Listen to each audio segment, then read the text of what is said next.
right. Welcome, welcome, welcome. Hello, everybody. All right. I can't keep getting away with this. Trying to make up for your lateness by starting early. No. Well, so like I put out a thing a while ago, or on the Discord specifically. If you're not in the Discord, join the Discord. God damn it. But yeah, it's just a busier weekend, so we're doing early streams this weekend, 10 a.m. starts and stuff like that.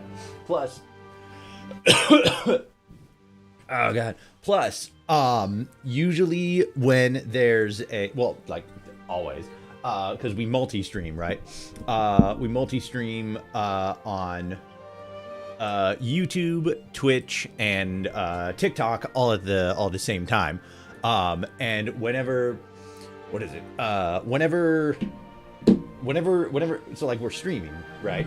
And then I mean, you guys notice I have an ad thing that pops up, and the ad thing is like Twitch specifically has a where's the right thing there? There's the right thing.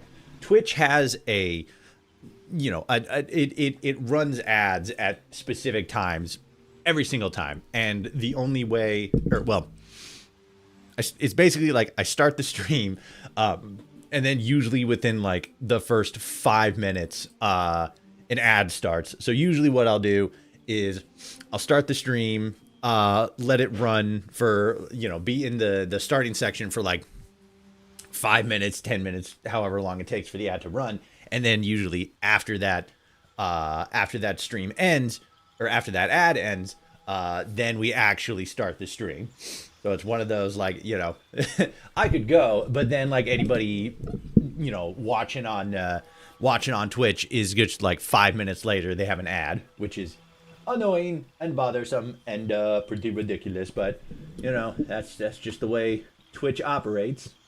Let me get the right window here. Yeah, there we go. All right, cool. We are good on verticals. We are good on horizontals. We are all set and ready to rock. Hello, everybody. How's it going? Welcome, welcome, welcome. It's me, ya boy. We're back. We're back for more streamy good times. So this is a stream idea that I've had kicking around for a while. Not like a super long while, like, I've been playing in this for like a hot minute. It's just kind of like an idea. I thought that would be kind of interesting. Am I sort of late to the live streaming Baldur's Gate 3 party at like the peak of its relevancy 3 years ago? Yes. Do I give a fuck? No.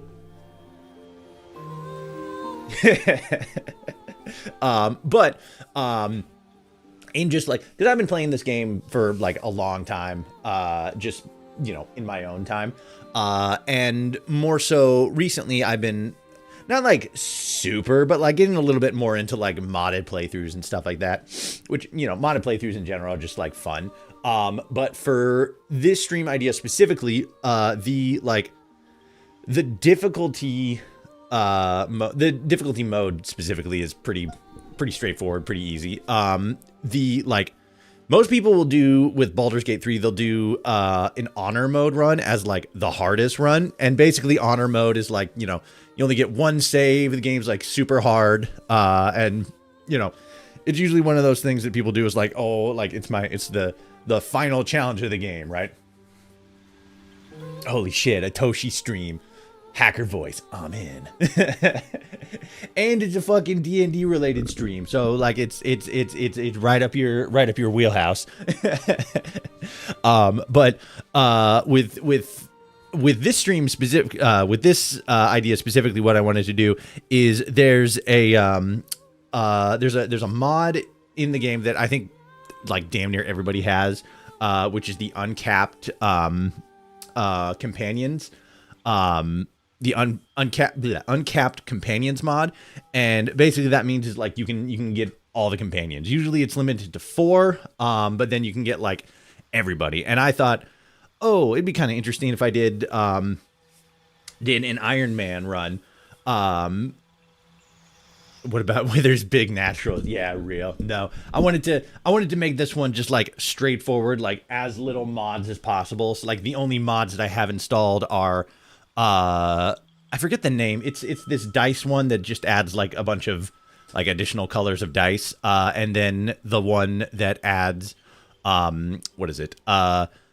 The one that adds like all the character, an unlocked team, right? So I wanted to go into this with an Iron Man run in mind in honor mode. So basically, like, like I play this game a lot. I basically like know like the first act in and out. Like it like every single aspect of it. Like I know it. I'm gonna breeze through the first act. I actually technically did like one section of the first act where I actually found a thing that I missed, and then I'm currently replaying the second act because when I had to like rebuild my computer and everything, like my operating system, for some reason, for some reason I still don't entirely know why, but my Baldur's Gate 3 save wasn't backed up, and I was like right near the end of the game basically. And so when I reinstalled and got everything loaded back up, the save didn't transfer over, so I had to start like all over again. It was like 100+ hour campaign. I was so pissed. But now I'm like replaying it. I got a mod that's like, an auto kill enemy mod, so I'm able to just sort of like, like breeze past like fights and stuff, and I don't gotta worry about that. But yeah, there's been like one or two areas that I went back when I was replaying it, I found, and I didn't find the first time. I'm like, oh shit. But that's kind of the cool thing about this game. You can play it like multiple different times, and well, I mean, unless you like play it multiple different times, you're always gonna find something new. It's pretty great. I played. I can't remember when I was playing it, but I was playing with a friend a while ago, and we found Raphael in a place that I think was like the first time I had ever found him, and she was like, oh, I didn't know that this was actually a place that Raphael could spawn. And I'm like, I know, he spawns in like a couple different areas, but it just goes to show how like detailed and expansive this game is. It's crazy. But for I've never beaten it, but I know the entire first act. Oh no, yeah, the first act is really, really good, and like you're not alone. I think like there was like a statistic or something that came out like a while ago, and it said that like maybe only like a third or like a quarter of the people who actually like played the game had ever gotten to the ending, which is it. I mean, there's people out there who will look at a statistic like that and are like, oh, it's actually proof that the game's ass because like nobody actually finishes it. And it's like, I mean, it could be that, but it could also be the fact that this game is just so like, had such a refined, detailed, RPG system that, like what I do, you just constantly go back and you're like, oh, what if I do this build or what if I do that build? And like it's crazy. It's kind of the not specifically the Fallout New Vegas effect, but it's the same sort of like RPG effect where it's like, I'm gonna play this game, and then like at some point I'm gonna be all like, oh, I want to like replay it because I have like this build idea in mind, or like, this, that, or the other thing. It's just the RPG effect at play. I just keep making new characters because it's so fun. And I added another mod. Yeah, fair. That's exactly how it is. It's either modded playthroughs where you just keep like adding stuff, or it's just like, oh man, like what if I played as like this character or that character. I'm usually pretty good at like refining, because I always try to make like not like the most OP character, but like as close like stat wise to like the strongest character for like the specific play style I usually go for. In this game, because I'm also like a charisma and like speech check enthusiast, so I usually want to build a character that has like the highest chance of succeeding in as many speech options as possible, right? At the very least, change Shadowheart subclass. Oh no, yeah, Shadowheart subclass is gonna get changed up eventually, but that's going to be more of a story thing, right? So basically, for this stream, my idea, or my plan rather, the general plan is to do an Iron Man honor mode run. So I do honor mode. If a companion dies though, that's it. They're gone forever. No summoning them back, no revitalization, like none of that. Boom. They're donezo. They're dead. And then sort of to balance that out, because I mean, this could just be me speaking from inexperience, but I tried to do honor mode once and I got to like the owlbear part. I did kind of like fuck up the owlbear section, and she just like, glassed my entire fucking team. But yeah, it's honor mode in this game is pretty punishing, pretty brutal. But I got the idea like, to sort of like balance it out, I'll use the unlimited party mod, so I have more people to play and to act with. So like a Nuzlocke. Yeah, kind of like a Nuzlocke. But in order to like balance it out, allow both to balance it out and to like unlock more, content and dialogue stuff, expand it so that I can bring everybody with me, so that if I get into like those bigger fights, because they're harder by nature of an honor mode run, I can sort of, there's a higher likelihood that I'm going to be able to get to the end of the game with all of my, with my entire party intact, but not a guarantee. But it's one of those things where it's like, I'm really going to have to like focus on my builds, and like certain characters performing certain roles and stuff, because like, if I don't do it right, shit could go real bad real quick, even with a team of like, by the end of it, there's like 12, 13 people like that. Like, it can still go bad very easily, especially with like a couple of very specific missions. So yeah, that's basically my whole idea. I was originally going to go into it as basically like a skill, like my character, right? I was basically going to go in as like a skill check bard. So like 10 in bard and then 2 in rogue, just to get like as many like proficiencies and as many like skills and abilities as I can. Not to be like a super strong combative, but just to be able to like get all of those like, checkpoints and everything. It's also intended to like balance against all of the other characters that are going to inevitably join the party, so that the class that I'm running isn't like repeated in like a different class, right? So like, we got Gale, who's a wizard, Lae'zel, who's a fighter, barbarian, warlock, thief, etc., etc. The only other ones that, if I'm remembering correctly, are not represented in the other, like the class, right? The only ones that I can think of would be sorcerer and monk. That was it. So I want to stick to, you should build an orc sorcerer. So like that's specifically what what I wanted to get your guys' opinion on. I feel as if I could build a character that is more like speech focused, especially if it's like, a sorcerer or a bard or anything like that. But I wanted to get, because I do want to stick towards a diversity with the entire team, right? I don't want to make my character like, a fighter or like a cleric or anything, because that overlaps with somebody else's class. So I wanted to check in with you guys. Should we go with, because like, again, I was going to build specifically as a bard, but should we go with like a different class? Should we go with monk, or should we go, sorcerer, stuff like that? I've tinkered around a little bit with sorcerers, but I haven't really done like much with that specifically. I wanted to finish up my current playthrough, where like my default is paladin, tanky and like decent at speech and skill check stuff, but usually like, the like forward guy on the team, and that's what I'm doing in like my personal playthrough. But for for this stream, or for like this challenge run idea, I was just like I said, I was originally going to focus on on like a balancing thing, trying to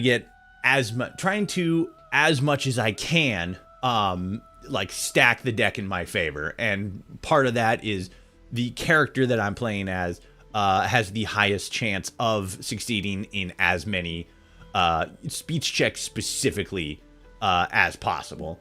Let me go down here. There it is. I don't know why the chat thing still isn't working for TikTok. Let's see. Okay. You were saying Iron Man, and I thought you were going to be doing Tony Stark on a mod armor. No. Iron Man is like where, like, you know, if something happens, like, you can't take it back, right? That's kind of like built into the honor mode run. But one of the things that is not built into the honor mode run is that if a character dies, like, they're dead forever. Like, it saves that, and you can't bring them back and stuff.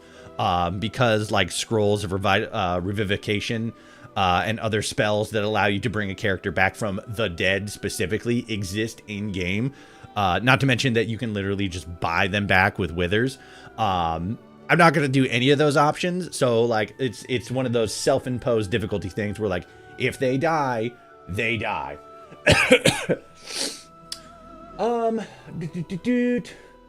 You could do a bard mixed with a sorcerer. That'd be kind of fun. You know, that is kind of interesting. So what, you're definitely looking for a bard with some charisma boosts, like the hag hair. Yeah, I'm probably gonna go with like the hag hair. What is it? Like, as far as feats, I'm probably gonna go with ability, like definitely ability check. Try to get charisma as high as possible, as quickly as possible. What if it's still in combat, like the character I play as?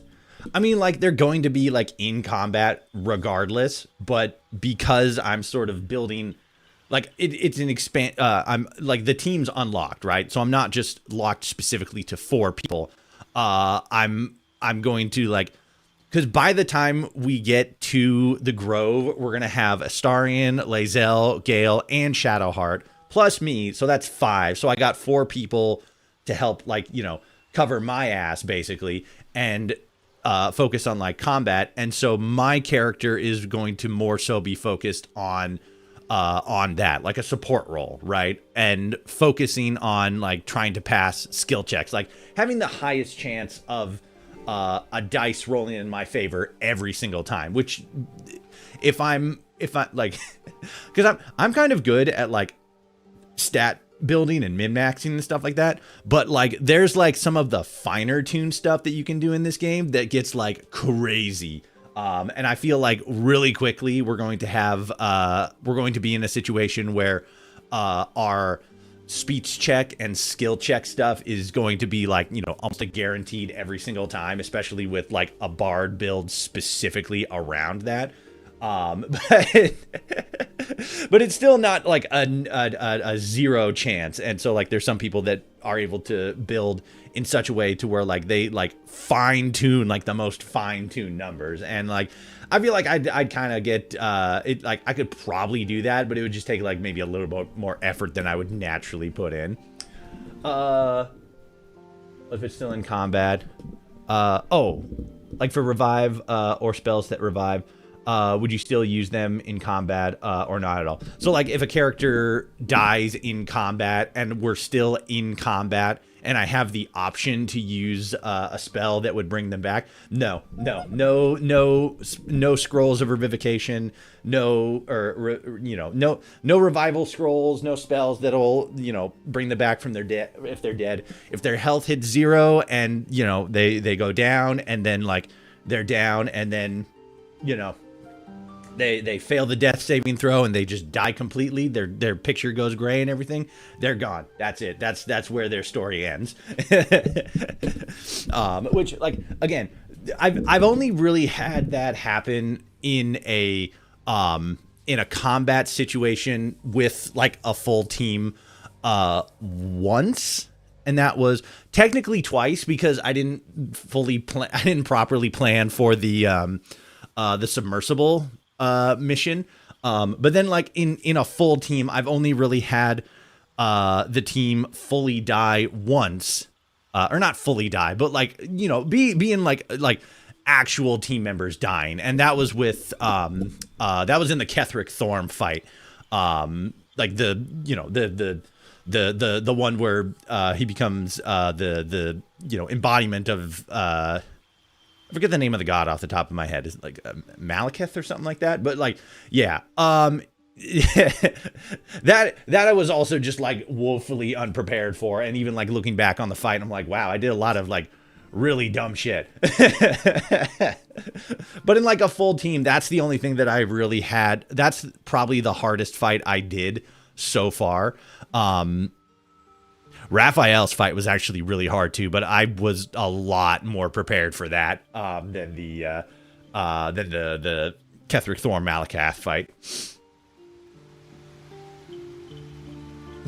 Tav, there's a scroll in my pocket. If you could, there's nothing you could do.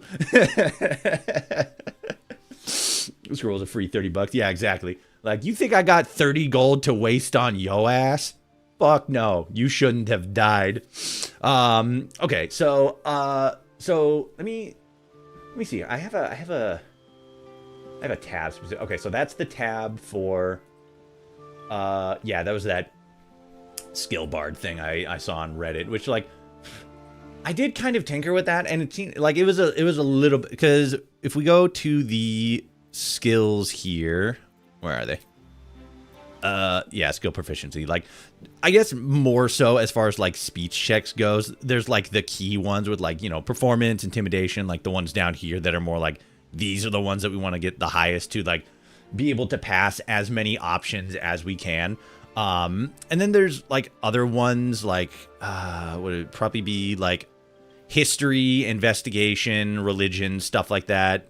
Insight, definitely. Like ones like those that have a higher chance of showing up as a speech check option.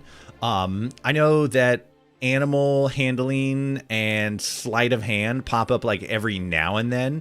But like with sleight of hand specifically, that's one that doesn't really come up as much in speech check options. It definitely does, but it's not like a major focus. So the idea with like the skill check thing, are you using glitches or no? No glitches. We're gonna try to play this as straight as possible. With just, the mod that allows you to, unlock and bring as many friends with you as you can. If you speak to animals, you can skip animal handling. Yeah, that's kind of what I was thinking, because I usually have, well, it's with my paladin, and you have, I can't remember if it's like a default spell with the paladin, but like it is a pretty, like, speak to animals is a pretty easy spell to get. So like, yeah, that's probably not going to be a major focus, animal handling. But again, the what I'm getting at here is that basically like the recipe for like, the ultimate skill character was like, again, 2 in rogue. I think you actually start out, you start off as a rogue, and then at level 1, and then level 2 you spec into bard, and then it's like bard for a couple levels, and level 5 is rogue. The rogue part specifically is to I guess make your character a little bit more combat ready, because with sorcerer, like, you unlock access to like specific spells and stuff like that, but I feel like rogue specifically was more like you get, like, the inclusion of rogue is that you just get like a whole bunch of like free skill proficiencies like right off the bat, just to kind of like, again, max these as much as possible. And then I think, let's see, if you want to get rogue subclass before you get to level 4 bard, go with rogue. You continue as bard 6, or you grab your second feat. So mostly like the rogue thing is just building into a subclass that doesn't require a whole lot of extra like resource management, or not resource management, but like, like it's not as big a part of the like the, the move economy, right? It is interesting though. Rogue with 2 hand bows go crazy. Oh no, yeah, I've seen a couple of those, and it's like, holy shit. But yeah, as far as like because like again, it's mostly like a focus on that. But as far as like, you know, skill checks and stuff like that. But as far as like combat, I'm not 100% sure what the focus or like what focus I want to go with. Like, it's definitely going to be more of a what is it? I'm definitely going to be more of like a backline support, and then probably range. Like, I would probably spec more so into range, so I'd probably be doing more bows, more crossbows, stuff like that. Which I guess Rogue specifically would be good in that specific instance. I do know that as far as like the race goes, I'm going to go with half wood elf, because like that fleet of foot, like that's crazy. That goes hard for a bard. And just like in general, like being able to move farther is just like really good. Let me see here. Okay, sorcerer. Oh no, that's ranger. Duh. Sorcerer. There we go. Okay, so yeah, so we would have. You aren't wearing armor. Your base armor is set to 13. Okay, so if we were to go with armor, we would probably gonna want to, or like, you know, if we were to go with sorcerer as our subclass, we would probably want to go with like storm sorcery. Probably.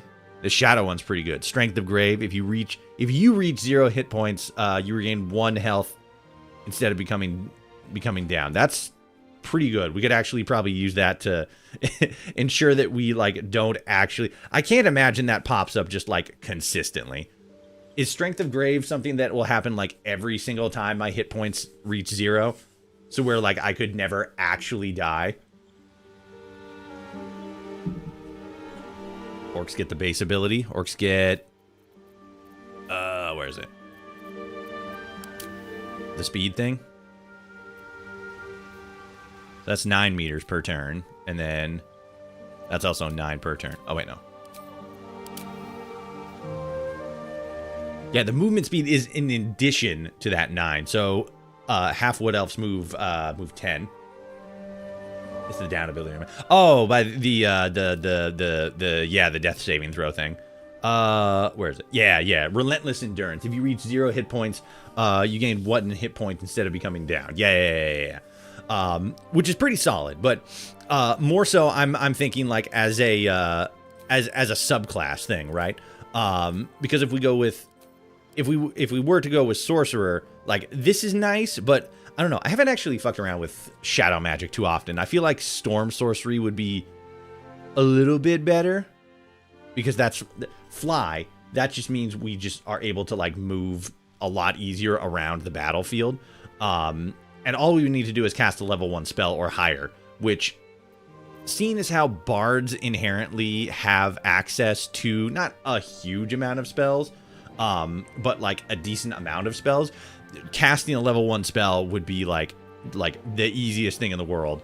And then we have access to fly, and we don't provoke opportunity attacks, and that's pretty solid. That's not too bad, especially if we have access to like early ones like magic missile and what is it, chromatic orb.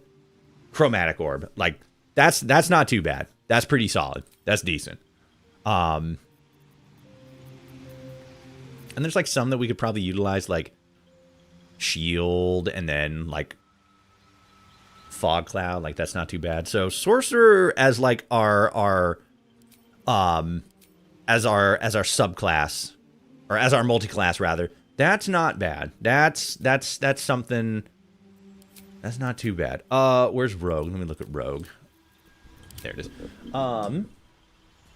It happens once per battle, I think. Aren't the lightning boots the electrify water or something? Lightning boot. I remember there's like a couple of there's a couple of armor pieces that we pick up over the course of Act 1 that apply a like a lightning charge after you cast a spell, if I remember correctly. And that's That's not too bad. Let me hold on. Okay, so yeah, so that's that. Let me double check Rogue real quick. Hold on one second. BG3. There's a few crazy spells. Yeah, but for the sorcerer run, it's well, actually, is it like one of those things where it at least has to be a level 1 spell?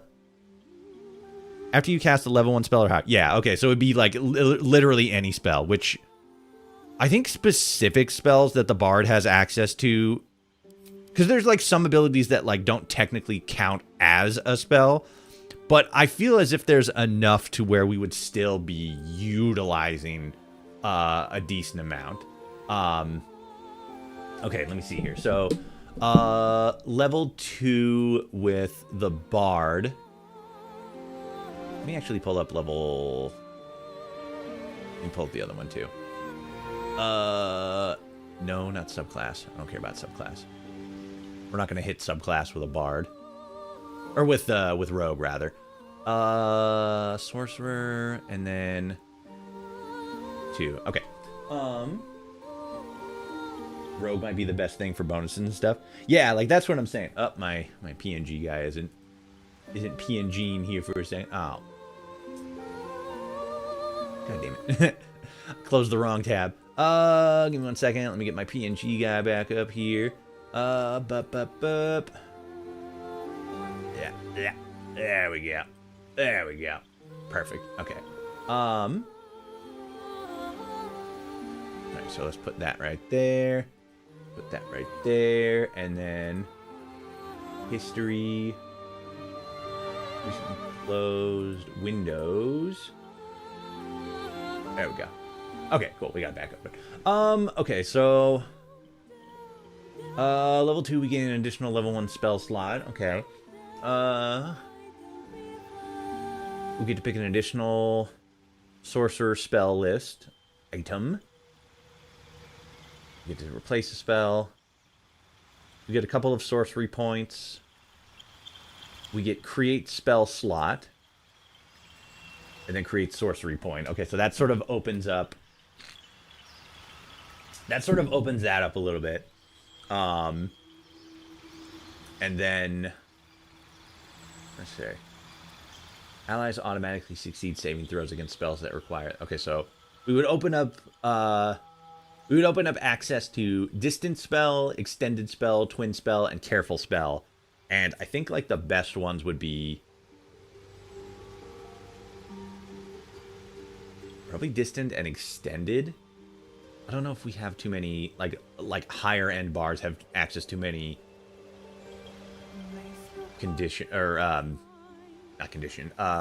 that require, like, concentration. Spells only target one creature target. So, have you considered Paladin Bard? Paladin Bard could be a pretty decent option. So mainly the focus on, because like that's what I was talking about earlier, right? The focus on like a bard, like 10 bard and then like 2 into rogue. The 2 into rogue is just that extra, like you want to focus like the most you possibly can on a you want to focus the most you possibly can in like skill and speech checks. Like that's what you make. You make a character that is like again like 10 and 2 bard rogue, right? Just to get like min-maxing, right? Like the most physically possible.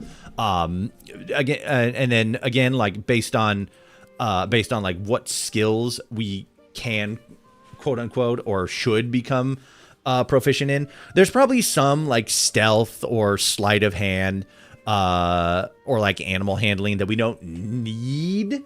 So it's one of those things where it's like it's just focusing on the min-maxing. So we don't inherently need to be rogue. I think that generally rogue is just, again, it's more of a stat thing, but like combat wise, it's just more of a support that doesn't require a stronger action economy focus. I think that if we were to go with sorcerer, we would be pretty solid. But Paladin is an interesting alternative. Because, like, Paladin does have a slightly stronger focus on, like, healing support stuff. Especially with, like, Oath of the Ancients, where we gain access to, like, healing radiance. Which is interesting. Let me pull that up just to see, because I just want to see what level 2 Paladin gains access to.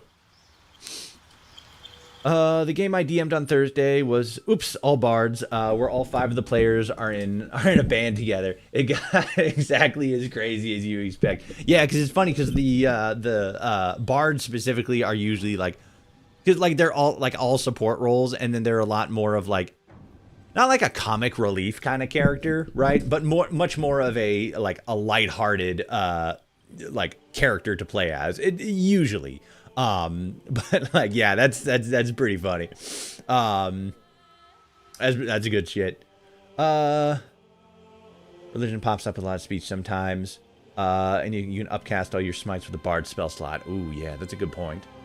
And then at level 2, we gain access to a fighting style. And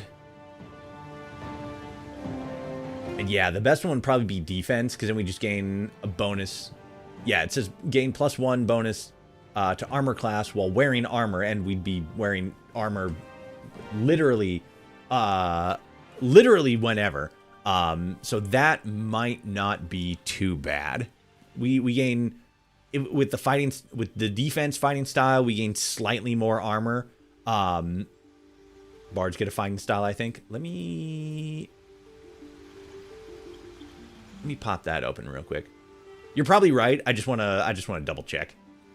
Bard. But yeah, defense for like, because again, it's not like completely about like absolutely min-maxing, but that is definitely going to help. That's definitely going to that like +1 armor class. That's helpful. That's good. 2 jack of all trades.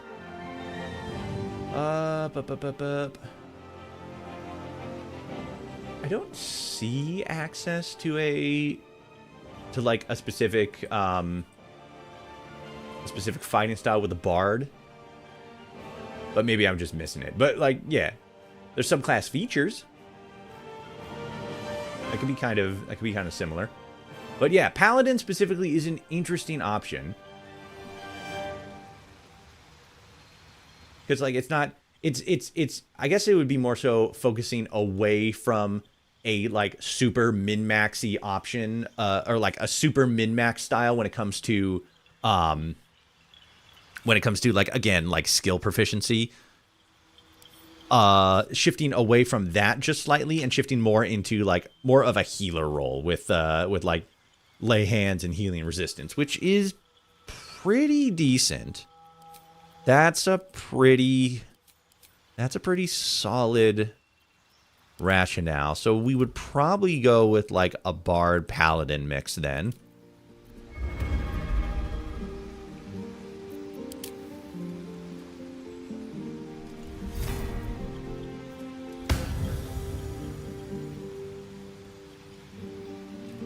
Gain advantage on attack rolls against celestials, fiends, and undead. Yeah. Yeah, I kind of like it. Because, like... Where's the... Yeah, because paladins start with a higher charisma stat. Not as high as bard, but a lot of the paladin-based attacks rely more on a charisma check. So that might be what we do. We might go with like bard and then paladin.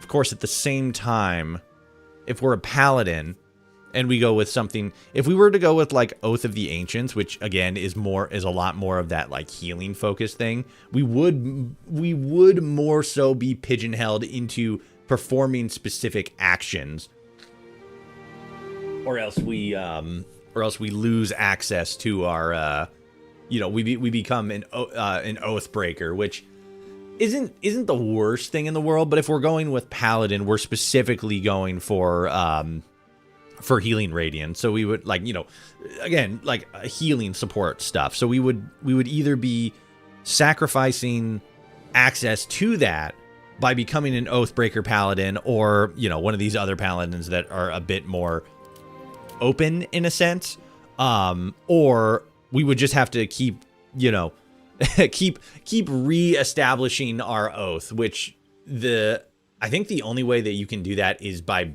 fucking paying the dude. So it's a solid idea, but I think gameplay wise that's gonna add a little bit of complication.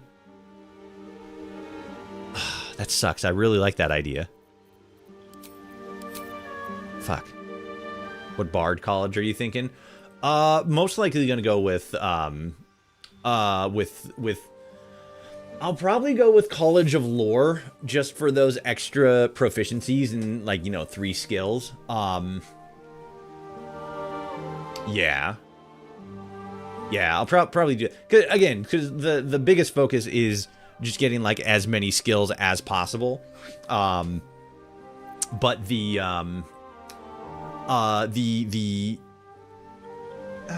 me see. Yeah, because the only other really viable one is College of Valor, right? I mean, unless you're doing something specific with the swords, like College of Sword. Valor's really the only option. And you gain proficiency with medium armor, shields, martial weapons. We already have proficiency with martial weapons. What is it? Medium weapons and shield. So we're gonna get combat inspiration out of the College of Valor. And then extra attack and stuff like that, which some of these would probably help with some really specific situations, but I think for the most part it's gonna be more of we're just trying to stay in the back, hit from a distance, support, and aid as much as possible. Which you see, a bard sorcerer would probably be a little bit closer to a because we don't really get we don't really get access to too many healing spells as a sorcerer.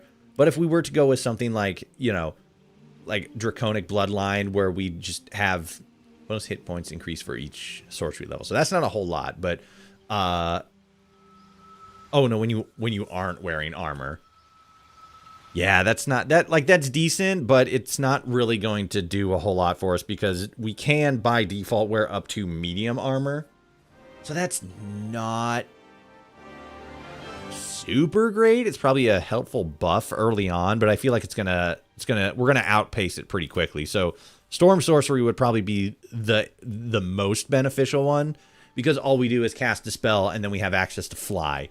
But then at the same time, we would need to be using magic a lot, or in specific situations, to really get the most benefit out of it. But it's not bad. Are you getting Nathara? Because if so, that clashes with a no overlap. If we were going to go with Paladin, yes. But that's a multi-class thing. That's the one stipulation, right? Multi-classing into something else is not that I don't count that as breaking the rules. If your primary is one specific class, we're primary going into Bard, right? But if we were to primary or subclass into if we were to subclass into if we were to subclass into Paladin, that me personally, I wouldn't consider that a crossover, because again, our primary is Bard, but our subclass is Paladin. Could you put it into game big so we can stream? Oh yeah, I bet. I was kind of just on this screen as just we're just gonna be here for a little bit, just kind of messing with stuff. But yeah, let me get it on the. There we go. Now we got it on the big screen so you can see everything. Okay, so like, yeah, Storm Sorcery would probably be a good subclass, because again, we get access to fly, but then we'd be needing to, I guess it could be like a good like quickie escape, like cast a spell if we need to like really quickly get away, because we just like found ourselves in a pinch, just like quickly get away like that. So that might not be too bad. So yeah, I think we're still focusing on like either sorcerer or rogue, and we're not going to be getting too far into either. We just need to get 2 in, just 2 levels. That's all we can really afford, and that's, I think, all we really need.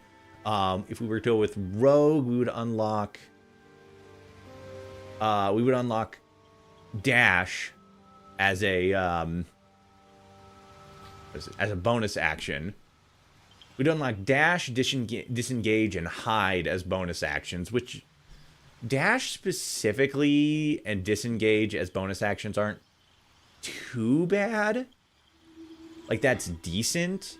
And then we gain like, at level 1, we gain the, expertise and 2 additional skills to be proficient in. But we also gain access to sneak attack for melee and range, which also isn't too bad. But then at the same time, like, that's kind of why we have Astarion, for like stealth sneak attacks and stuff like that.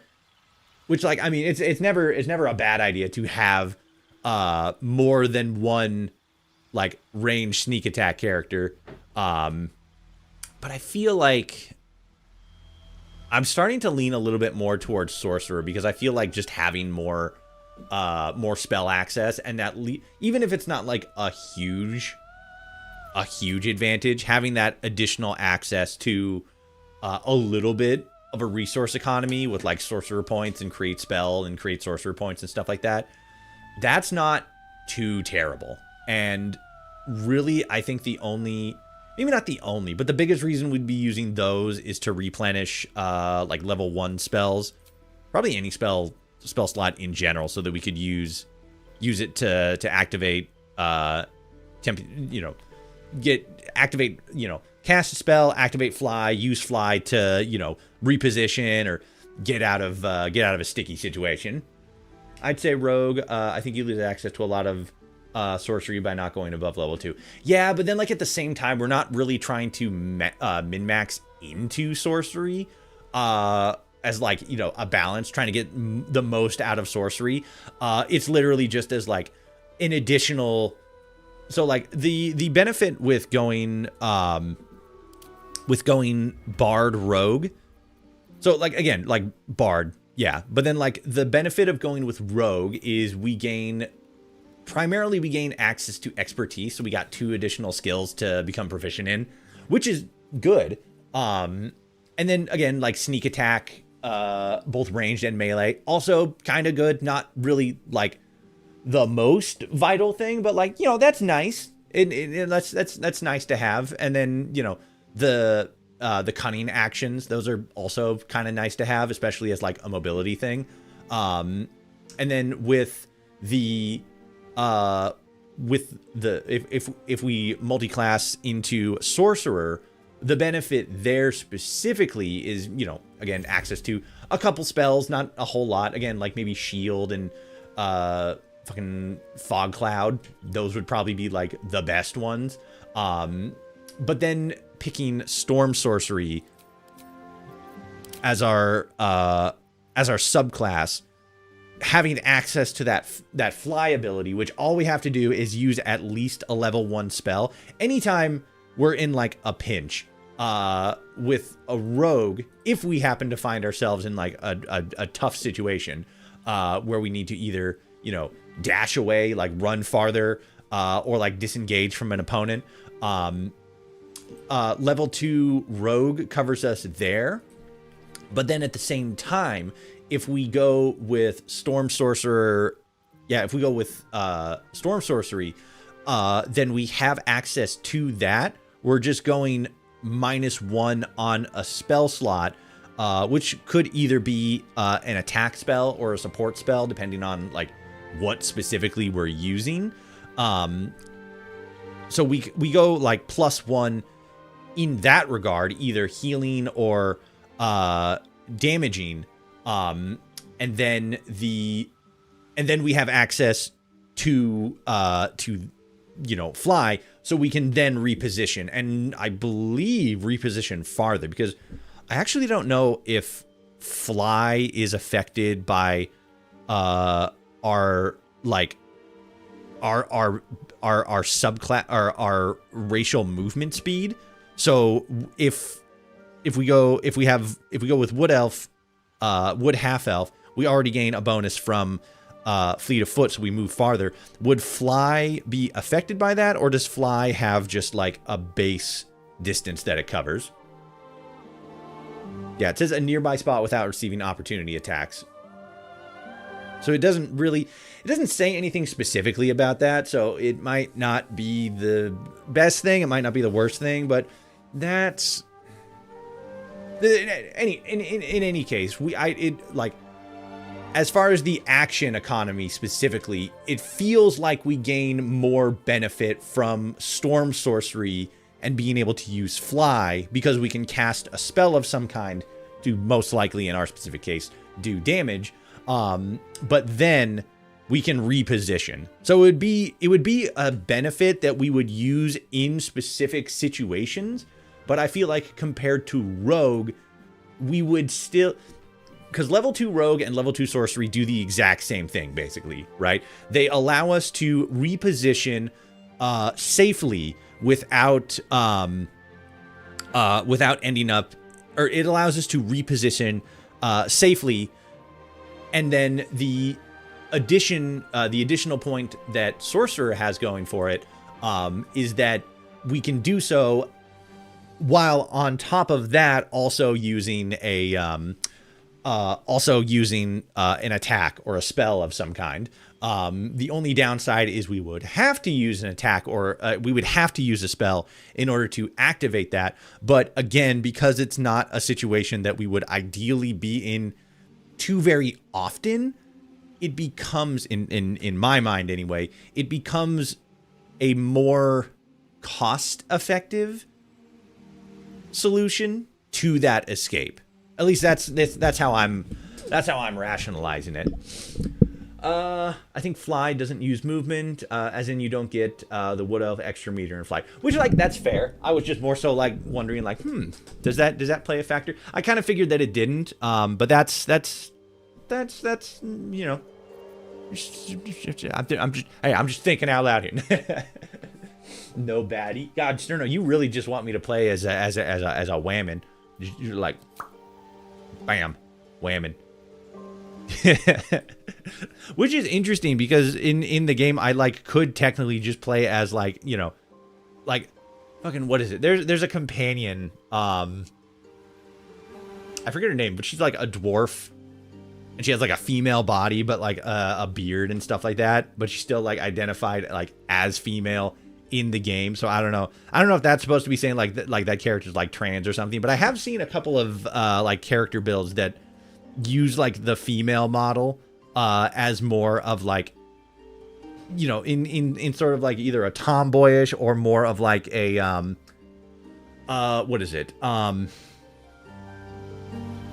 What is it? It's a like designing a character that is more like lithe looking, right? Like a thinner, like less masculine looking male. It's kind of more so done better as a dragonborn, I think, because if I remember correctly, the female dragonborns don't have, you know, breasts. So I think I think it usually works out a little bit more design wise that way, but I don't know, whatever.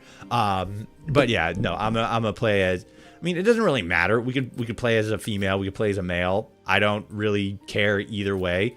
I just, you know, usually go male by default.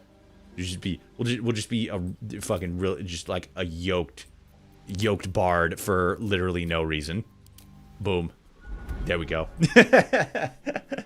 But yeah, race-wise, we're still going to be a half wood elf just because we get access to fleet of foot, and then I think there's like specific proficiencies that we have a little bit better of a time in.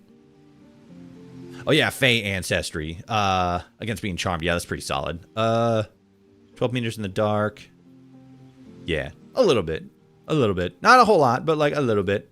I usually play as a Dragonborn, which is like it's not like the worst, but in like when you take everything into account, like it's specific like racial bonuses and stuff like that, it's not the best. You can get a bit more traction with like resistances to like ice or like fire or anything like that. Going into like a resistance against fire in general, I think is like considered the best one for the Dragonborns. But it's not like it's still not like S tier. I think most people consider the like half elf wood elf to be like the best one. Okay, well, we're in an ad break with Twitch real quick. I'm gonna go run and use the restroom, and I'll be right back.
Okay.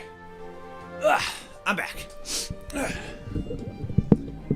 me switch to there. The birdies. Or the hories.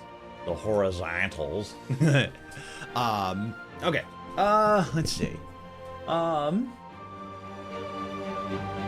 this is like Skyrim. You started a million times but never finished it. Yes, exactly. You got it. 100%.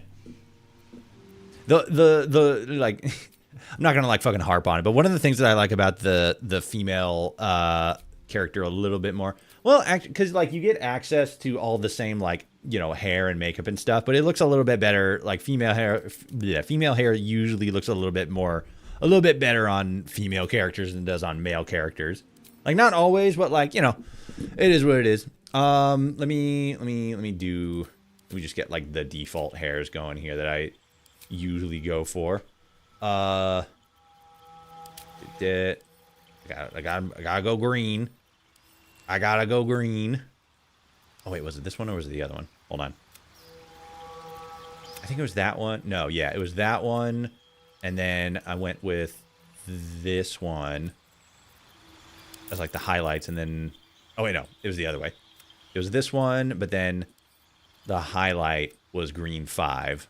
Or the base was green 5, and then this was Yeah, because you get a little bit less of an intense. Like that's pretty like paint green. This is a little bit more like, you know, a little bit more relaxed in a sense. Like it's green, but it's not like bam. You know, it's like it's not like bam. It's more like you know.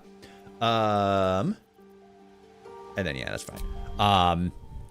But yeah, so this is one of the things I've been talking about. It's one of those things where you make characters, but you never actually play the game, because we've been here for an hour and it's just been figuring out like the character and stuff. So yeah, I think the way to go is probably going to be Bard Sorcerer, because I feel like we're gonna get more. I feel like we're gonna get more value out of the Storm Sorcery Tempestuous Magic fly than we're gonna get out of like like the cunning actions from level 2 rogue. We're gonna miss out on 2 skill proficiencies, but it's like oh no, we're gonna miss out on 2 skill proficiencies. Like out of the I think by the end we're able to be proficient in like fucking like 13 of them if we do it right. Let me see here real quick. Let me actually do.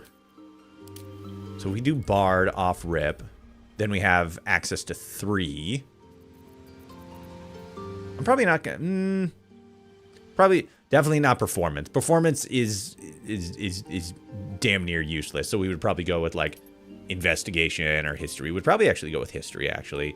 If we start as a rogue, then we gain access to we gain access to so much more actually.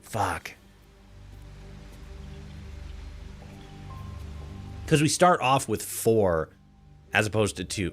That's actually a whole lot.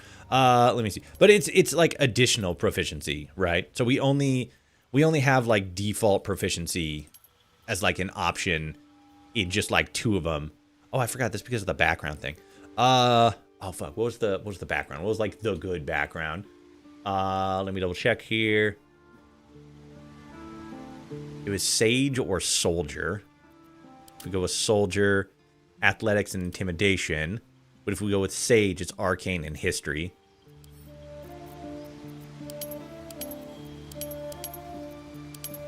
And that's just from our background. So we gain an immediate proficiency with this, in Arcane and History, which are arguably like 2 of the better ones. And then from there we can like put additional on those, but that's more like, where is it? Like Persuasion, right? And then we put 1 on that. So that's 4. And then we do probably Deception and that, because like Intimidation's like, yeah, but like I don't really want to do like Intimidation like a whole hell of a lot, right? And then we have 2 more to work with, and we could boost Perception and Insight. Maybe instead of Insight, Investigation, which would probably be like a little bit better. But all that we're like, let me actually take a picture here. Hold on. Oh my god, the buttons. There we go. Blip blop blip blop blip blip blop blip blop blip blip blip. I just want to take a picture just to like compare the stats, because I'm still fairly confident that we're gonna go with rogue, or we're gonna go with sorcerer instead of rogue. I just want to see like starting off what we got.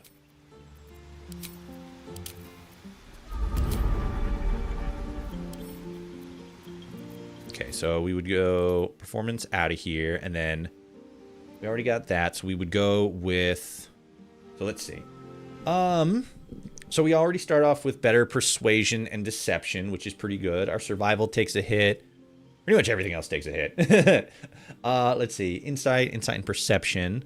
We're good there. We would go with, yeah, so insight. It would be insight or perception, really. It would be a one or the other kind of situation. An hour in, we're still in character creation. This tracks, yeah, exactly. that's how it goes. Let's go with observe your environment, spot hidden details, insight. We would probably want to go with invest. Well, yeah, we would probably want to. Well, I almost completely forgot we have to do this up too to get the optimize. Let me see here. It would be. I have all this like written down, so I just have to remember like what the, because like obviously charismas are like primary focus, but we would go with more like numbers wise. It would be 8 and then 16. What's the? Where's it here? What's the focus on?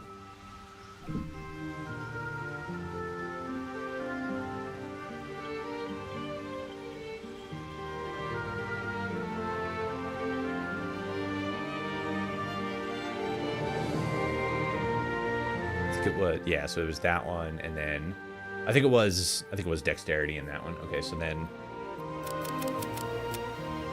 Constitution 14, 8, 10, and then wisdom 10. Yeah, like something like that. Because we don't super need intelligence, and we don't really need strength at all. Wisdom we definitely need. Constitution is just nice for like that additional health, and then most of what we're going to use like combat wise is going to be dexterity focused, especially if we're using. If I remember correctly, dexterity is required for like bows, right? Which is like probably what we're gonna end up using more often than not. And then charisma just for like again, speech checks, and then like certain spells, right? Yeah, improved spell casting for bards, paladins, and sorcerers and warlocks. So yeah, we're gonna go with sorcerer, and that's going to be improved by art. We're gonna have better spell casting with our stuff. Yeah, effectiveness with ranged and with finesse weapons, and then finesse weapons are mostly just gonna be like rapiers and stuff like that. But like we're probably going to be focused on like range stuff. We're gonna be in the back. That's where we're gonna be. Everybody else is gonna be in the front. We're gonna be way in the back. What's up, Miniman? I love when I'm playing a game and I spend 3 hours carefully crafting the player character's face, and then I never see it again because I play in first person. I know I think I was actually talking about that when we were doing, because yesterday during Fallout Friday, we started a fresh playthrough of Fallout 76. Because it was something I've been wanting to do for a while. I wanted to get in and play Fallout 76 as like a new player. Like, what does the game look like in the big 26, right? What is 76 in 26? We'll workshop that, but you get what I mean. And it was actually kind of neat. You start off slightly different when you leave the vault. It makes you pick like, what your starting focus is. Melee, gunslinger, like medic focus, stuff like that, and then you just get like a free level 1 perk card of that specific setup, and I'm like, okay, that's kind of cool. And then there's like 1 or 2 other specific things I can't remember, but it was like, yeah, very much the same thing. I'm like, all right, well, I'm gonna be in first person literally like 90% of this playthrough, so I'm just gonna go with just one of the default faces. I'm not gonna put too much thought or energy behind it, because I'm never going to be looking at my character. Fuck it. Plus, it's easier with Fallout 76 because you can always change that literally on the fly. So, yeah, it doesn't matter. But yeah. Let me see here. Okay, so athletics the same, acrobatics the same, sleight of hand, stealth, arcane and history aren't as good. Those are intelligence. Yeah, those are intelligence ones, so that makes sense. Investigation. All of these are way worse, but that's because we changed our stats around. Investigation, insights, wisdom. Which one was like the better one? Porter Wolf, you probably know this. Which one was the better one? Was investigation or insight the one that pops up more often? I think it's insight. Or was it perception? Because there's like that speech check. I think it's insight. There's like a speech check where you can like, you basically like observe better like what the fuck they got going on. Sorry, what is this game? This is Baldur's Gate 3. It came out it was Game of the Year back in 2023. So we're a little bit late to the curve. as far as the trend goes. But it still gets kicked around pretty decently on streams. And then I was mostly just like really considering an Iron Man honor mode playthrough, where like it's at the hardest difficulty, it's one save, and then Iron Man, like if a character dies, like that's it, they're donezo forever. We don't get to revive them or anything. Make it like the nth degree challenging, which is partially why we're spending so much time in the character creation, because we want to build the best character for what we're trying to accomplish and the way we're trying to accomplish it. Insight is in dialogue, perception, and investigation are for gameplay. Okay. Baldur's Nuzlocke 3. Yeah, exactly. But let's go with insight as our as our like speech check thing. Where is it? There it is. There's probably like other things that we can use to help improve like our religion or like our investigation runs, this, that, and the other thing. Perception, investigation, stuff like that. But as far as like dialogue option stuff, which is going to be the hardest thing to control and account for in an honor mode run, focusing for our main character, focusing as much as possible on dialogue stuff is definitely going to be the way to go. Okay, so our insight is now 2, whereas it was 3 before, but we also didn't adjust our stats before, so that kind of makes a little bit sense. Performance has like a couple of speech check things, but I like literally never use it. It's usually like whenever it pops up, you either have the option of doing like performance, persuade, or deception, and I can't think of many people that do performance except for like a specific like kind of role-playing experience. Medicine comes up every once in a while, but like especially like right at the beginning of the game. But I think again for what we're trying to focus on doing, I don't know. I think we're good. The sage background is good. Starting instrument, yeah, we're not really gonna have that on us for very long. So I think starting stuff here is pretty good. I don't think we need to focus too much on like, you know, a conversation around like, oh, should we start as bard or, you know, sorcerer? I think this is fine, because like we're going to like immediately spec into sorcerer at level 2 anyway, so it doesn't matter. None of this matters. But yeah, I think this is the way to go. I think this is good. Let me close rogue. Yeah. This is better. I'm just so focused on like the min-maxing of stats, but I think for a little bit more diversity, in versatility versus like raw stat distribution, I think this is probably the way to go.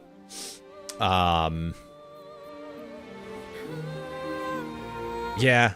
Because I was also thinking like we're going to like min-max our other characters too, and they're all going to be combat stuff, so we don't really need to focus on that. But I think there's just like some things that we just don't. We don't really need, again, like animal handling and like stealth or sleight of hand, stuff like that. Our stealth is actually fucking crazy from the race. I guess that makes sense. But yeah, we don't need to focus too heavily on that, I don't think. So I think that's fine.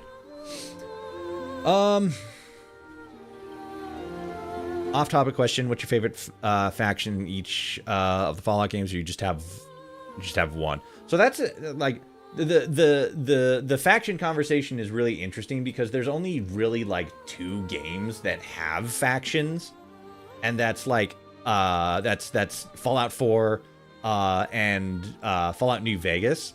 Like, you can count Fallout 76, and I definitely would as well, but they're not really factions in the same way that we usually think of them, especially when it comes to, like, again, Fallout 4 and New Vegas. So it's, like, as far as, because, like, we could get, like, really detailed and count, like, the Kings as a faction, or, like the family from Fallout 3 as a faction. But usually whenever people talk about like factions, they're usually talking about incorporating like an aspect of like, oh, I can join this faction. So I guess that would be my my fucking pedantic asshole mannerisms, being like, okay, well, defining that, are you talking about like any factions in general, or are you talking about like joinable factions? Because that's a different question entirely. For let's see. What is it applying? Disadvantage on the next roll. Vicious Mockery. Solid. Because like true... No. We are going to be more ranged. Friends is definitely, I think, one that we're probably going to want to have. Just for those, like... In higher difficulty modes, the target might accuse you of enchanting them. That might actually be kind of not too great. Because this is something that gets applied.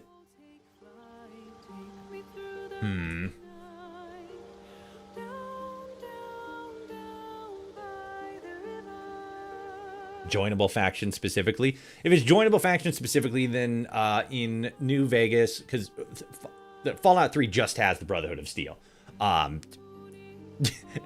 There's no options there.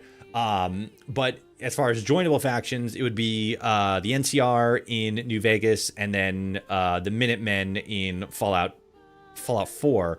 And from there, if we're including Fallout 76, which again isn't exactly the same conceptually as we think of them in, you know, those older games. But if we are including Fallout 76, the responders, like I just can't get over their fire breather units. That shit's like so fucking hard. It's so cool. You fucking dressed up as like a firefighter and you go around and you're just like using flamer weapons. That shit, that's got fucking aura. That's got aura about it. I'd never use friends, but that's just my play style. Friends, calm emotions. Yeah, because like, especially with like this one specifically, like in higher difficulty, because it's also kind of confusing because it seems like it's a thing that you apply to yourself. Gain advantage on charisma checks against non-hostile creatures, which is like cool. But then like at higher difficulties, the target might accuse you of enchanting them. But it's like, we're not enchanting them. We're casting the spell on ourselves, but then like it's also affecting them, but it's not, because it says you gain advantage on charisma checks against non-hostile creatures. So it's still something that's affecting us specifically, but I guess there's just the chance that they're going to be like, hey, you know, you used unfair tactics to, you know, win my favor, or this, that, or the other thing, which is like, I don't know. It seems like a weird... It feels more like it's a balancing thing, right? Like it's not focusing specifically on like the realism of it. And it's more of like, okay, well, we're going to make this apply specifically in like honor mode, so you can't just like spam it to have like a permanent higher buff against any speech check option that you that you get involved with. So yeah, we're probably not going to go with that. Vicious Mockery, I guess, is nice, but like if we're going to be like a ranged character, I don't see Vicious Mockery doing, like, it has a disadvantage on its next attack roll, which like I guess, but then I don't know, maybe like, I guess, yeah, on your next attack roll. So I guess it's more of a situational thing. Like, is it going to a disadvantage on its next attack roll? And we, I guess, could use that to protect a character against a roll that's going to like really hurt them.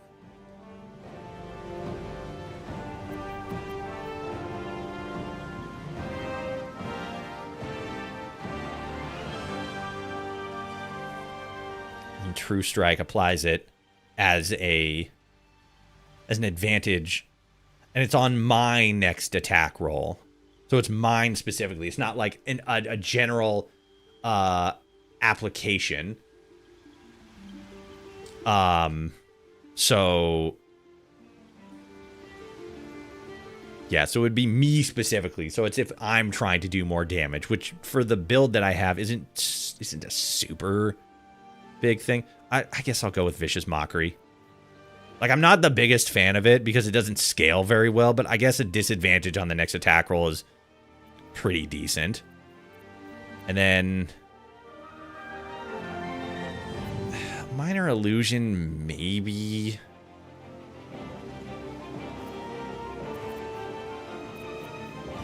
We have like at least 2 other characters that can use Mage Hand. And I don't really want to go with Dancing Light because it doesn't really have any like... Oh no, that's that one. I was thinking a different one. Yeah, there's just not a lot of really great options. Minor Illusion, probably.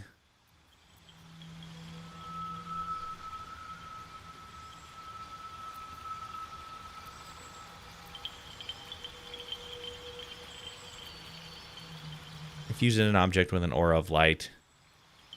Could also see that. Bludgeoning, piercing, or slashing attacks.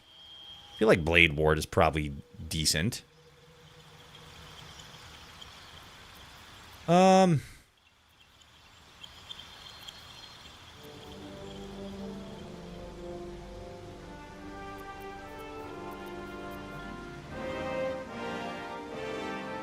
Yeah, I guess I'll go with Minor Illusions. Why is that not working? Hold on a quick second. Let me pop the thing up here real quick. Question, why do you pick the Minutemen? The BOS is more popular and people like them more, so why? Because I don't fucking care what people think.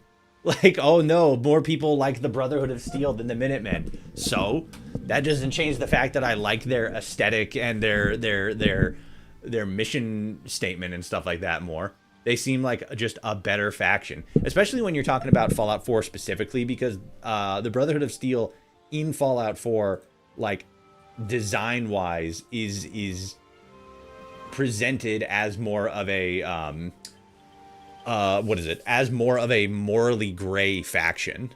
Like, there's a specific, I can't remember when in the game it happens, but there's a specific part in the game where you can do you can do some mission for fuck, it's been so long since I got to that point in Fallout 4. The guy who's running like the store, basically, like the armory on the Pridwin, one of the missions that he gives you is to go and meet up with, or to go to a settlement and basically say like, hey, guess what? We need supplies, we need support, stuff like that. If you give us, you know, the supplies we need, then we will offer you protection and stuff. And oh, guess what? This isn't an option. This is just what's going to happen. And it's like, that's not cool. That's not super dope. Let me test this real quick. Oh no, that's that one. So test this. He's popping up. Why is it not doing that? That's weird. I don't know why that's not happening. But yeah, and then their whole philosophy around synths and stuff like that. I don't agree with that. So like, yeah, it's not exactly, in my opinion anyway, it's not exactly a difficult choice. Yeah, the best hope for the Commonwealth and the Minutemen don't force people to, they just help. Yeah. Like, it's one of those things where it's like they offer support and you either take it or you don't. Yeah, I'm probably going to want Tosh's Vicious Laugh. Let's go with, we don't want to do that. We probably want to go with, you can see, creatures you can touch. So probably Healing Ward.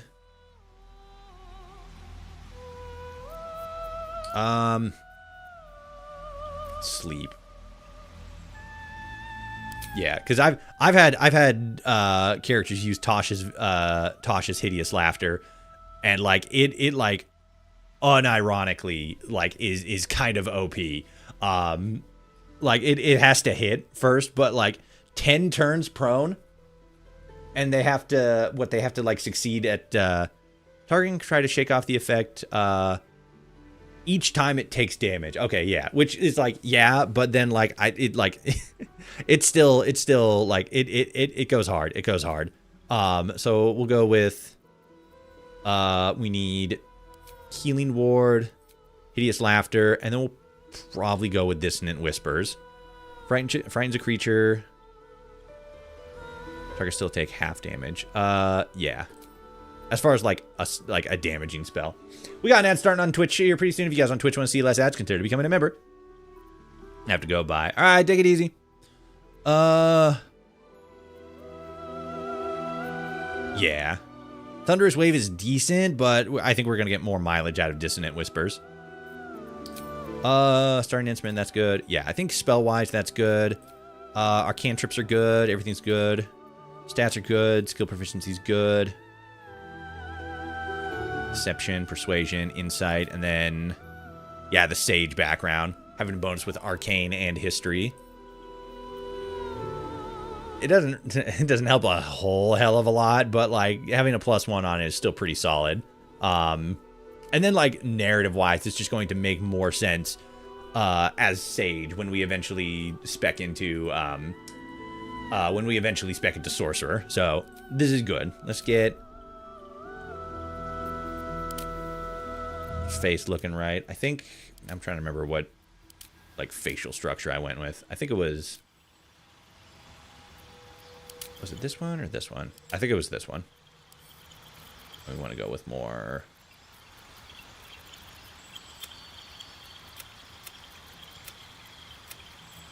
like this, I think. Green.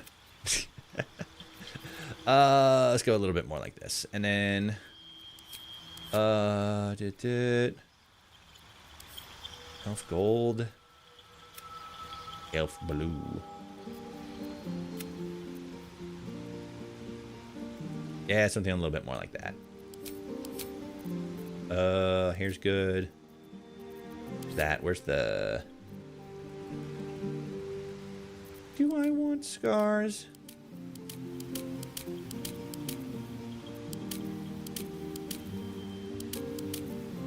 Yeah, might as well. Book it. Okay. Yeah. Okay, let's go. Oh yeah, shit. I completely forgot I gotta name him too. Fuck. I had like a name. What was it?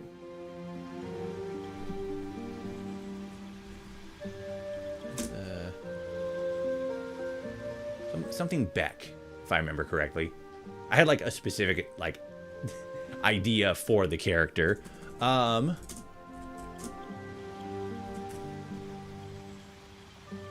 was it? Looking through my documents. I have it somewhere.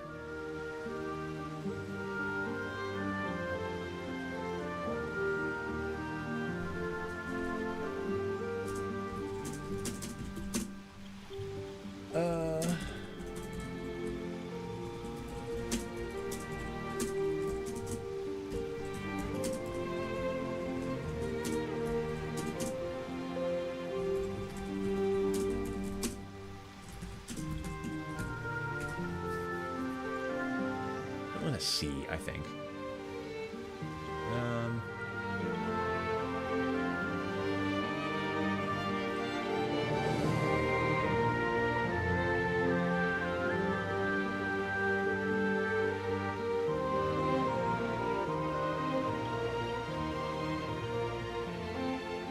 Oh yeah, it was like Caspian or something like that. Caspin, but it was like spelled weird. No, that wasn't it. Wait, no. Was it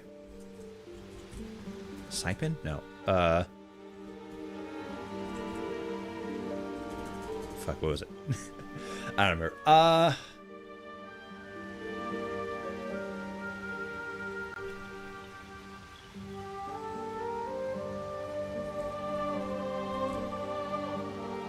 That looks like K-Spin. K-Spin. I'm K-Spin. C-A... Let's see, it would be C-A-S... C-A-S... P-Y-N. Caspian. C-A-S-P-P-I-A-N, but it'd be Y-A-N. Caspian. I think? Something like that? I could be dyslexic. I don't know. We're gonna be stuck with it either way. But I remember the last name was definitely Beck.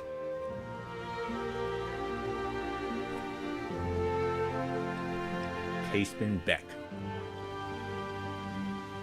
Renowned bard. Scholar of magics. Whoops.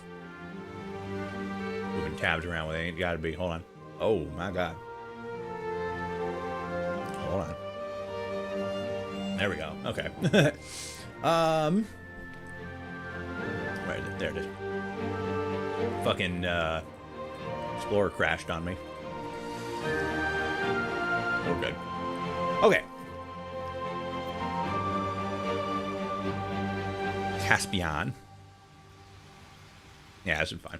Okay, let's get in. Hold on a second. Let me just double check the thing again. Yeah. Okay. You need a guardian. Oh, fuck, I forgot about this. I forgot about the Guardian. Okay. Fuck. All right, chat. Do we want the Guardian to actually look good, or do we want them to just be like a complete abomination? What do you guys think? Because usually I try to like make like a good looking character, but I have like a very not specific, but I usually go with like a couple of different like, again, builds. I usually go with like a tiefling, or like a specific kind of elf, or like a Githyanki, depending on like the kind of character I'm playing.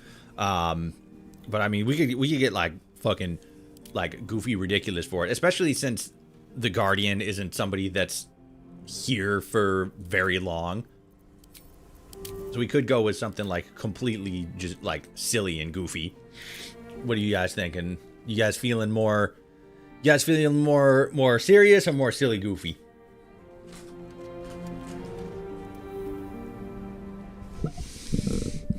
What would I go with? What would be something I haven't really done? I haven't really done half orc as an option before. I think I've done one with drow. I think it's usually drow, tiefling, Githyanki. Could go with just a regular human. That seems kind of boring, though.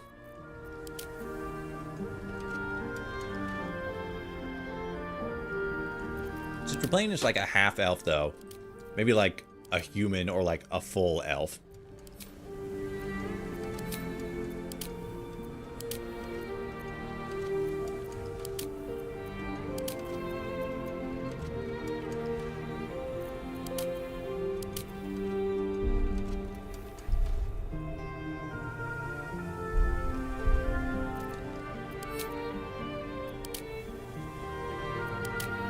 If we went with an elf, it would probably be a high elf. More of a contrast there, I think. Maybe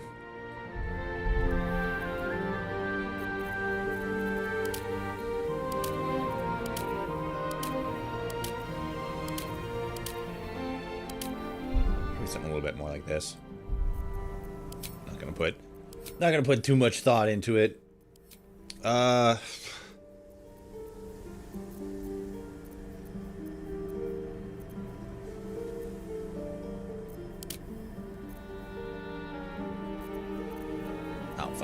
Now I completely forgot what the hair was. Shit. I wasn't paying attention. Fuck. It was like slightly bigger, but it wasn't like big like that. It was fuck, which one was it? No, that's the one. Nope, fuck. God damn shit, I lost it. Son of a bitch. Now she looks like George Washington. Jeez. And now she looks like those fucking dudes that were talking to Trump at the White House. Fucking Thalmor making agreements with the fucking our corrupt president. Jesus.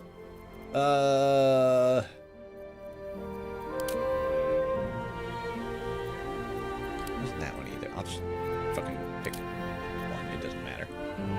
Not that one. I guess I could just go like. Nope, that didn't change anything. Son of a bitch. Okay. Fuck. Where's the hair? There it is.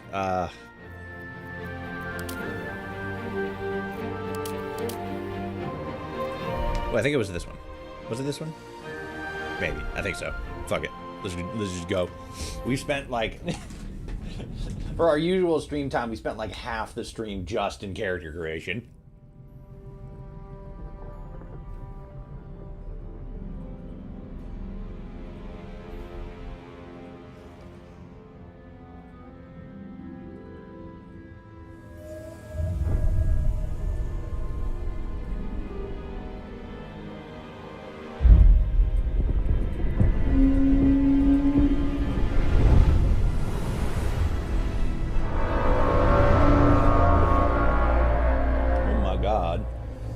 It's the tentacled man.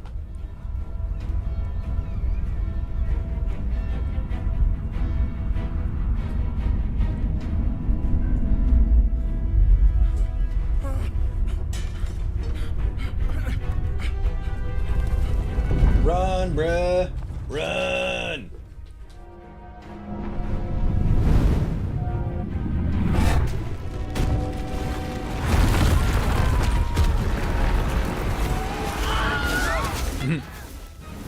I forgot the Wilhelm scream. The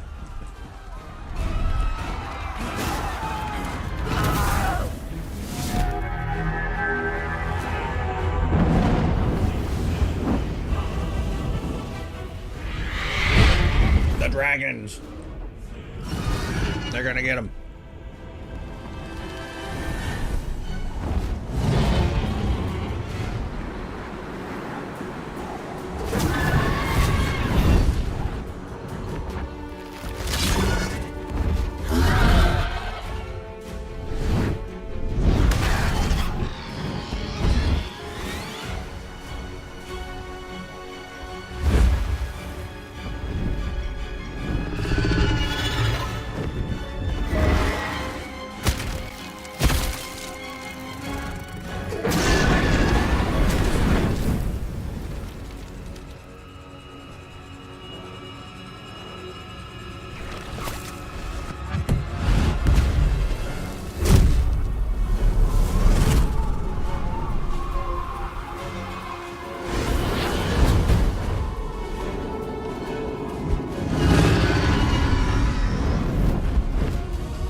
Boom.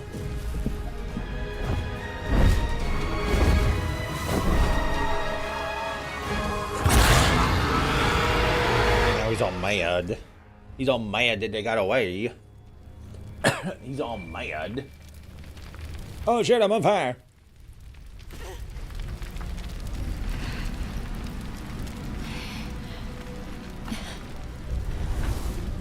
Man, it's crazy how Lae'zel was basically set up as like the main character, and how much of the plot not revolves around like her specifically, but is very like adjacent to a lot of like her stuff.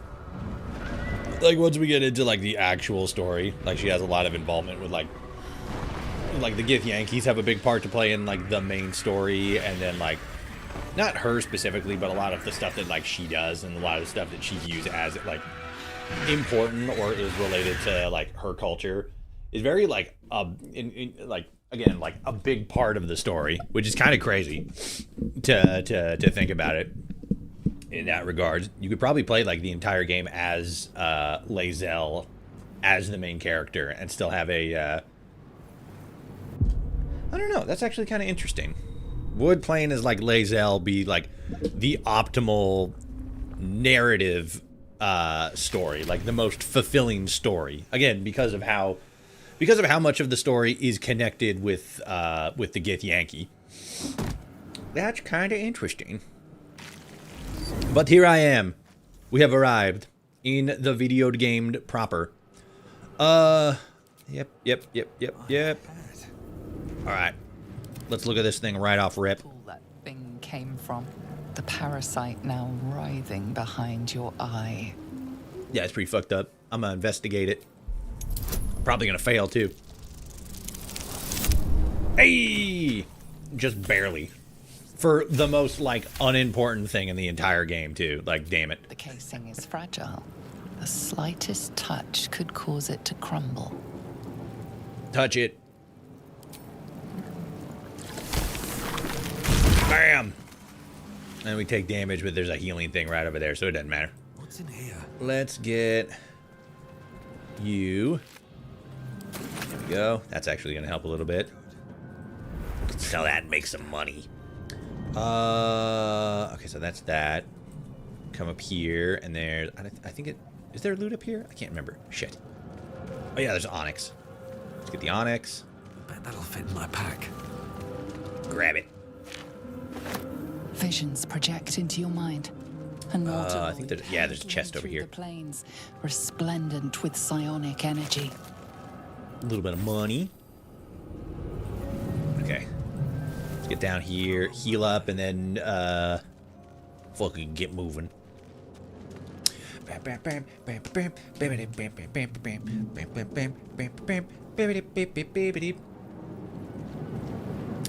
Okay.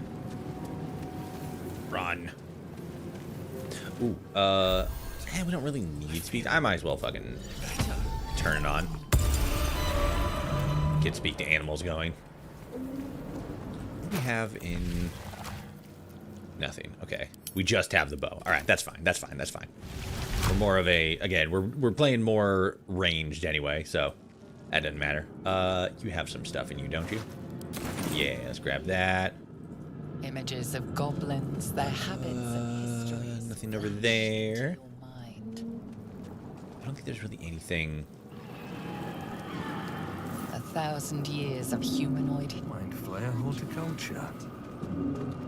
Ah, shit, I forgot to change the voice. Oh, well, for the character I'm playing, this is probably fine. A schematic of a nautiloid flashes into your mind. I don't think any of these are super important. As much That's fine. living Okay. being as ship. Let's head up to the first, not major, but sort of like bigger check thing. Very well. Because if we can get, us, that's gonna be pretty huge. It's gonna be a big deal.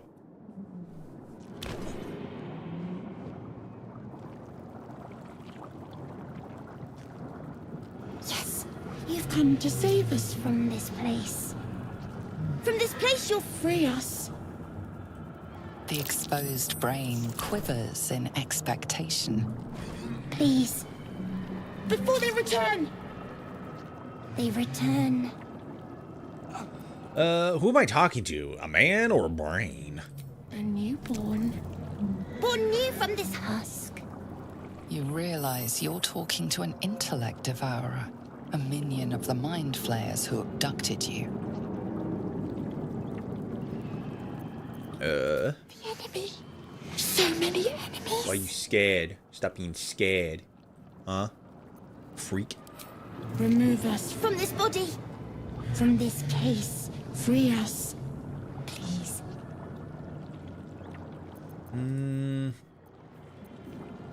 Pretty sure I can do it with dexterity. I mean, I'm gonna try investigation just for the fuck of it. Oh no, I failed. How sad. from this strange context, you notice nothing unusual about the brain. Alright, that's fine. That's fine. That's fine. Pretty sure I should be able to get him out with dexterity. Unless I, like, totally whiff on it. Oh, yeah! Now we're talking. Let's fucking go.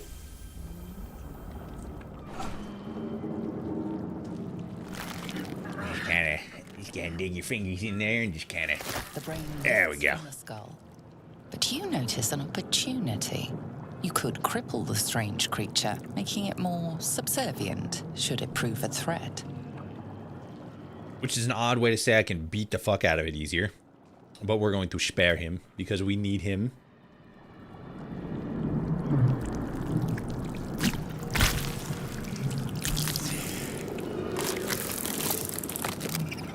We are free.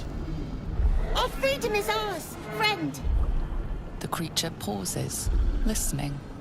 Something behind your eyes seizes in recognition. We must go to the helm. At the helm, we are needed. What's the hell? Brain tenses, as though querying an unseen advisor. Do you not hear it? We will not survive here. We are needed to navigate. We are needed to leave this realm.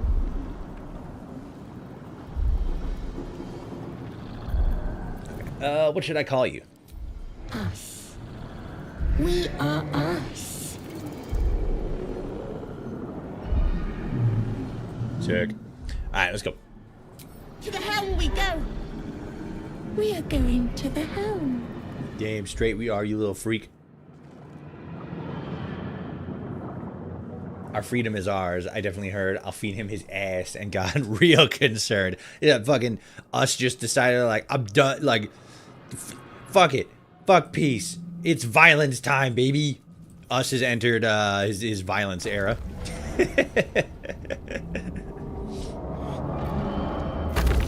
Every time he says us, I think he's saying ass in a faux British accent. Yeah, real. Especially since everybody in this game has a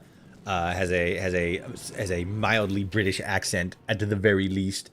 No, that's not what I wanted. I wanted this one. Let me move these around a little bit. Let's put you there and you there. Yeah, that's probably fine. Yes, okay. Let's get going. Come on, us. You little squeaky brain creature. Dragons.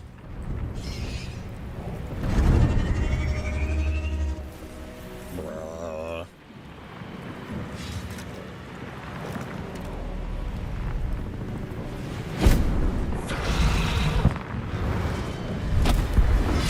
Abomination.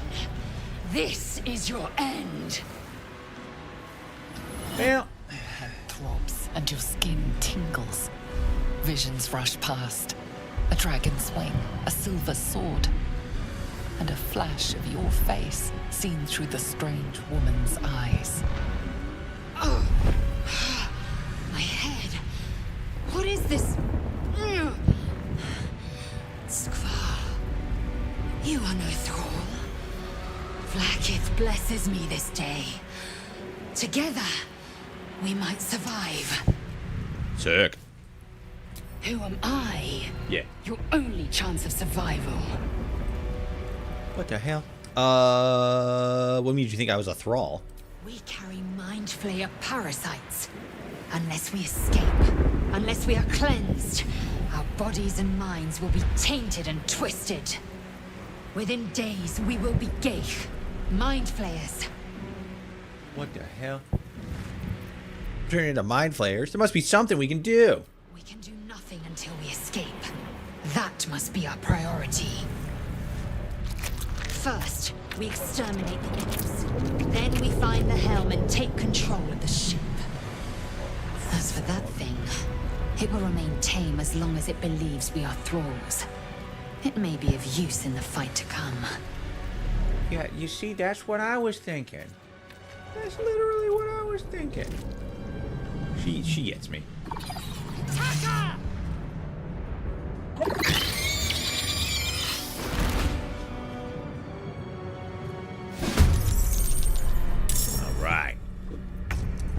combat, baby. Let's see. What do we got? 7. 7, 7. Okay, so all 7. So this shouldn't be too difficult. We should just need to do... okay. Let's have Lae'zel move first. Chop him up. Fuck yeah, let's go, baby. Over here. You go for that one. Nice. And then Time to push my luck again. distance. That's 1 to 4. That's 4 to 9, so we probably have a better chance of doing it with a ranged attack. We don't want to go with a piercing shot, not yet. Let's just go with ranged. 5, let's go. An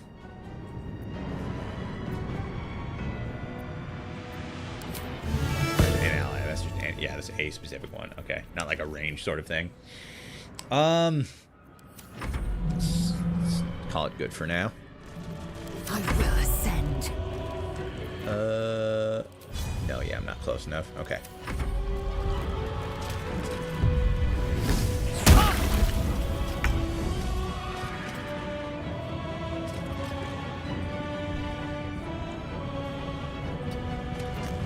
Victory awaits. Let's do it again. I will Smack not him. know failure. Wham! Perfect. Okay. Don't think anybody in here has anything super helpful, but we might as well grab anything that we can get. We can use it to sell. We can make money off of it.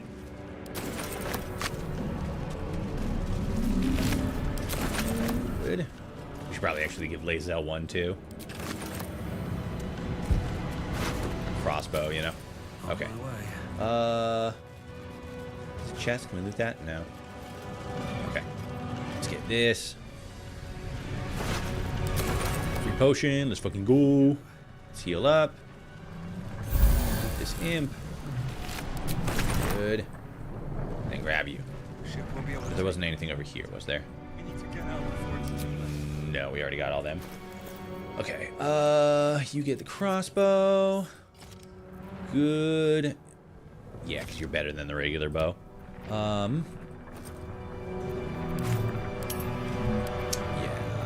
Still alive. Yeah, we're probably actually going to want to give Lae'zel all of our standard shit. Or all of the, like, you know, weapons that we're not using right now. So she has a higher strength, so she's going to be the one to, like, actually carry everything. I'm too used to me being the one, like, with the highest strength. And, like, I end up carrying everything. What am I doing? Just do this. Yeah. That's 3 turns. Okay, cool. But that is not the case. My strength is, in fact, quite small. Hold. There we go. You gonna steal the fire sword? Damn straight I am. I'm taking any advantage I can that's not like a cheat advantage, right?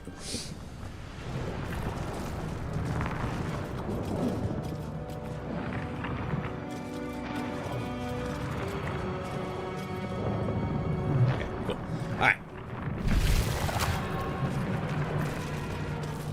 Let's give this a spin. Ghaik machinery. I can make no sense of it. Because I don't think we gain experience by killing these guys with one of the buttons, but... Another mystery. Can't read this one. yeah, alright, fair enough. I think it was... So the Gith sword too? What do you mean? Are you talking about the one that you can, like, technically steal from Both? Fuck, which one was it? I think it was this one? Yeah, that was it. Okay. Yeah, we don't get any experience from it, which is kind of a bummer, but, like, you know, whatever. Let's grab that. And then we'll grab this guy. Yeah, probably not. We'll probably pass on that one just because it's kind of a... Like, I know about it. I don't remember how to, like, do it, but we're probably going to pass on that one because I think it's a bit of a, like, risk, I think, trying to do it. But I think at the point where we get... I think by the time we get to that point specifically, we probably don't need to, like, really worry about it. I don't think so, anyway. I'll look around. Try that contraption next to the pod. Okay. Let's take a look at this. The console appears dormant. I like when I play as a barbarian, I can just rip the lid off. Oh, is that true? If you play as a barbarian, you can just Mechanisms are completely yoink the lid of the pod right off. That's funny. Not surprising, but that's funny. I didn't know that. See, this is what I'm talking about. This is why people like are constantly replaying this game and never actually get to the end, because they hear something from somebody and are like, oh, I've never tried that, you know, that build or tried doing like that specifically before. Oh, I want to give that a try, you know. And then they start a new game, do that, and then they just play the game as that. Can I lockpick this? Do I have any lockpicks? No. Pick them and add to wares. Can have a star and lockpick it later. We got an ad starting on Twitch here pretty soon. If you guys on Twitch want to see less ads, consider becoming a member. Blech. Blech. Okay. Let's grab you. Key. How many hosts of these gay infected? 2. Exactly 2.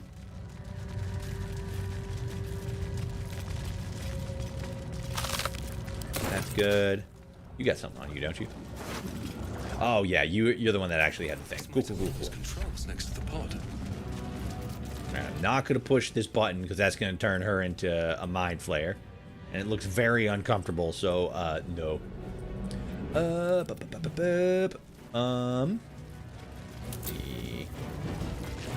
Rearrange these real quick.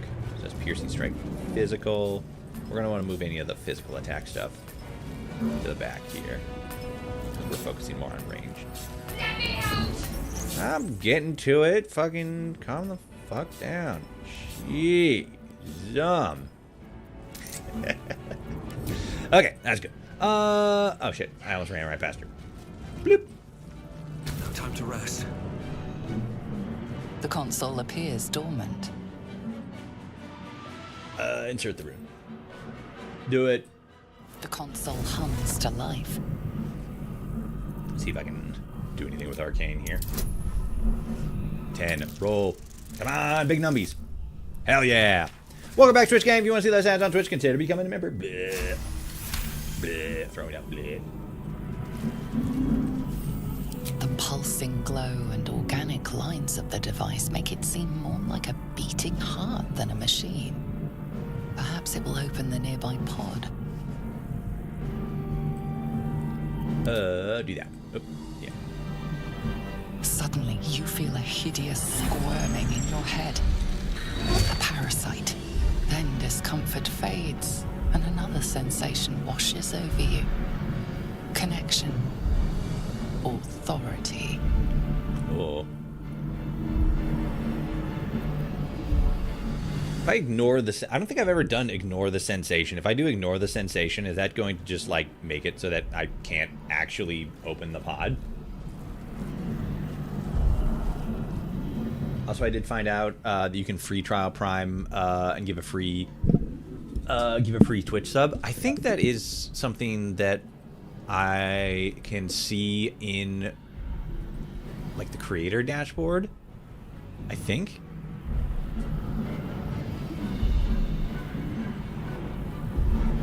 Yeah, you basically just pull it out. So if I do ignore the sensation, I still open the pod. I just don't use the Illithid Wisdom to do that.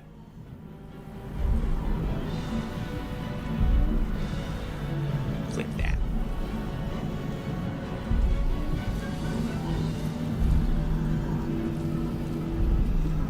Oh, that's how you do that. Huh, interesting.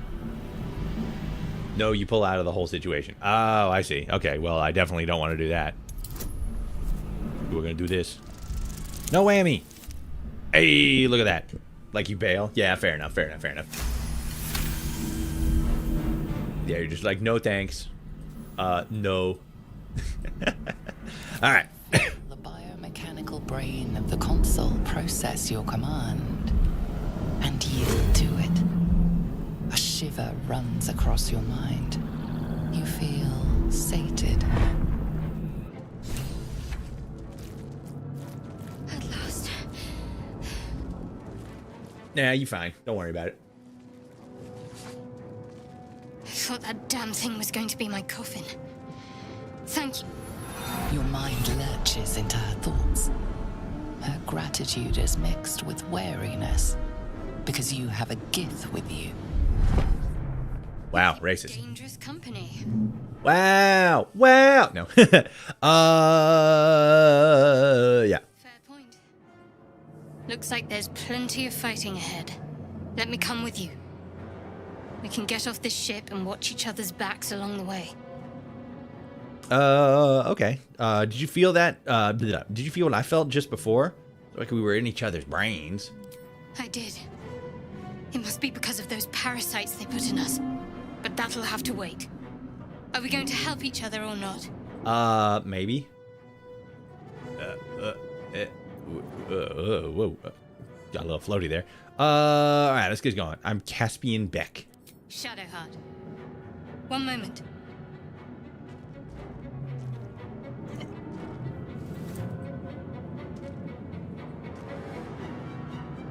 The fuck was that?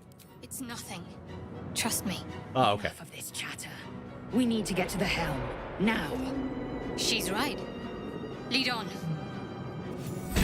Alright. Nope. Fuck, come on. There we go. Alright. Because there's, like, you can... Shouldn't have wished to live in more. If I lock onto here, and then, yeah, I can then move like that. Just go like... Strafing! Oh, wait. No, I don't need to do heal. So let's go here. And then let's go in here. And then let's just move right here just to trigger the save and everything. Who put you in charge? I'll trust my own judgment. Cane yank. Pretty sure that was a mean word. Alright, cool. Okay, so now we'll go back here, and then I need to... Shit. What was the button? Was it I? No. Fuck, what was it? G, that was it. Couldn't remember the button for it. So, let's do this, and then... let's get you, and then we need to go with... Get rid of you, go with you. Okay. Cool. Still breathing, despite And everything. then let's do save, and then again, because we're in an honor mode run, we only get the one save. It's a one and done kind of thing. So we get one shot at this, and yeah. Let's see. Get an extra action, +2 to armor class. +2 to armor class. Potion of speed does that. Advantage on dexterity saving throws and doubles your movement speeds. I figured doubled your movement speeds would give you +2 to armor class. Here goes. All right, fair enough.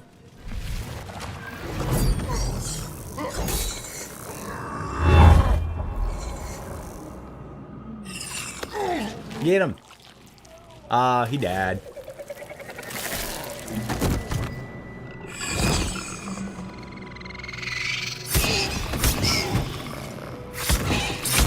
Too hard, I know, right? Safe word. Connect the nerves of the transponder. We must escape. Now. Well, like your mom must escape. Oh, fucking got him. Escape. Connect the nerves. Nerves. We will connect them. All right, so we got that 15 turn thing, so that's good. That's the same. Yeah, because so we got two things basically going on here. Banana pepper. Well, actually, we kind of got three things going on here. Us is giving master vibes with the multi-voice thing a little bit, yeah. Kind of like fuck, what is it? I always kind of thought, no, yeah, like I was thinking the Emperor, like from in the game, but yeah, very, very like destroy. But it's an overlapping thing instead of just like a pitch, not pitch shift, but kind of like identity shift kind of thing. But so we got three things going on here. Actually, this might be the way to go. If I do this and I can knock down. Okay. Oh no, oh wait, no. Is there not a stock? If I hit this with Yeah, if I just hit this with, like, any ranged attack, that's going to make it fall. And then it's going to hit that, and it's just going to, like, in theory, take both of these guys out, right? Isn't that it? Because it says it has 24 health.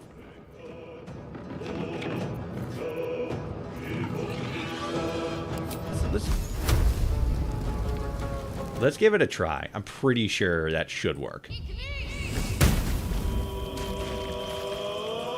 Well, it didn't work the way that I thought, so no, actually. Shit. Fuck, I could have done it with my... Ah, damn it, I fucked up. I fucked up bad on that one. Because this mysterious liquid is flammable. But I already used my... fucking... God damn it. I already fucked up. Shit, okay. Fuck. That's not great. Okay, let's send... Yeah, you have a higher chance of one-shotting you. And you did. Fantastic. Okay. We rebounded, if not slightly. And then we can't do anything with you, so this is just a gaining ground kind of thing. You're good. Let's move over here to cover you, and then you go here, and then try to hit range. Hey! Okay, cool. We have absolutely rebounded from that goofy little mistake where we fucked up on the order in which we should have done that. Okay, let's do this, and then we'll hit you ranged. Okay, didn't kill it, but that's fine. Miss. Perfect, perfect. So then now we can hit you there, and then Talk to me. switch to Shadowheart, Have to keep going. and we go over here, and I don't think I want to use drop until we get like right next to him, because if we do, then I think he can just pick it right back up, and that's going to be a waste of an ability. So let's not do that. Let's instead move closer to you, because I think you're going to focus specifically on you. So we should be okay there. Watch Shadowheart get absolutely destroyed next turn. That's gonna fucking suck. Okay. Let's go here. Can I make that jump? I think I can make that jump without stepping in the gross. Hey, we did it. Let's fucking go. Okay. Yeah, we want to move here because once we get like up here, then we're gonna have more guys to contend with. So we don't want to get like too spread out. Okay. So we want to do that again, and then we want to go. Because I don't know if stepping in the mysterious liquid is going to be bad for us. Okay, I think we did. I think we're fine. Okay. Woo! Rough and tumble. Okay, we're good. Okay. Not now. Here's our first shot. We don't have a whole lot of shots at this, so we got to make them count. Halt, approach, drop. All right. Drop it. Drop it. Drop it. Fuck, it didn't work. Shit. Okay. Still on my feet. Yeah. Breathe deep and move. Do that, and then... Oops. Hit him. Yeah! We're fucking cooking with this run so far. Watch it all go wrong literally within the next, like, 2 minutes. Okay, so let's go here. And then because we're ranged, and yeah, I don't want to do that. Let's get you. Perfect. We're getting all of the luck so far. That's bad. That's actually bad. This is not good for us because he's gonna fuck our shit up if he can make this attack. Like Shadowheart's like she's down if he hits. Another fight. Okay, so let's... Fuck. We might have to skip the fire sword. Because... What? So, if she goes down, she's not going to die, but she is going to go prone. Which we can, like... We can just run from here to the transponder, like... Probably, like, right now, actually. Let me do this. And then I think I can do that. Yeah. Okay, it's not a kill. That is though. Fuck yeah. So now I should be able to do this. Okay, I'm not there yet, but I'm like right there. So next oh fuck. I could have used that. I should have actually used that. Damn it. Okay. I don't use potions very often, so I fucking constantly forgetting about that. Okay, if Shadowheart doesn't make this, she's going down. Like, she's not going to die, but she's definitely going down. Let's see if we can make it through this stream without actually losing anybody. Yeah, command drop. Fingers crossed, chat. Hey, it worked. Fuck yeah. And then, yoink, mine, fuck you, bitch. Push him. Insult to injury. Ah, well. Okay, so she's gonna get hit. She's not gonna go down, though. Never mind, she went down. This doesn't count as a death, though. That doesn't count as a death. She is just prone. She is not dead. And because she has the sword. Oh, you're still alive. Hold on. Strike. There we go. Sweet. Okay, cool. So, Shadowheart went down. Shadowheart is not dead, which means she's not sitting the campaign out. And we got the sword, so I just got to run over here, activate the transponder, and we're good. The helm's Sick. We did it. You've made it in High time. fives all around, chat. Whoosh, whoosh. Woo! Yeah, that was close. Every once in a while when I'm doing that, there's like because you have a 55% chance of making that roll, of having that action actually, you know, do what it's supposed to. So it's always kind of a hit and miss, right? It's either like you're going to make it, or like everything's gonna go wrong, because you don't exactly have a whole lot of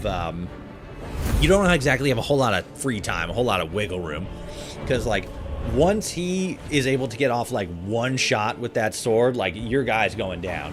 And then because he can, I think he can do 2 attacks in 1 turn. All he has to do is like attack, move, and then attack again, and like you're damn near fucked. Like it's almost game over. I've had a couple of early games, you know, make it to that point where we like it's just game over during that beginning part. But it's usually like I kind of like push my luck a little bit. But yeah, it's kind of a pain in the ass. It's a choke point, but it's like not really a choke point. You just have to not get greedy. How strange. A ship falling from the sky.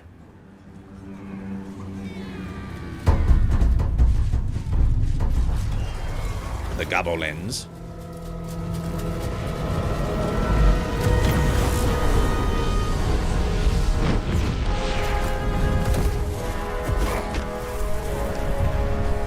We're going down, Chad! We're going down! Oh, hey, how's it going? Oh. God, I got fucking domed. That wasn't just like a fucking pebble hit me. That was like a fucking chunk of boulder, and I'm not dead. It didn't just fucking take my head off. It just fucking bounced me out of the ship.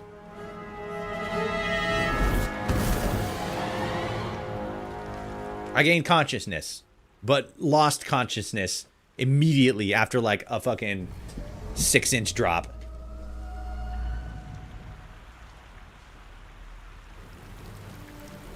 Whoa, is that a burning sky octopus, or were those mushrooms you gave me special? I know, right? And in this game, like, a little bit of lag going on here.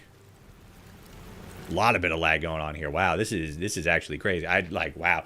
that was a lot of processing issue the game had there for a minute. But yeah, especially in this game, special mushrooms are definitely not entirely impossible for them to be like constantly special. Looks perfectly smooth for Portal Wolf, like it was just on. No, it was definitely lagging there. I missed it on the playback on my YouTube thing, but yeah, I don't know what was going on there, but it was being weird. Okay, check myself for injuries. Other than the infection, you're more or less intact. A miracle, given everything you've been through. But it'll all be for nothing if you don't find help soon. Yeah, you're probably right. Death sentence, and the clock is ticking. You need a cure. Oh yeah, okay, so like the basic story, right? We kind of missed it at the beginning intro because like there's an intro segment, right? And then it goes into the character creation, but I just like started the stream in the character creation. Effectively, the story as it's presented thus far is we were abducted by mind flayers that are basically like the ultimate bad guys of the D&D universe, effectively. Not like the, but like, you know, for the most part.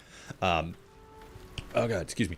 And they put a parasite inside of our eyes, and this parasite is basically the thing that turns you into a mind flayer, basically. So at our current juncture, we have a mind flayer parasite behind our brain, and for whatever reason, it just hasn't turned us into a mind flayer yet.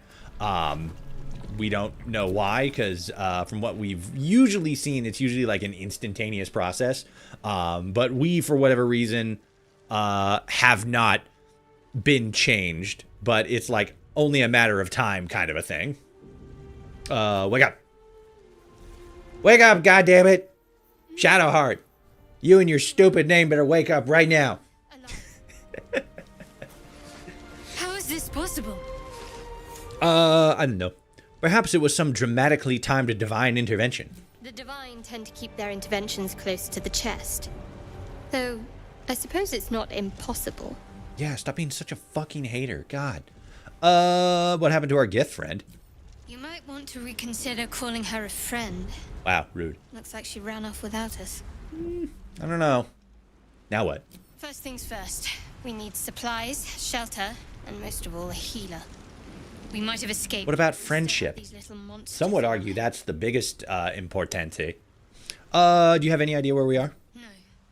I don't recognize. Oh yeah, fucking. I suppose I probably should have asked this like much earlier in the stream when it wasn't so like when we were spending forever in character creation. But did anybody else watch the Amazing Digital Circus episode 9, like the series finale on YouTube yesterday?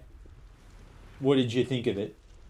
I went to go see it in the theaters like forever ago, and I was able to view it through other methodologies before the episode went live. For like recap and like editing purposes for my for the short that I put out. And yeah, I liked it. I was a fan. I liked the way the narrative all wrapped up. I've been seeing a lot of people who are basically saying like they would have wanted. I enjoyed the ending. Yeah, the biggest thing that I think I've been seeing people like quote unquote complain about. You know what, quote unquote isn't even like an inaccurate way of saying it. Just like, you know, being critical of is that like they're it's kind of the curse of like popular shows. It's like, oh my god, it's not long enough, right? Like it didn't get enough episodes.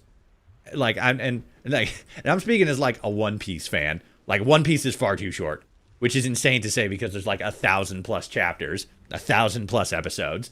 But it's the same sort of effect. It's one of those things where it feels like the story needed more, needed like maybe like 1 or 2 more episodes just for like maybe some additional like world building or like giving a deeper dive into like specific characters, because let me do this too. Because sort of like everybody except like Ragatha and Zubul got like, an episode about them or like primarily focused on them. But like they didn't, and I feel like we learned as far as it was like necessary for the story, we learned enough about them for them to like serve their purposes. But it still probably would have been nice to have like, episodes about them that supports the rest of the narrative, like as, a secondary, or like, because like, we don't really get, I don't think we got a whole lot of, narrative supporting information from like the Gangle episode. But like, it was still nice. So I think that's one of the bigger points of criticism that I definitely agree with. But there were some people who were like, oh my God, the ending was so ass and shit like that. I don't know what those people are on about. Like I don't know. I think somebody summed it up pretty well in the Discord server. Like, people already had an idea of what they wanted the ending to be, and when it wasn't that, they got mad, which is kind of silly. Me personally, I think that's kind of silly, goofy, ridiculous. Speaking of, I'm gonna take the fucking violin off. Oh, that was the perform action. I thought it said like poison or something. I was like, the violin's poisoning me? No, that's not what it was doing. I don't want the hat. The hat looks dumb. I kind of guessed the twist, but I did expect that they'd at least fix certain things more than they did, but it was fulfilling. I'd still say we got enough Zubul and Ragatha. Plus, I'd say the softball episode was kind of Ragatha's. Yeah, there were like certain, because it was interesting because there's like certain scenes, like we do get a lot of like Ragatha specifically. I would argue we probably didn't get as much like Zubul specifically, but there are like scenes specifically that are a lot more like, focused on, or like percentages of the episode that are that have a lot bigger focus on on specific characters. And I don't know, I've just seen a lot of people that seem to be like expecting sort of like FNAF levels of like world building and stuff like that. I was talking about it yesterday too a little bit. Like it's one of those things where like it was a narrative, it was a story that Gooseworks was trying to tell, and it was like anything that is like unrelated to that story or doesn't help push the larger narrative messaging around like finding meaning in a stagnant life and stuff like that. It wasn't really necessary. It's like, would one or two more episodes have been nice and sort of helped to make like, again, like Ragatha or Zubul or one or two other characters feel a little bit more fleshed out? Yeah, probably, but it's not like, me anyway, I feel as if we're not missing out on a lot of like critical information. I'm trying to think of something. I did see ones. I got a flute. I did see one short that said that there were some like plot holes or story beats that didn't get tied up, and I can't think of what specifically he was talking about. But then I just saw I saw this like TikTok comment that was like, we didn't even get any resolution on like what CNA is and stuff like that. Like, no, we definitely got that. Kinger was pretty expository with the whole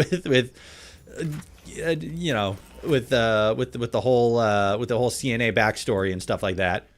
Like there's some characters where it's like, okay, well, how do they get into the circus? Like Pomni and Ragatha definitely seemed like they were like with friends or whatever, and then got brought in.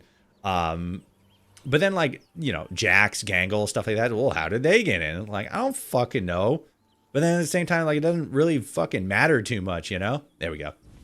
I knew the jump was in there somewhere. This is like the safe way to get to this section, because I feel like I remember the first time I played this, and like this beginning area, I struggled so bad with it because like I also didn't really spec my character very well, but like I struggled so hard with that beginning part because like those little fuckers hit hard. When it's only you and fucking Shadowheart here with her fucking awful loadout. Fuck me, like what are you gonna do, right?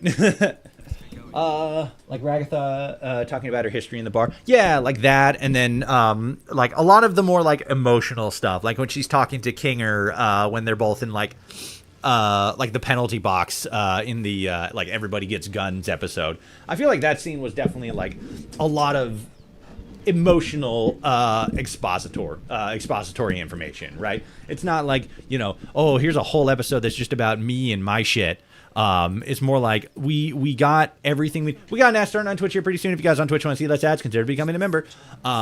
We got all of the information that we need in order to tell her story without going into like explicit detail.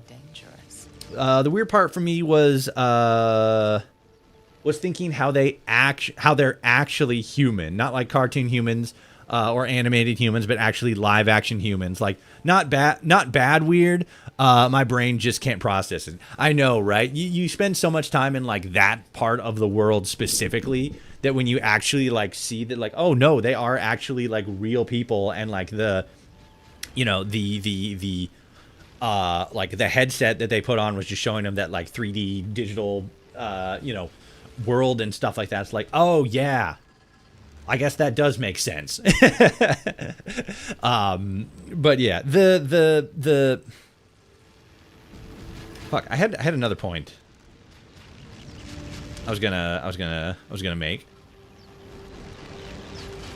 I can't remember what it is. Oh well. Especially since the CNA offices, we see are animated, but the photos are real. Yeah. It is a bit of a disconnect. But I mean, again, like, it's the like the whole world is set up to be like, oh, this is like a '90s computer game, kind of thing. And like, okay, that, you know, that makes sense.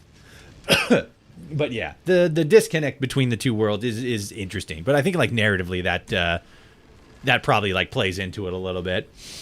Oh yeah, like I kind of feel like one of the reasons we didn't get like a very strong, detailed background about like Zubul specifically is probably because it feeds into, like, it probably just is like the temperature of like the world and the internet, because Zubul's backstory and Zubul's identity is very like, you know, trans progressive. And I feel like if we got too far into her stories, or if we got too far into their story specifically, it would probably get a lot of like criticism or a lot of like blowback, or some, maybe not blowback specifically, but a lot of people, maybe not a lot of, but it'd probably one of those things that probably would just be like an easy target, you know, an easy target for bad actors. And like, oh, this is the woke episode or whatever like that. So I don't know, like that's kind of my game theory as far as to like why we didn't get like a Zubul specific episode. But at the same time, it could just be that, you know, Gooseworks just didn't want to, you know, they had a specific story they wanted to tell, and they didn't want to get into this whole expansive multiverse kind of thing, you know. That's my thought process specifically. I was sitting on Twitch like, who are they talking to? I found you. Hello. How's it going? Thank you for the follow. Big, huge. I don't know why the audio didn't play for that. Maybe it did. Now it's just yapping and didn't hear it. But either way, hello. Hello. Thank you for the follow. Big, huge. We were just fucking yapping about the Amazing Digital Circus ending, and talking, like, not criticizing, but like, you know, like this, that, like, oh, it would have been nice if like this happened or that would have happened, but like overall it was pretty good. I liked it. Touch the seagull. Do it. Touch the seagull. I'm touching. The seagull bit me. Disgusting. Exactly. Disgusting. With intent to brain. But yeah, we're all in pretty big agreement that it was pretty good. Like, you know, a couple things that were like, oh, you know, this would have been nice, but like overall it was a good ending. Cut it off. Cut off the arm. There's a strange arm. Cut it off. Get rid of it. We don't need it. Makes me giggle every time. It is quite silly. It is quite a silly way. Oh wait, I have to do this. Smack. High five. Perhaps I should have clarified. A helping hand. Anyone? This portal has a strange arm growing out of it. Exorcise the cancer. I know, right? Oh my god, this portal has a human hand growing out of it. Quick, get the buzzsaw. Okay. Attune yourself to the Sigil of Magic, and then bid it to quiet down. This is a charisma thing. We have proficiency with that. I mean, it's either like do nothing, really take a fucking bad risk with strength, or just do charisma. So here we go, and we're doing an Iron Man honor mode run, which means it's honor mode. So it's just like every decision is final, one save, all that stuff, and then the Iron Man aspect is we cannot revive any character that like properly dies, right? Like they like completely die and can only be brought back from like a scroll of revivification or a like revival spell. Like we can't do that. If they go down and become like prone and stuff like that, yeah, we can pick them up, no problem. But we can't revive them after they're fully dead. If they're fully dead, boom, that's it. The bald lock, if you will. Yeah. Bald lock run. Bald lock 3 run. I'm here now too. You're just jumping from platform to platform all over the place. She's a trans-dimensional viewer. She's everywhere. I need to get a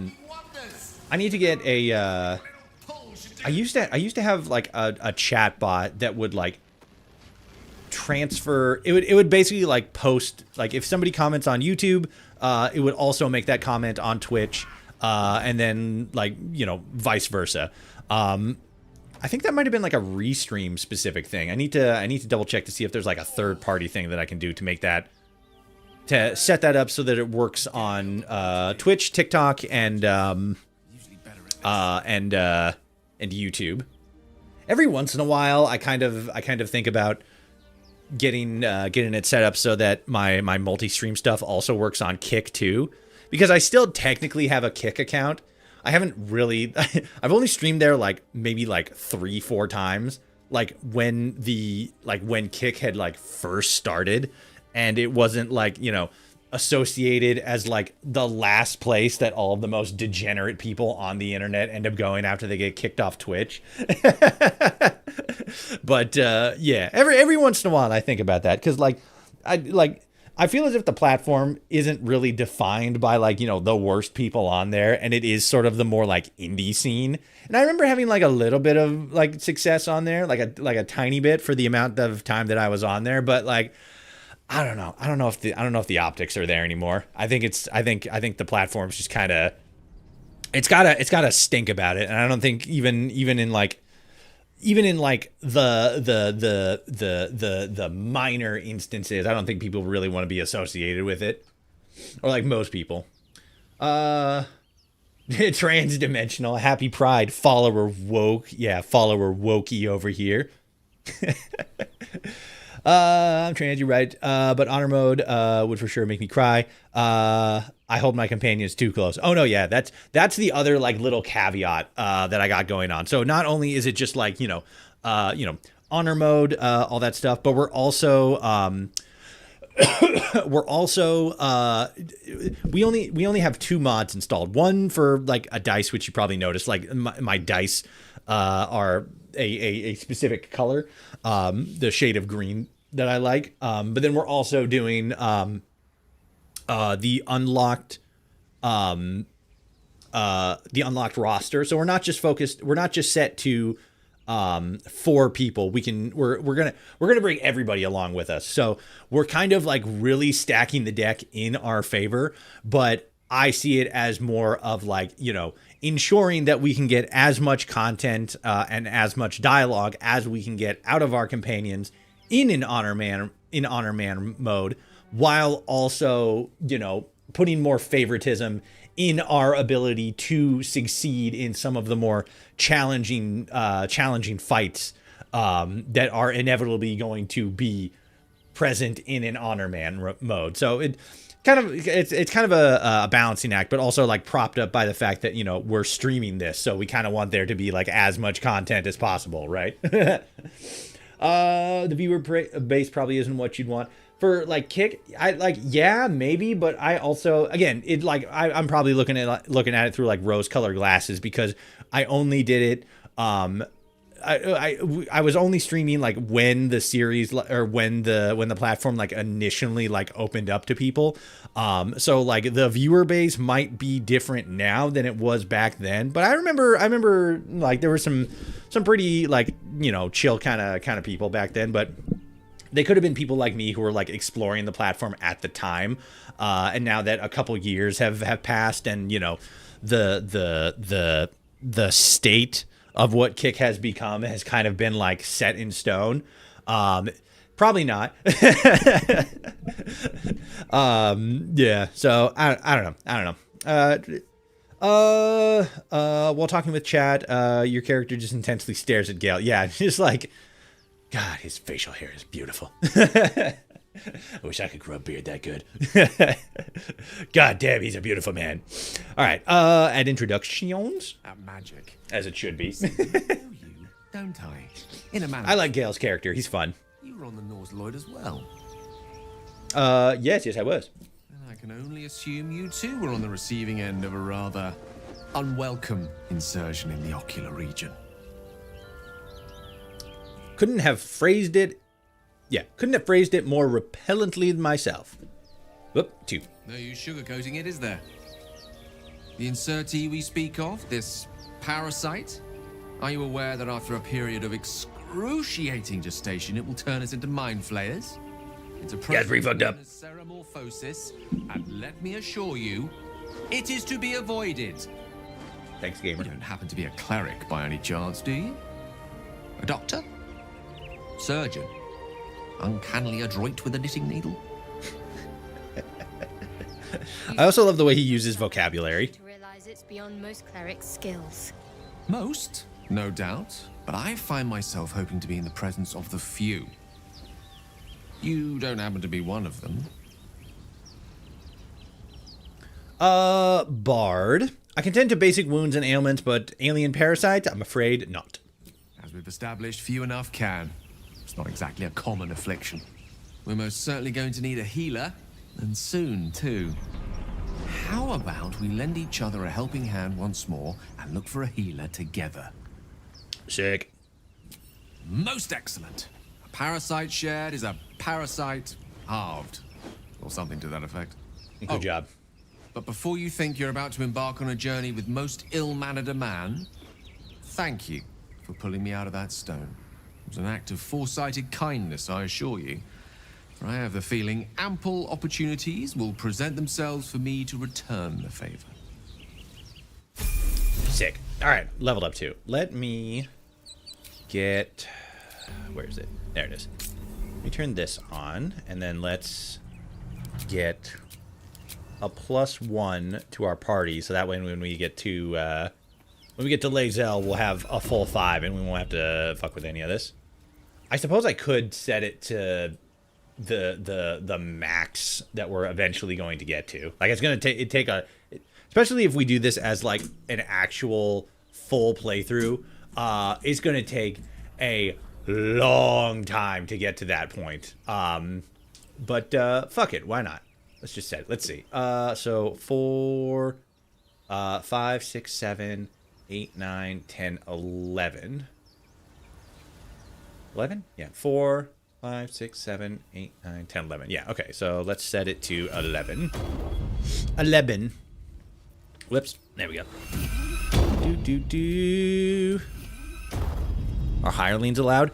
I was originally, like, when I was thinking up this this whole, you know, stream idea, I was kind of thinking it specifically as, like, again, a balancing thing to cover the most bases, like have like one of every class, right? Because we have Astarion, who's a rogue, Gale, who's a wizard, Karlach's a barbarian, Lae'zel's a fighter, Shadowheart's a cleric, Will is a warlock, Halsin's a druid, Jaheira's also a druid, but you know they you get a pass there because they're companions, they're permanent companions, and there's fucking nothing really we can do about it. We could probably like not cheat, but we could probably change like Halsin or Jaheira's class a little bit, but I can't be bothered to fuck with that shit. I'm not gonna lie. But Halsin and Jaheira are both druids.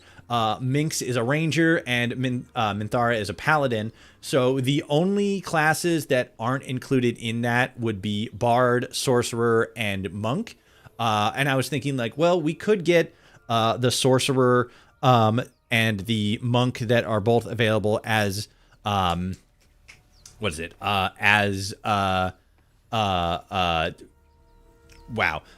are available as son of a bitch.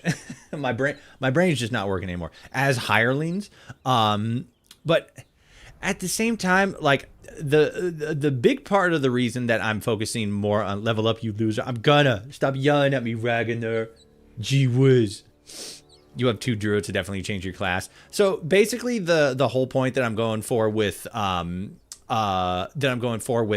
including all of the companions, or as many as I can go with, is twofold. One, to again have as many dialogue and content stuff in the game as possible, but then 2, to also have as much survivability as I can with the as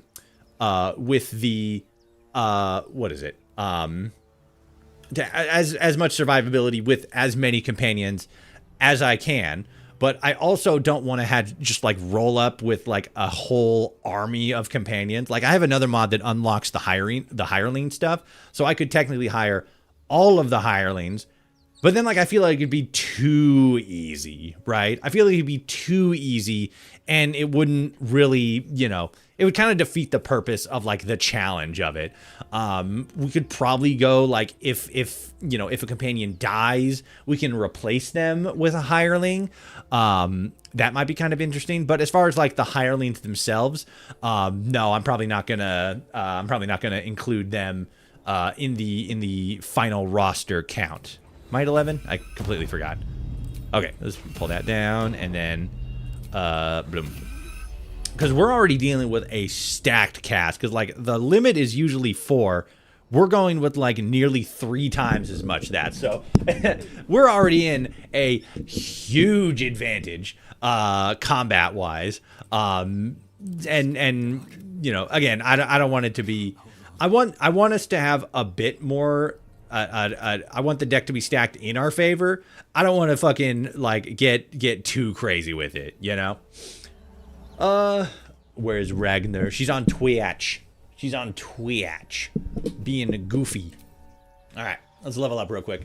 Okay, so we're for our bard, we're at level 2, and we're going to multi-class into sorcerer like we were talking about before. Oh gosh, who's asking? Zam. A bard? Yup, we're a bard. We're playing as a bard. That's us. The bard. Gross. How dare you? How actually dare you? You know what? Just for that, you don't get to, you don't, let's go with fire, and then, ooh, what other cantrip should we go with? Maybe True Strike? Well, yeah, because we're mostly going to focus on range stuff, so we probably don't need to worry as much. Ice would probably, Ray of Frost would probably be good. Acid's not really that great. It also requires a dexterity roll. Me? Gross? Yeah, probably. I think she was talking about how I'm playing as a bard. No, you goof bard. Yeah, I was right. Yeah, let's go with let's go with Fireball. Let's go with Ray of Frost, and then I feel like Bone Chill would probably be good. Like Bone Chill and then True Strike. Because there's not really a lot that really like benefit us. Like maybe Poison Spray.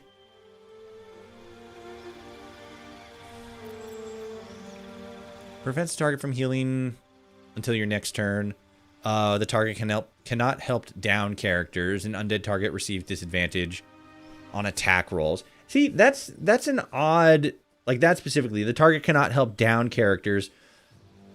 We're the only, I mean, I guess it's a spell that specifically like the enemy can use against us. But like that specific part of the spell isn't really useful at all because we don't down NPCs. We just kill them. So Bone Chill is not too great.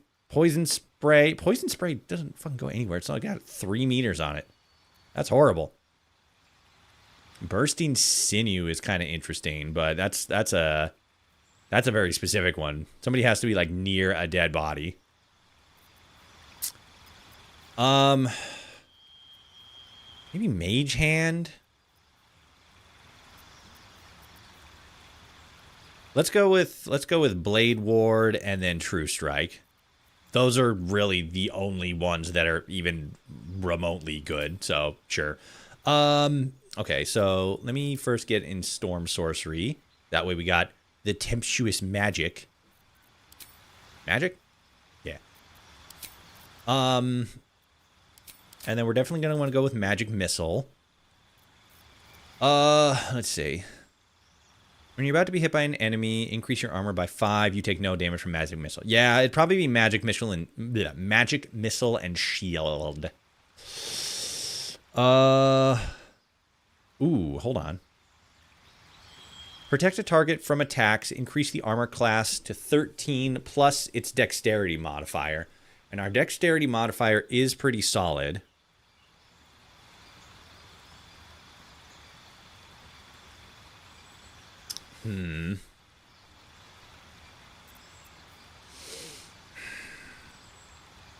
That's an they always hit the target kind of thing. When you're about to be hit by an enemy, increase your armor by 5. You take no damage. Yeah, Mage Armor would probably be better than Shield, because Shield is a reaction thing that only lasts for 1 turn, whereas Mage Armor is a permanent thing. We can always like respec later, but I feel like Mage Armor is better. Witch's Bolt is pretty solid, but I think we're... Yeah, this is good. Magic Missile and Mage Armor. Charm.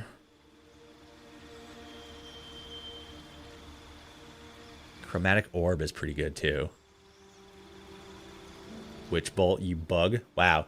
Rude. So mean. How dare you? You're so mean to me. Witch Bolt is basically a free spell, though. Link yourself to a target. Deal additional 1 to 12 every day. Yeah. 18. Yeah, and that has a similar range.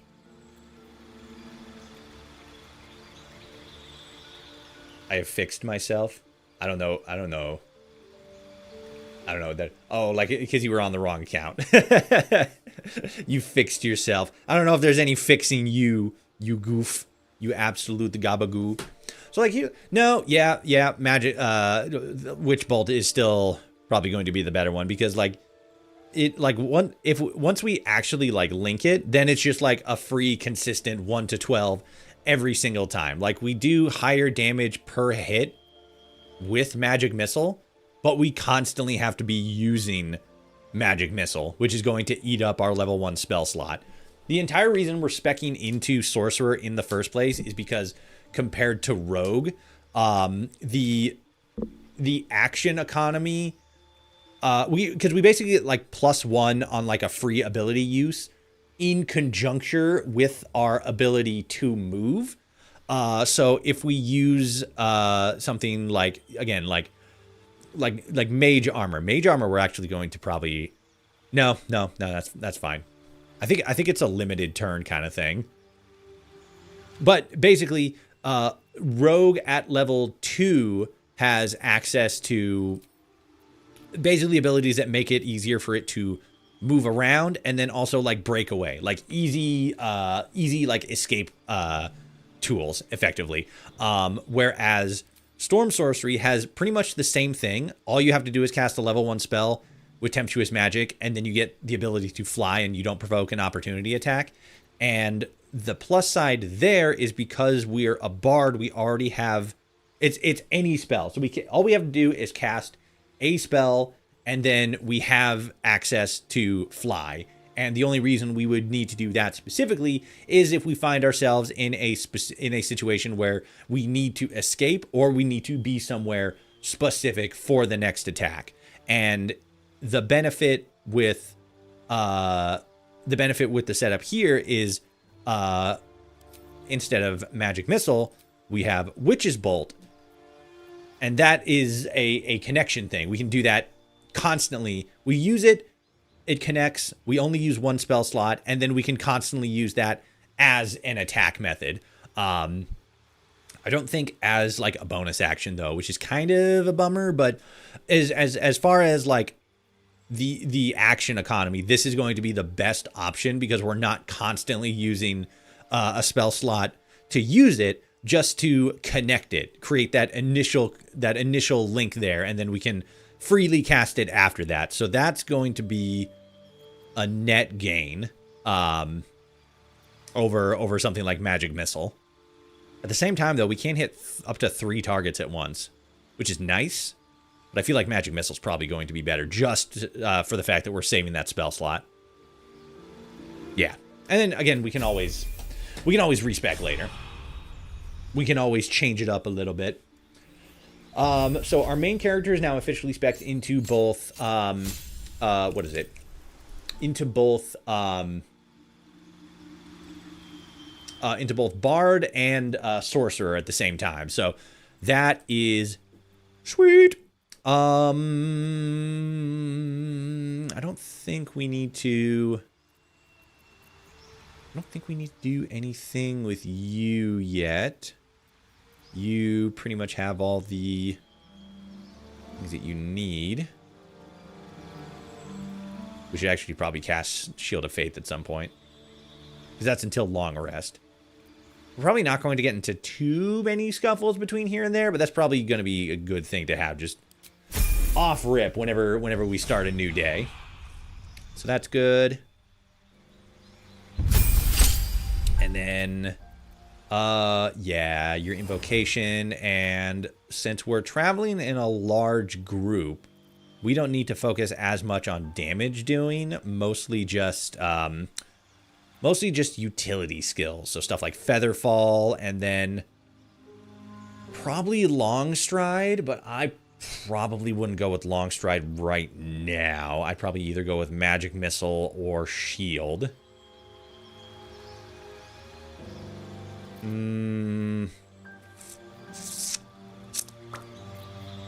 Yeah, I'll go with Shield right now. I want to focus on more defensive stuff for Gale, because I found that wizards, spellcasters in general, are usually a lot more susceptible to being bullied on the battlefield. So we'll stick with that.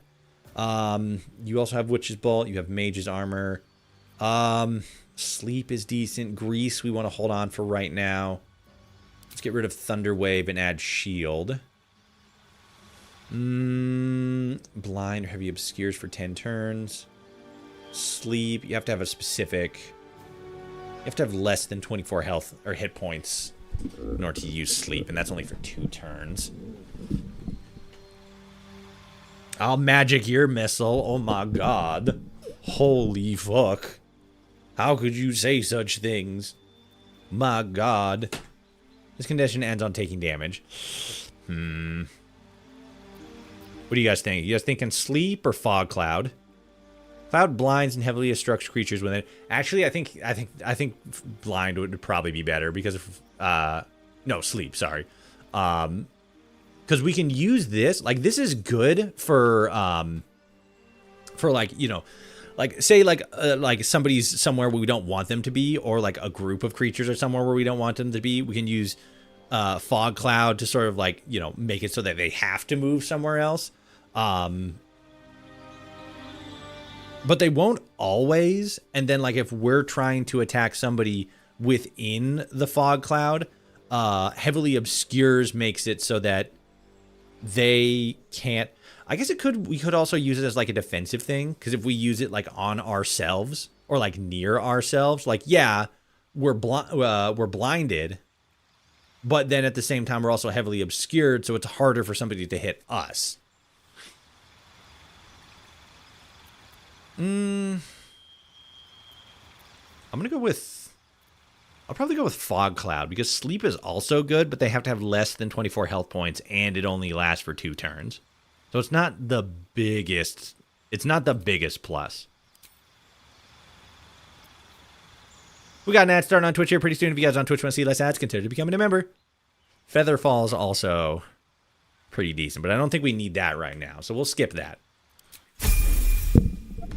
This is okay. We got a decent setup going right now. Okay, let's go and get Astarion, because Lae'zel's like right up here, but we're gonna go and get Astarion first and foremost. Sleep can also be spread out to multiple people. Yeah, but they have to like, it has to be like a total of under 24 health, doesn't it? Like in total, they can't have more than 24 health between all of them. There we go. Like, it definitely scales better at higher levels, but I think for right now, we're not gonna want to mess with that specifically. All right, get over here, everybody. Ooh, this could actually probably get crazy, because if we don't succeed at this, if we fuck this up, the Mind Flayer is gonna get up and is gonna fucking beat our ass. So, fuck. Actually,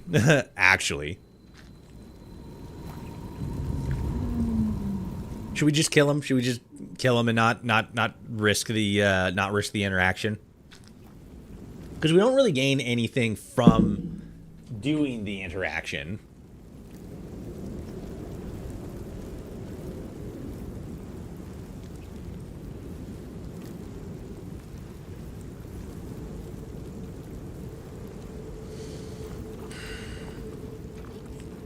Yeah, I'm thinking we just kill him.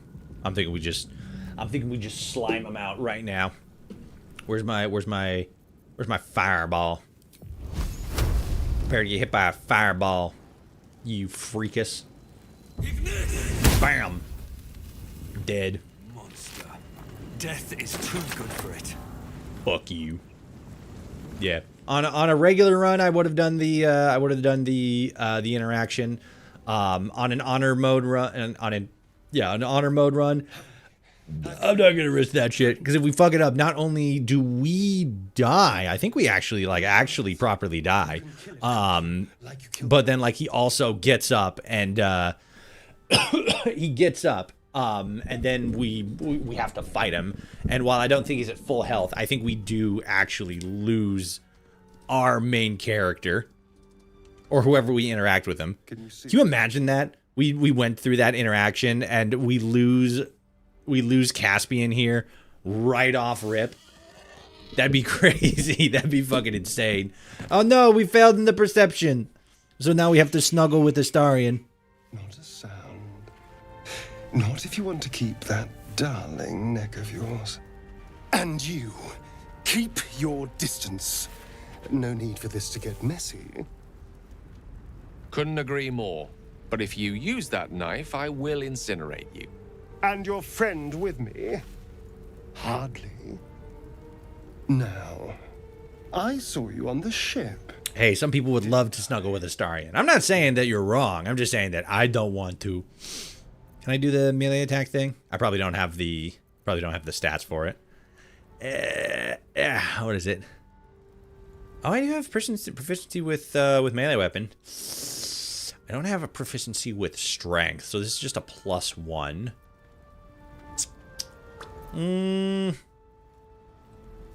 Let's see what happens.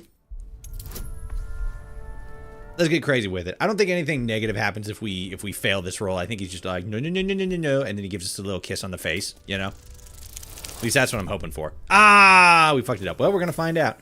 We fucked that up bad. We got a 2 on a necessary 14. That's bananas. You wriggling little... Your mind twists. You're looking out of unfamiliar eyes, prowling dark, busy streets. You try to hold the memory, but it fades to the worm. The light, the fear.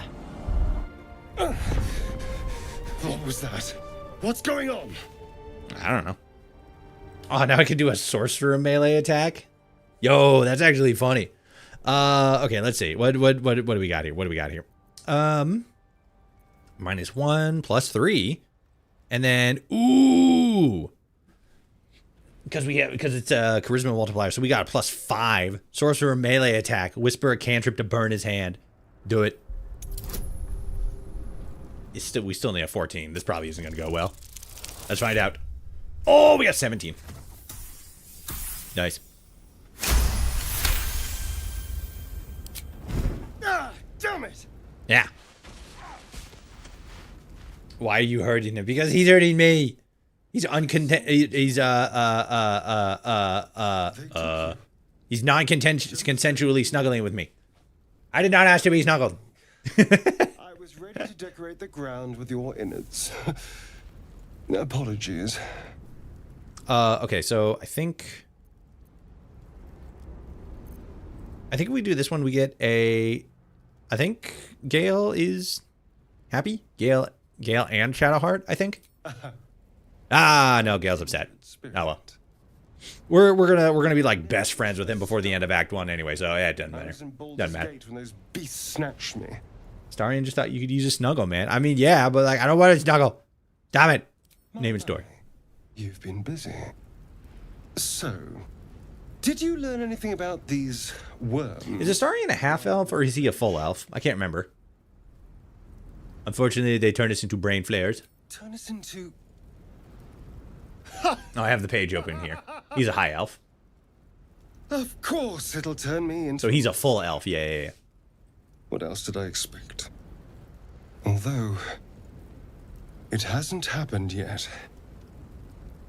If we can find an expert, someone that can control these things, there might still be time. There might be. There could be. There's probably not. Control it. We need to get rid of it. Well, yes, of course. But first things first. First things first. Little kiss on the forehead. What are you getting here, bro? You know, I was ready to go this alone, but maybe sticking with the herd isn't such a bad idea. Yeah, safety in numbers, you goobus. Ship and walk away seems like a good person to know. Yes. All right. I accept. Oh, damn it. I forgot to do my favorite interaction. One of my favorite interactions in this whole game is when you first meet with Gale, and he asks you basically like, you know, like, what's your story? How did you survive? I don't actually know how that didn't actually pop up, but you basically have the opportunity to say like, oh, well, you know, I took control of the Nautilus and you know, safely guided it to a cushy landing. And he kind of like leans around, looks behind you, and he's all like, well, you see, that crashed burning wreckage behind you kind of pokes some holes in your story, but here you are anyway, so who am I to judge, right? And I just think that's so funny. I don't know.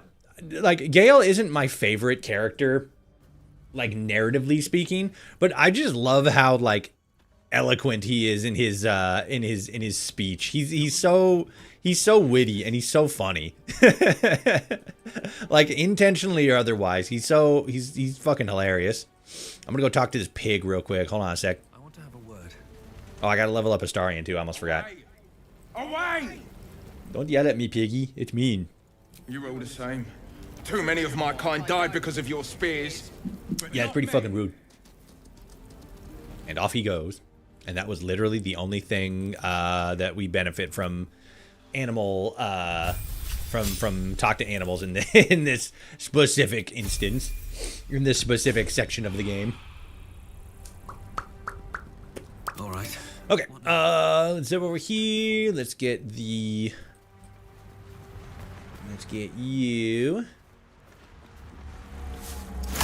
And then let's go over here.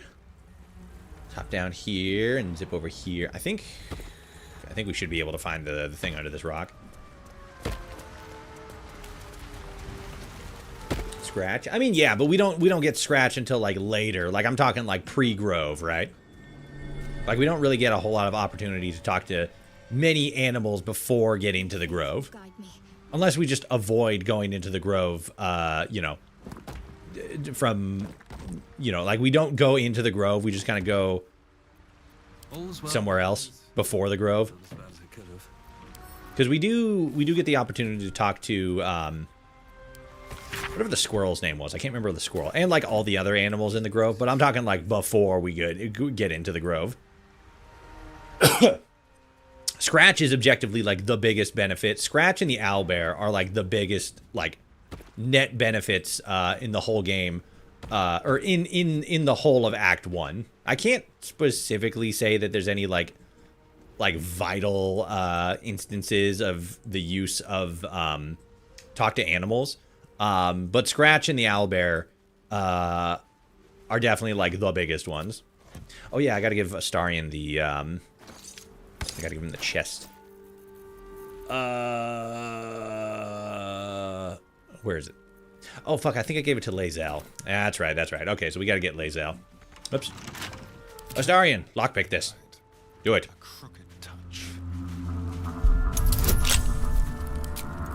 Yeah. Fuck yeah, let's go. Alright. Let's see what we got in here. Oh yeah, the helmet. Dexterity saving throw. That we might actually benefit from that. +1 to dexterity saving throw. Yeah, because we're mainly using crossbow, so that's gonna be the way to go. 4 to 9. 4 to 9. Yeah.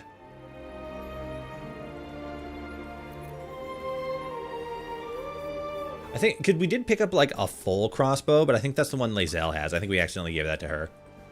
I completely spaced on the fact that there was, like, there's a hand crossbow and there's a full crossbow, and I think that's what I goofed on. I wanted the full crossbow, but I think I gave that to Lae'zel.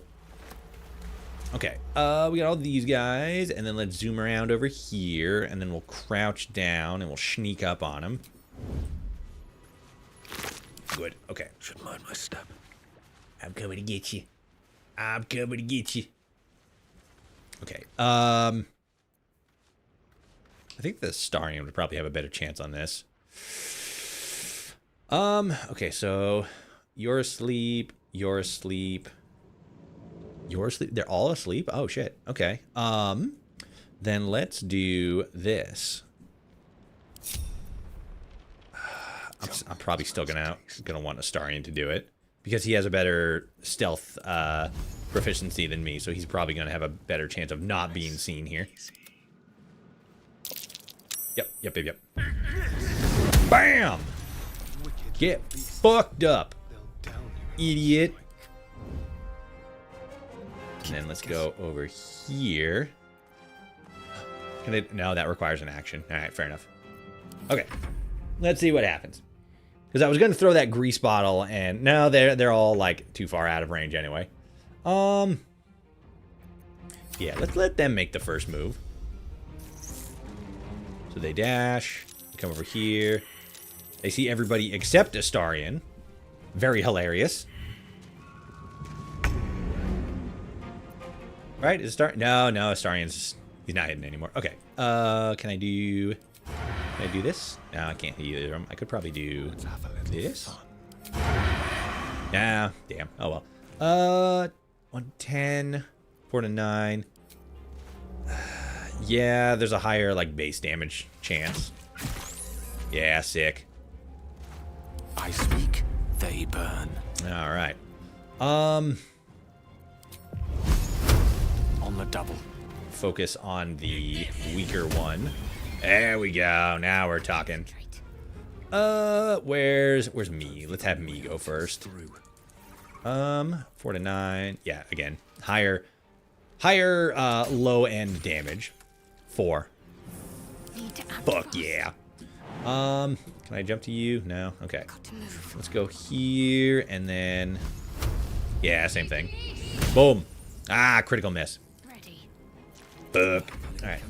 Good. Hit hard. Can I do you? Yeah. Hit. Let's go. Perhaps our survival isn't such a distant prospect. Yeah, maybe we will actually live. What a comforting thought. All right. Let's go up here. Get these guys. Good.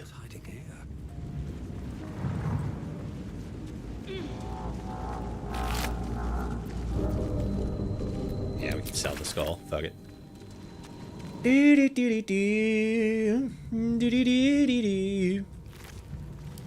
Brain. Let's get you. Yeah, we might just take all of you guys. We can once we get the amulet of speaking to the dead, we can come back and talk to you. But as far as like the general stuff, like right now, there's not really much we need. Not really much we can do there.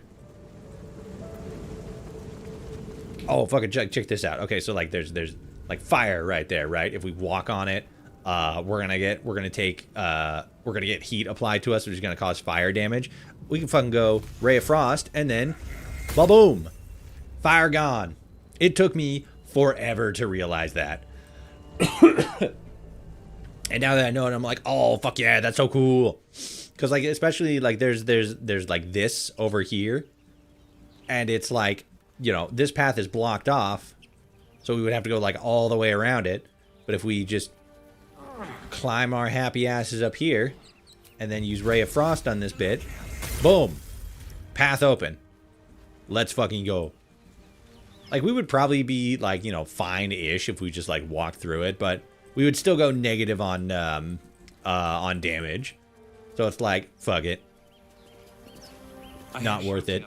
But now that I know specifically that we can use Ray of Frost to clear that, that's a win. A win is a win. Because there's like that other spell, like create water, like create or destroy water. Shadowheart had the opportunity to learn it, I think. And like, you know, that's kind of like obvious, like, oh, you know, that works for water. I didn't think ice would have done the same thing. But it's cool. It makes sense. It makes sense in more of like, you know, this quickly turns whatever it hits, like quickly drops the temperature. And if like that's applied to fire, you know, that kind of makes sense. Because fire is strong against ice, but in a chemical sense, ice in the sense of dropping the temperature is better than, or is strong against fire. So that's pretty good. Bar deceptions. Oh god, you've got a scout. The Gith invasion force is right behind you. Save yourselves. Let's see. Deception. Rather demanding for a woman in your position. Why should I? Your words flow to her, though you never speak them aloud. I know what grows inside you, and I know of a cure. You know of a cure? She was to leave me to die in the Nautiloid. We can't trust her. She's probably fine. Deception, persuasion. Yeah. Oh god, you've caught a scout. The Gith invasion force is right behind me. Save yourselves. All right, so we got to do a dice roll on this, which is kind of a bummer, but we got +5 and then whatever this adds. So if we get like a 2 or a 3, we're boned. But like anything besides that, we're golden. Watch us roll a nat 1. We got a 6. Let's go. Let's freaking go. Hells, this isn't worth it. I'm out of here. It's probably fine. Enough gawking. Oh yeah, I forgot I lied to them and told them that there's an invasion force. Say please. Never. It's funny. All right, let's get her down. And then the cage. There we go. The tadpole hasn't yet scrambled all your senses. Auspicious. But the longer Yeah, it's pretty we based. wait, the more it consumes. My people possess the cure for this infection. I must find a creche. You will join me. Careful. She obviously sees your kindness as weakness. Don't let her take advantage. Okay. What's a creche? It is many things. A hatchery, a training grounds, a shelter. Githyanki protocol is clear. When infected with a gay tadpole, we must report to Augusto for purification. A simple thank you wouldn't go amiss. You may as well suggest a wyvern bow to worms. The cure I offer will suffice as thanks. Okay. You have made an ally from Kresh Kalir. Few know such fortune. Call me Lae'zel. Okay. I trust your judgment, but I won't trust her. Not until I've gotten the measure of her. You want to measure her? That's kind of sus. Would that your mind proved its equal. Half elf. I suppose the finer details are lost on a creature like you. Wow, racist. Shadowheart. When I'm in a trying not to be racist competition and my opponent is Shadowheart. Ask Miss Zoru where he has seen my kin. All right, fantastic. Let's level her up right quick like. Boop. And then let's go diving into a temple. Yep. Oh, come on. Yeah, fighters and rogues are pretty easy. Fighters have like 2 instances in which you need to like focus on a like actually make like a decision on like how you want to develop them. Other than that is basically just like, yes, hit harder. Easy peasy. Even barbarians have a little bit more nuance to them. And they're like the most like hit harder class in the entire game. All right, let's run back this way. I'm lagging just a little bit. We're pretty solid overall. The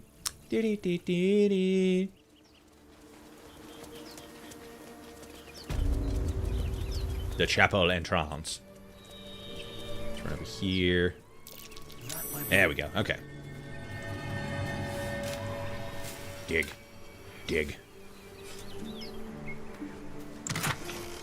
Nice. Okay. And then let's.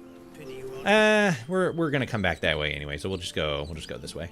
Just being careful. Like my mum. And then I should be able to avoid combat here. You're both twice as tall as me, but have half the bloody backbone. But we don't know what that thing even is. And what about the crypt? I'm telling you, it's a ship. And the crypt can wait. Mari and Barton have been trying to break in for days. Now we... Stop! I already did. Got ourselves competition already. That's our ship. Let's see. Ship's full of monsters. Deception. Intimidation. Okay, so 3 and 2. Yeah, everything, deception and persuasion we have like the best in. So we'll do persuasion. That ship is full of monsters. I wouldn't go near it. And then we'll add guidance. That's like one of the only, like, guidance is so good in speech checks. An additional 1d4, just like because. Hell yeah. Well, in like a proper like 4 team. That's like literally the only reason to keep Shadowheart around. Second mouse gets the cheese. No? Nobody's getting any damn cheese. Now move it. I always shoot the crates above them from a distance. Takes them out without needing to talk to them. Plus, it opens up the floor in the hole directly. Oh no, yeah, like I'm still gonna do that. But because I always play a character, or well, almost always, like damn near always play as a character that has high charisma, or at the very least high high persuasion. I just do that. I just roll in here, lie to them about, you know, monsters and shit like that. Knock that down, so that I can set up the next fight, and then just fucking roll on in and like, I'm so great. More interesting times. Fuck, now I want cheese. I know, right? Let's go, cheese. I'm getting the cheese. I don't know what he's talking about. Nobody's getting any damn cheese except me. The cheese is mine. Let's go here, and then let's go here. Do I want a knife? Ooh, I do want the torch. Oh, I already have a torch. Okay, let's give Gale a torch. I applaud your taste. And then let's just give him that in general. Because magic users don't really benefit a whole lot from having a melee weapon at all. So it's kind of better to just leave magic users without a weapon. Maybe not better, but like there's no real benefit. But then like the upside is you can just give them a torch and they're just like a light source, regardless of whatever you're doing. So that's kind of nice. 47. Yeah, because again, we're not really going to be using melee weapons all that much, so it doesn't really matter, but like, you know, whatever. Where's my torch? Did I only have one torch? I thought I had another torch. Well. We'll be finding another one down here somewhere. Let me give some of this miscellaneous shit to Lae'zel real quick.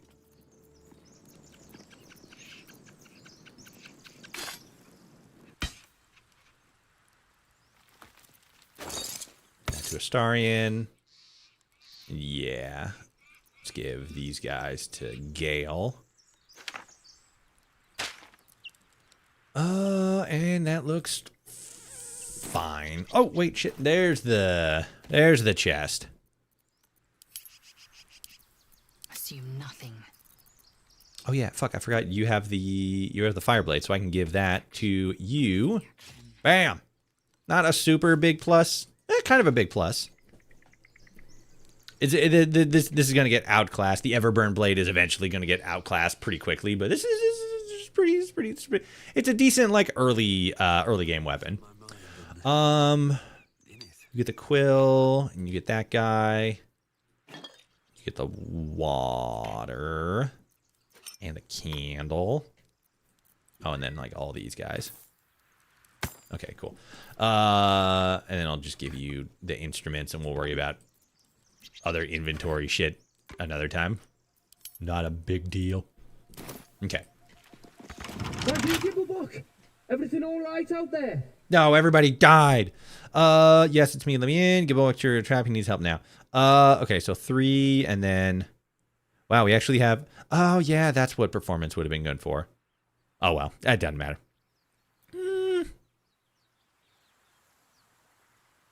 It is a bard option. Fuck it. Let's go for it. We are like, oh, we need a 5 unless we get, we have one of two options. We either get a 2, in which case we win, or we get a 1, in which case we fail. Oh, look at that. We got a 5. We didn't even need anything else. You sound a bit shaken, boss. Hang on while I find the key. We tricked him. What a fucking maroon. Now we're going to go in there and we're going to fucking murderize him. Play tune and interact. Ooh. Oh, we can just whistle that. Oh, that's kind of neat. Instead of, because like normally this is an option to like, you know, play our instrument. But because we don't have an instrument equipped.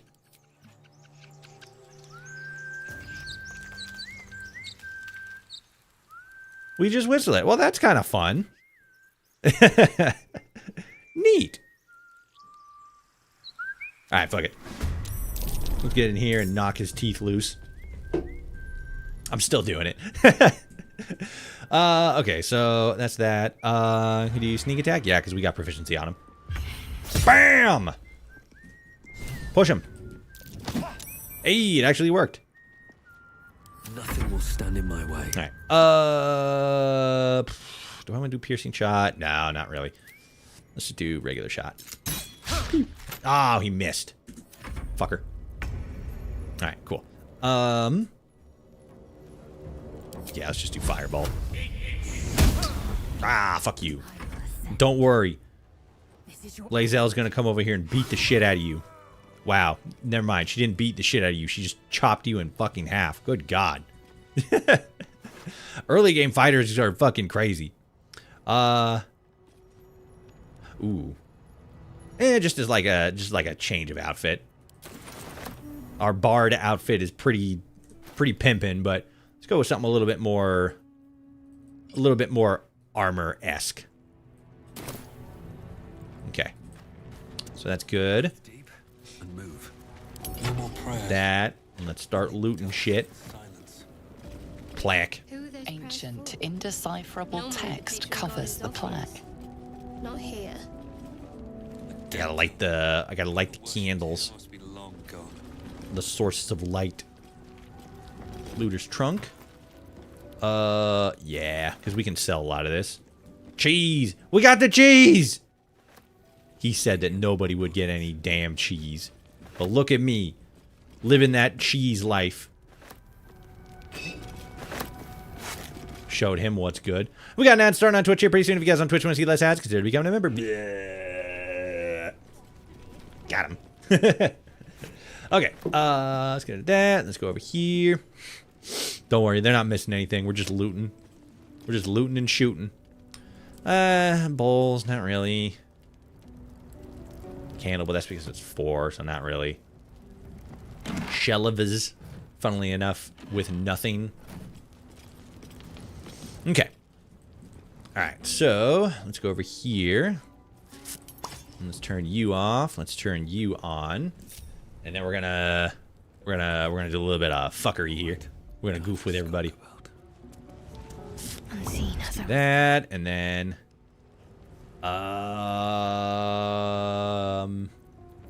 yeah. Let's turn you off.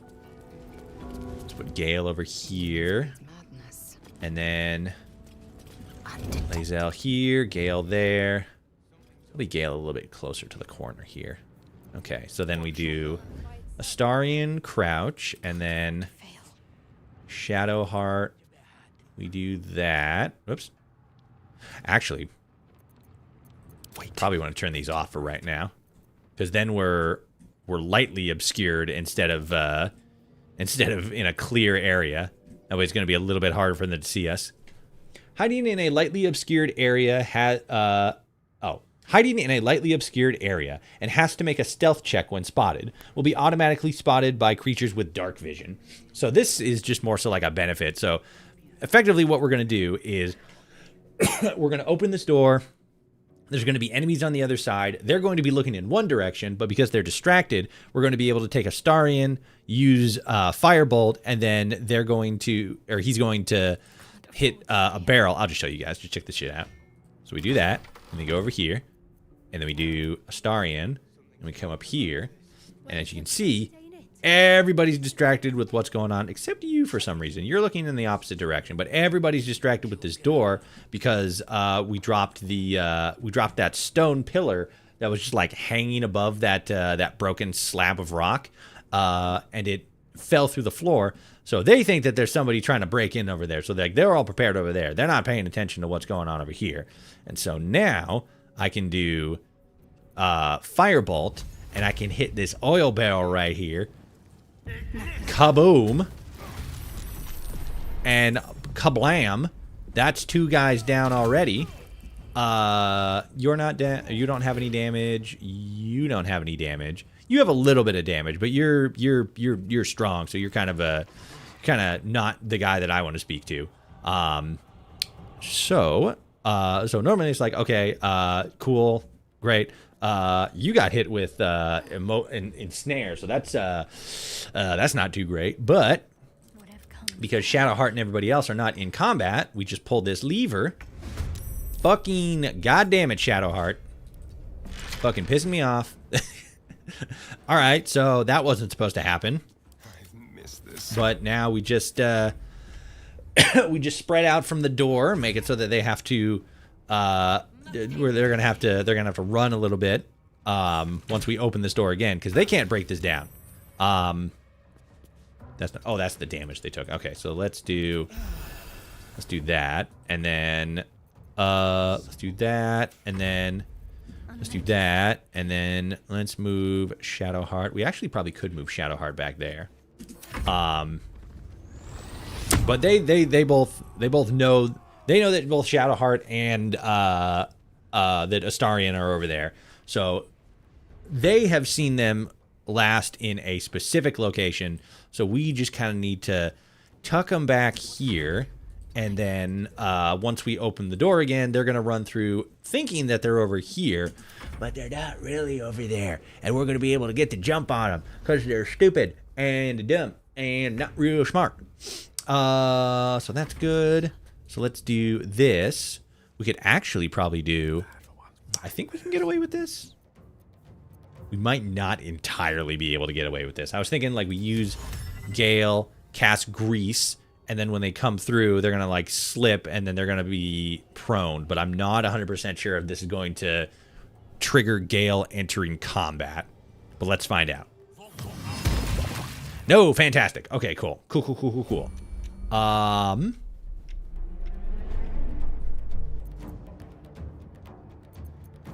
Exit turn-based mode. Okay. Bit of caution never hurt. Oops. Really isn't my fault. Because they're not the ones in combat. Yeah, right. Okay.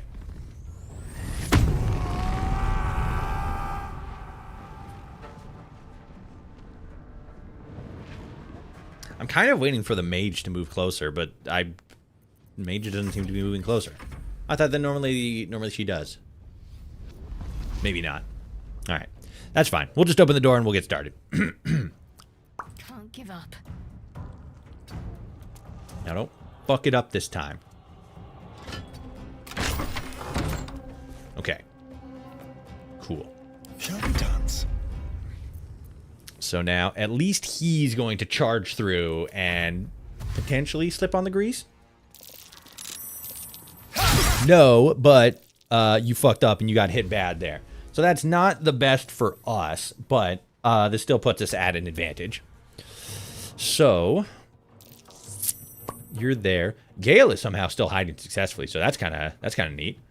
Are you in the grease? Ah, he failed. Oh well. Okay, so the ones who are outside of combat, I'm the only one who's outside of combat.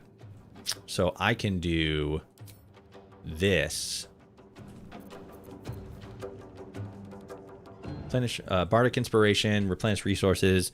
Through stirring words and music, bards can inspire allies or augment their own abilities, which is like that. And that's a plus 1/6 bonus there, attack ability or saving throw. Which is like good, but like we don't need to use that. So let's do... No, we don't want to do that one. Let's just do ranged attack. Hit you. That's good. You're on that. Okay, you provoke an opportunity attack. Let's do... Cleave is like an area thing. Let's do lacerate. Nice. Okay. And then let's go over here and let's hit you with the bonk. And then yeah. I was gonna say like, all right, then let's have Shadowheart come over here and shut the door again. But one, I think that Lae'zel would still probably be visible, but it's also not Lae'zel's turn.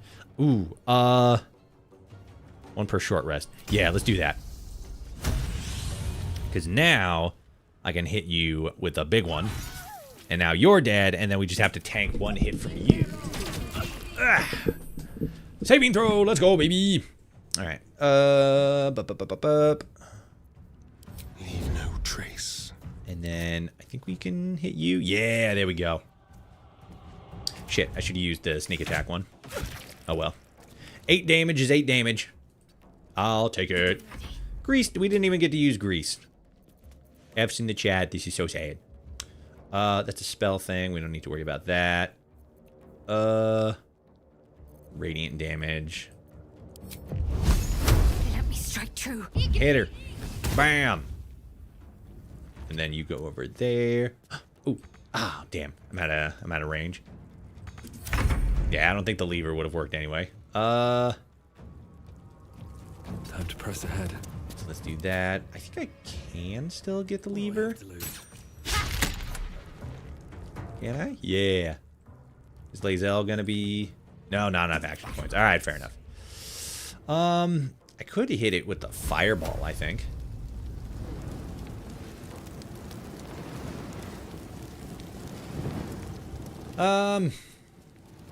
Yeah, because I can't really do anything to get to you. So let's try that. Let's see what happens. Hey, it worked. Now, the question is going to be whether or not she's going to, whether or not she can still get hit. Nope, can't get hit. Fantastic. All right, let's open you back up again.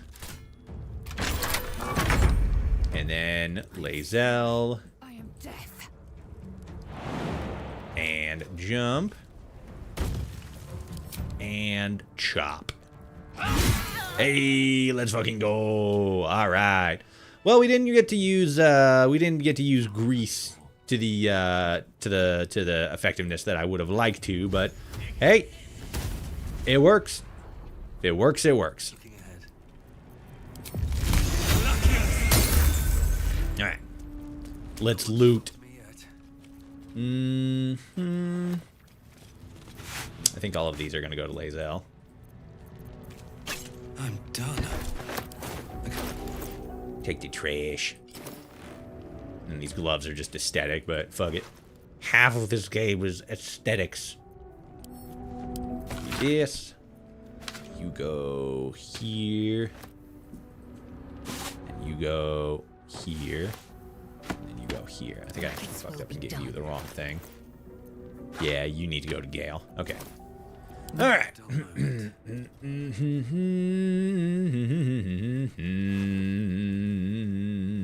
Yes, okay. Which way to the nearest library? Let's see what we got over here. I don't think there's anything like treasure-wise over here that's super great or super necessary. Yeah, I think it's just empty bases. An ancient scroll. This ancient scroll is now mine. Alright. Somebody has torches, don't they? Okay, so there's my torch. I don't know if anybody has like any extra torches. Give these to Astarion. Give these to Lae'zel. Take the rest. Okay. Probably use the drow poison. You here. You. I guess we'll just take all these. Yeah.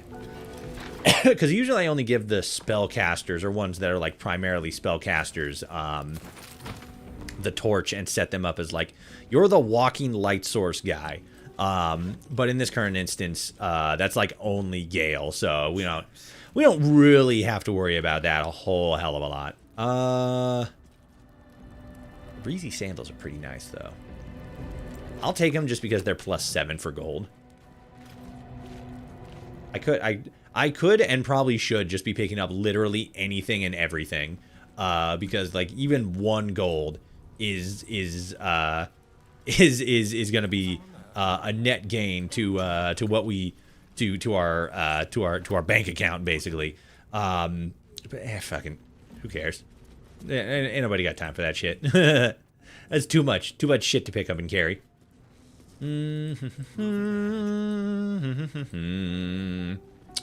Let's do that. Let's do that. I don't think these books have anything important on them. It's probably like a scroll or two, but nothing super important. You do not recognize the language on the plaque. Rip. Ripperoni. That's good, that's good, that's good. Alright, whoopsies. Going this way. I don't think we even get those candles back there. That's fine. That's okay. Something over there.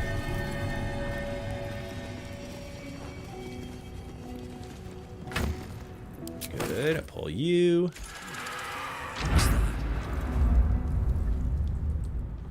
What the hell was that?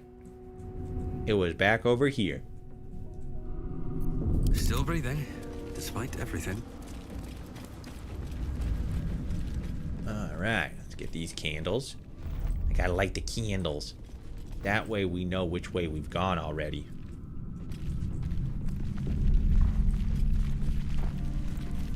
Plus, like, our Caspian doesn't really need, he doesn't really need a torch because he has, dark vision. So he can see in the dark. A crypt. What riches might it contain?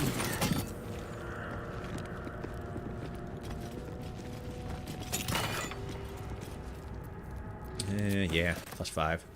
+6, technically, but, you know, whatever. Good. Okay, so we gotta run over here.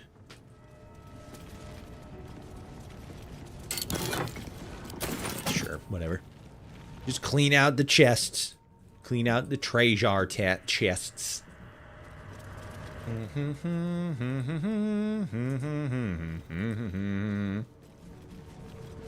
Okay.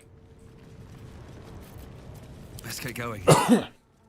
And this is the one that we're going to want Astarion to do strictly because he has the best chance of seeing all the things. I've spotted a trap. Move with purpose. Like, probably not specifically. But we need him to... I guess really technically we just, like, run around and, like, this is the only thing that needs to be perceived. How considerate.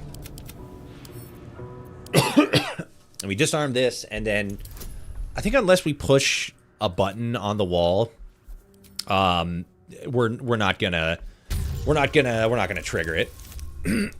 Oh shit! That's bad. Good thing we have that inspiration, or else we would have been fucked. 3, 4, 5, 6, 7. Yeah, 6, 7. Fuck it. Inspiration. I can't risk this one. 5. Woo! We still would have got it regardless, but still. Whew. That was close. Because we would have definitely been able to bounce back from that, but that would have been risky. But now we got the key and then the Watcher's Guide, which isn't super great, but you know, fucking whatever. Getting a legendary item is still getting a legendary item.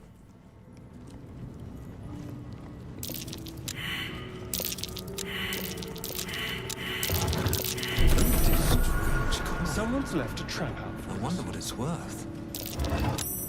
Ooh. Ring mail. That's heavy armor. Lae'zel's not going to be the only one who can wear that. Looks like a trap there. More stuff for Astarion. And then let's get that. And then let's get that. Oh, do you have anything in you? I don't think you do. No. Okay. Keep a blade. Let's get this. Use lockpick.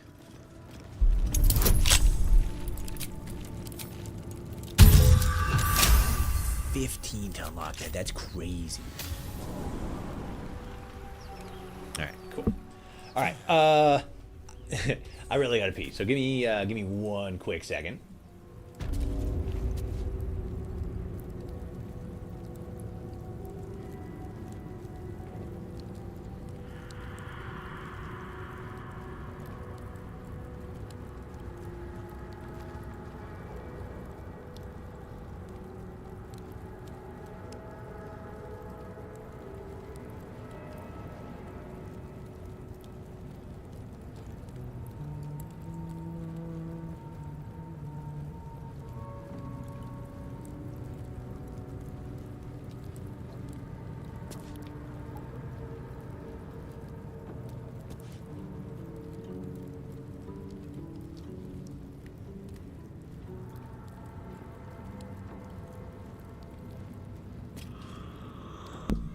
Okay, I'm back. You don't piss in a bottle while gaming? No, I'm a fake gamer. What can I say? Let's see. There it is. All right. Fake gamer Toshi. Fake gamer Toshi here. Fake gamer. Let's go. Okay, so I don't think there's anything up here. Okay, we got that. Everybody's gonna miss perception on that. Okay. We missed perception on seeing that one, apparently, but there we go. Okay, I was about to be like, come on, guys. Seriously. I know all of us are fucking blind as bats, but, like, gee whiz. Alright. Let's rock this way. Okay.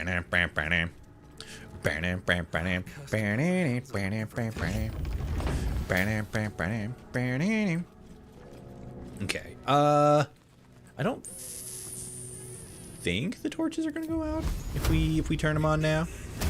There's gonna be a fight that starts here after we do a certain thing, but I don't think the start of the fight is gonna turn the torches off. We should be good. I wonder what was so subversive about their words that they commanded protection. Let's get that. Let's get that.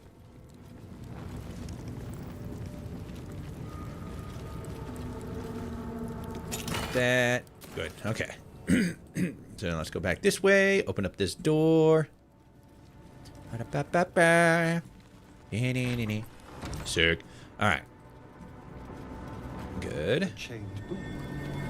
Oh, that's just begging to be read. You damn straight it is. And we're gonna. Please. Just gotta fucking give me a second. Alright, cool. Let's get that. Let's get that. Yeah, we need that's the one that we need the kablam. And now it's beautifully lit. Alright. Beautifully lit. Okay. This is another like minor choke point, but we'll see what happens. Alright. Ooh, actually, okay, so that's 3. Yeah, that's only 2. Yeah, okay, let's just do sorcerer. Muster your will and channel a surge of magic through the lock. Come on, no whammy. Hell yeah, 17. Let's fucking go. Alright. Bloop.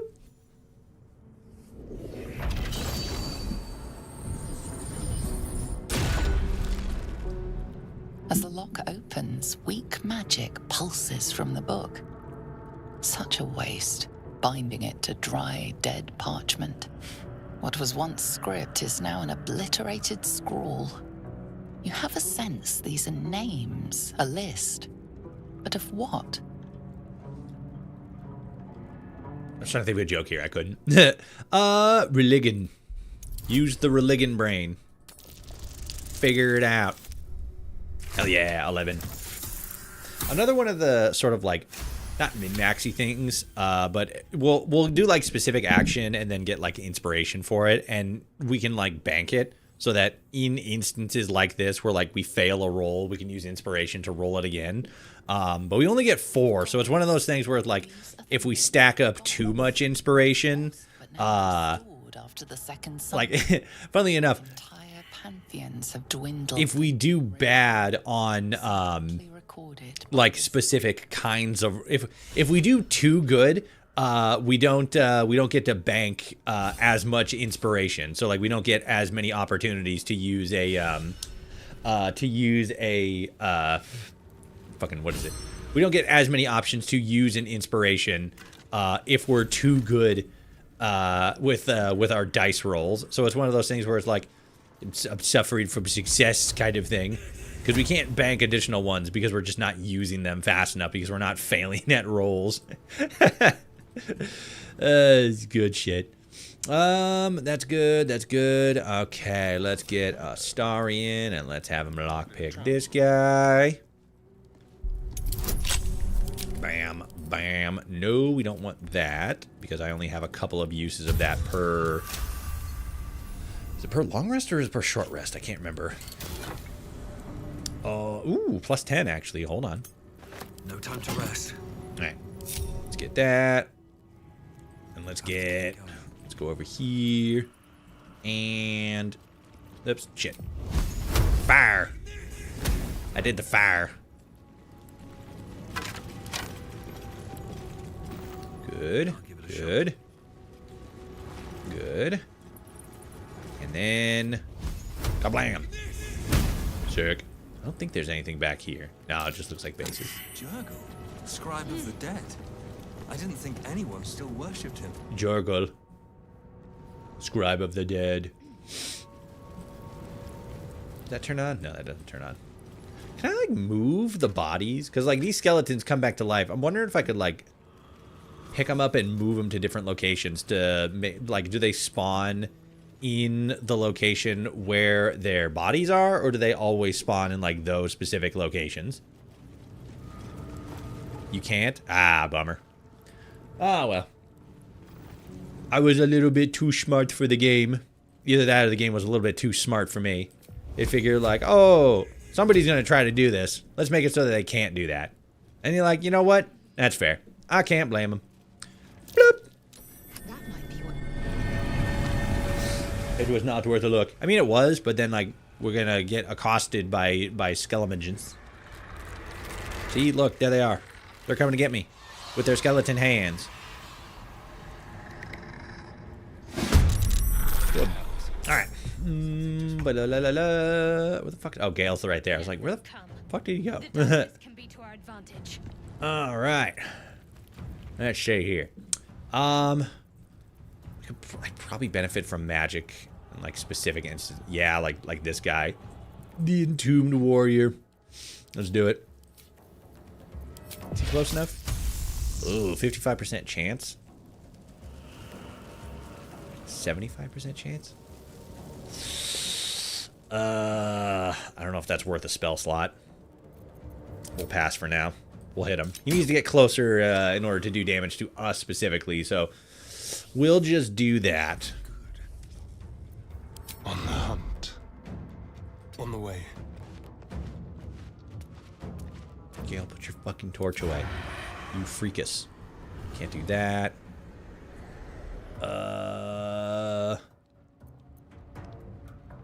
Probably gonna get seen here. Nope, nope, not close enough. Okay. Can I do that? That's 70, and then... Ooh, here we go. Yeah. Definitely want some suppressive fire on the Entombed Warrior. He is mean to me. Got to move.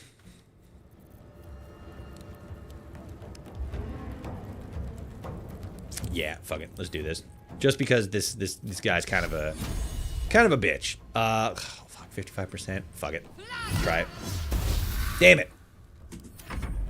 Oh well. That's okay. That's less okay, but it's still fine. Don't fucking throw a rock at me, you bitch. I'll fucking kill you. Outflank. Outsmart. I should have actually probably used mage armor sooner. Shit.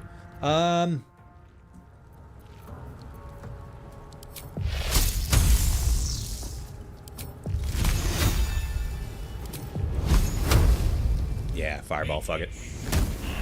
Because, again, we don't want, like, I don't really want to use a whole lot of magic constantly, especially in the early game, because we have a much smaller pool, so it's not really quite as worth it. So we'll play this close to the chest. Critical hit, nice. All these other guys are kind of fucking just loser dweebs. It's really the fucking warrior skeleton here who's the most annoying, because he's the one who's actually going to do damage to us, while everybody else is just kind of fucking throwing smoke all over the place. They're blowing smoke out of their ass. Okay, so let's go here, and then, bitch. Could I hit him? Probably not. No, all right, fair enough. Death's cold. I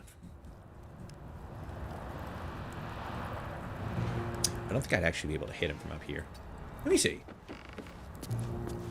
Just like old times. Ooh. I actually am. I'm in, like, the tiny little corner area where where the smoke isn't affecting me. Let's go here, and then 45. Jesus. 16. Yeah, it's just because it's a distance thing. Alright. Bonk. Cool. Don't you run from me. You gooby sack of bones. Get him, Shadowheart. Fuck him up. Let's have you go here. And then let's get you with a fireball. Ah, fuck you. Alright. Let's do a jump. And then chop. Fuck yeah. Alright.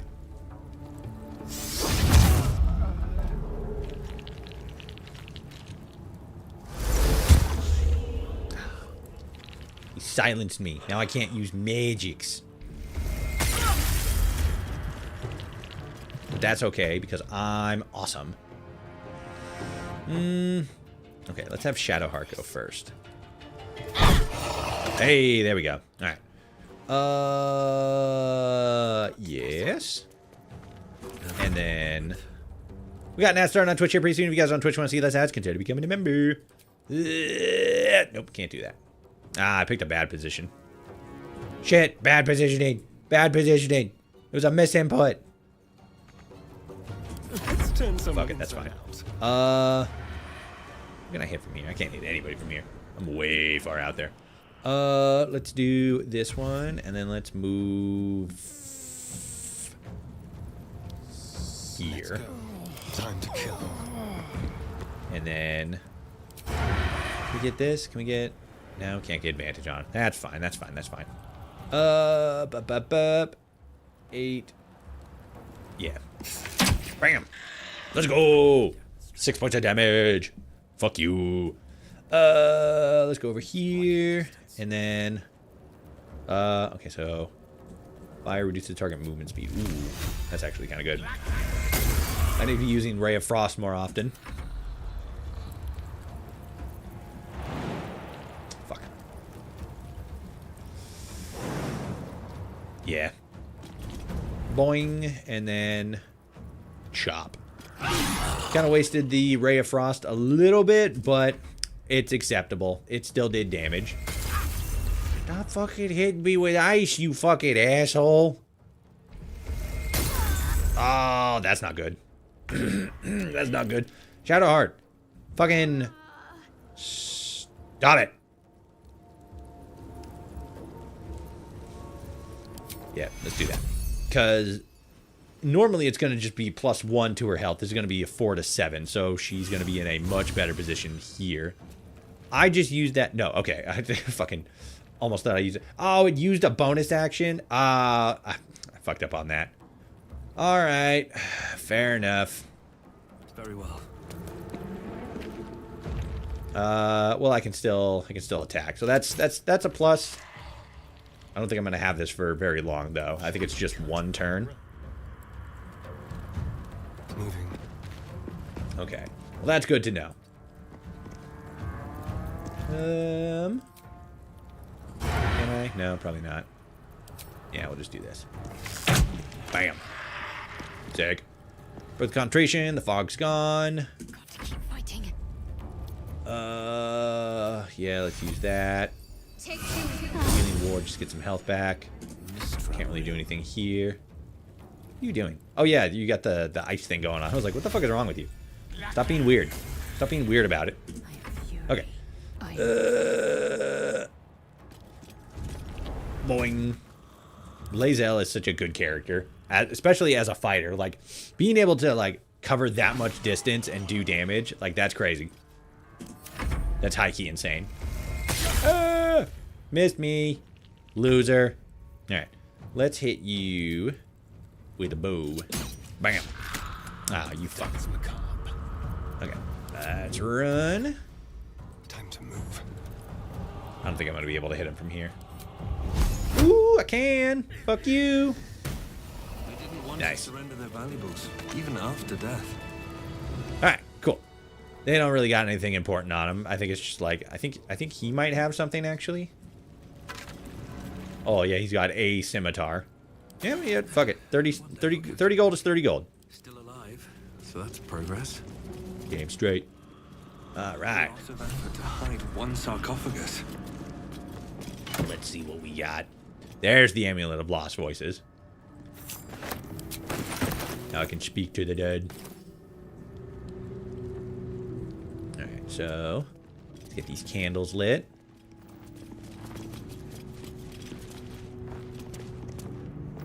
And then let's talk with Big Boss Withers. Guardian of tombs through none.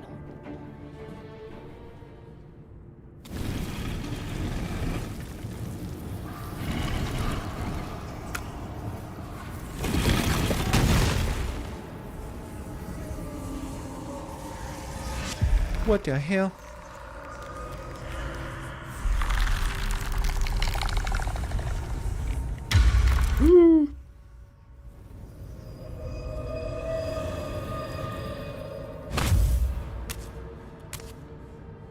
So he has spoken, and so thou standest before me. Right, as always. What a curious way to awaken. Yeah, it's pretty fucking crazy, ain't it? I have a question for thee. Uh-huh. What is the worth of a single mortal's life? Look, man, that's not a question that's in my best interest to answer on stream, okay? So, like, the answer that I'm going to give you is not my true feelings. Yeah, I'm just trying to keep my head down and move the story along. 200 gold. Yeah, exactly. Especially since that's how much he fucking charges me to fucking revive one of my friends when they die because I fucked up and did something dumb. Like fighting Ketheric Thorm in his fucking like big fucking like Titan form, and I keep fucking getting like as close as possible when I should be hitting him from range, and he just keeps fucking instantly murdering everybody, and I gotta constantly like bring somebody back to life just so they can hit him because they're close enough. Quite the question. What's the reason for it? Curiosity. Nothing more. Wilt thou answer my question? Yeah, I don't think I want to do that. Yeah, sure, why not? So, I ask again, what is the worth of a single mortal life? $5.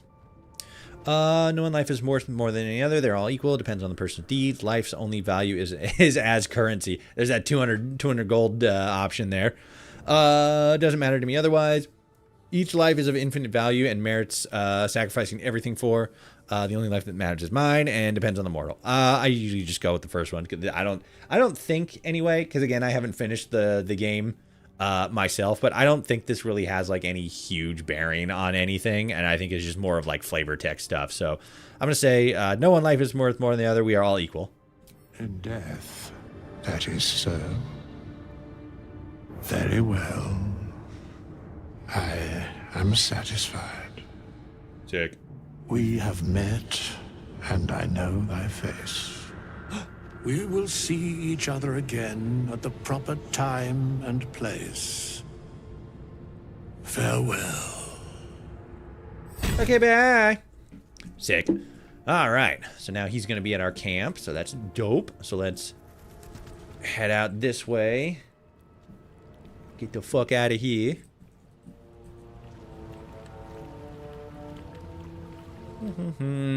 La la la. We should probably actually do a short rest. Part of me wants to do a long rest, just because there's. So I've kind of gotten into this like pattern of like doing short rests when it's like, okay, I need like a quickie heal, right? Quick, right? So like we probably could do like a short rest now. But I also have gotten into the habit of doing long rests after like a major story beat or a major quest has been finished. So in this instance specifically, like we got Withers, we've sort of like done all of the stuff in this beginning area. Usually all the characters will have something to say like, oh, like, you know, we've added this person now. So like when you go back to camp, they'll have something to comment on that about. So I've usually gotten into the habit of doing that. But then at the same time, I don't really know what the cost benefit of doing that in honor mode is, because it's always like dependent on how much food you have, how much like camp supplies you have to be able to do to be able to do long rests more often.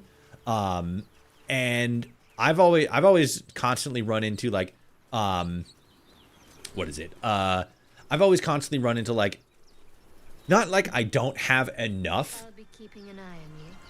in like the long run, but in the beginning, I don't have that same sort of luxury because I don't run into it. I don't run into as much food as quickly. I can replenish at merchants and stuff, but I don't usually do that specifically because I try to save as much of my gold for like, you know, buying all of the like, you know, like rare and magical items because I'm a fucking hoarder when it comes to like unique items and stuff.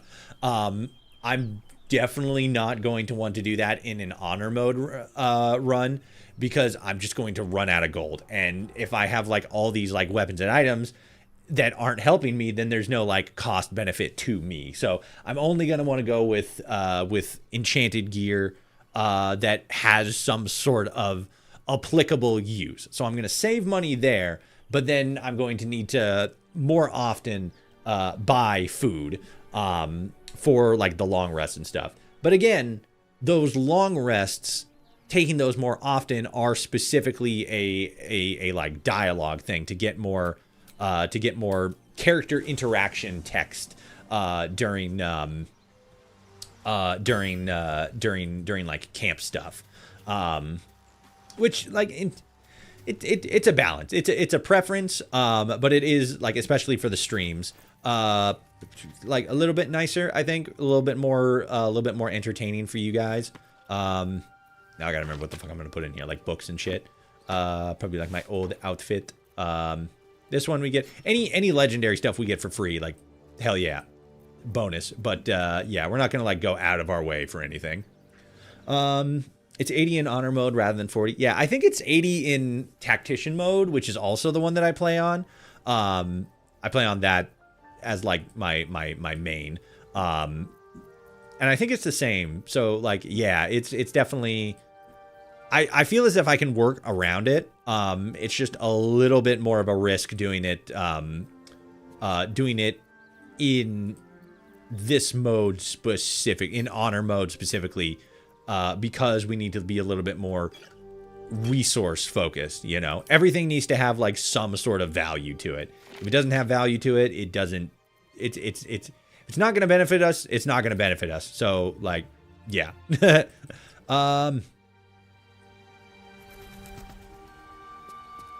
Yeah, we'll stick with this. We can sell the shoes. Hello, Kabu. Sorry, Kuba. I misread that. How's it going? We're playing an honor mode Iron Man run of Baldur's Gate 3.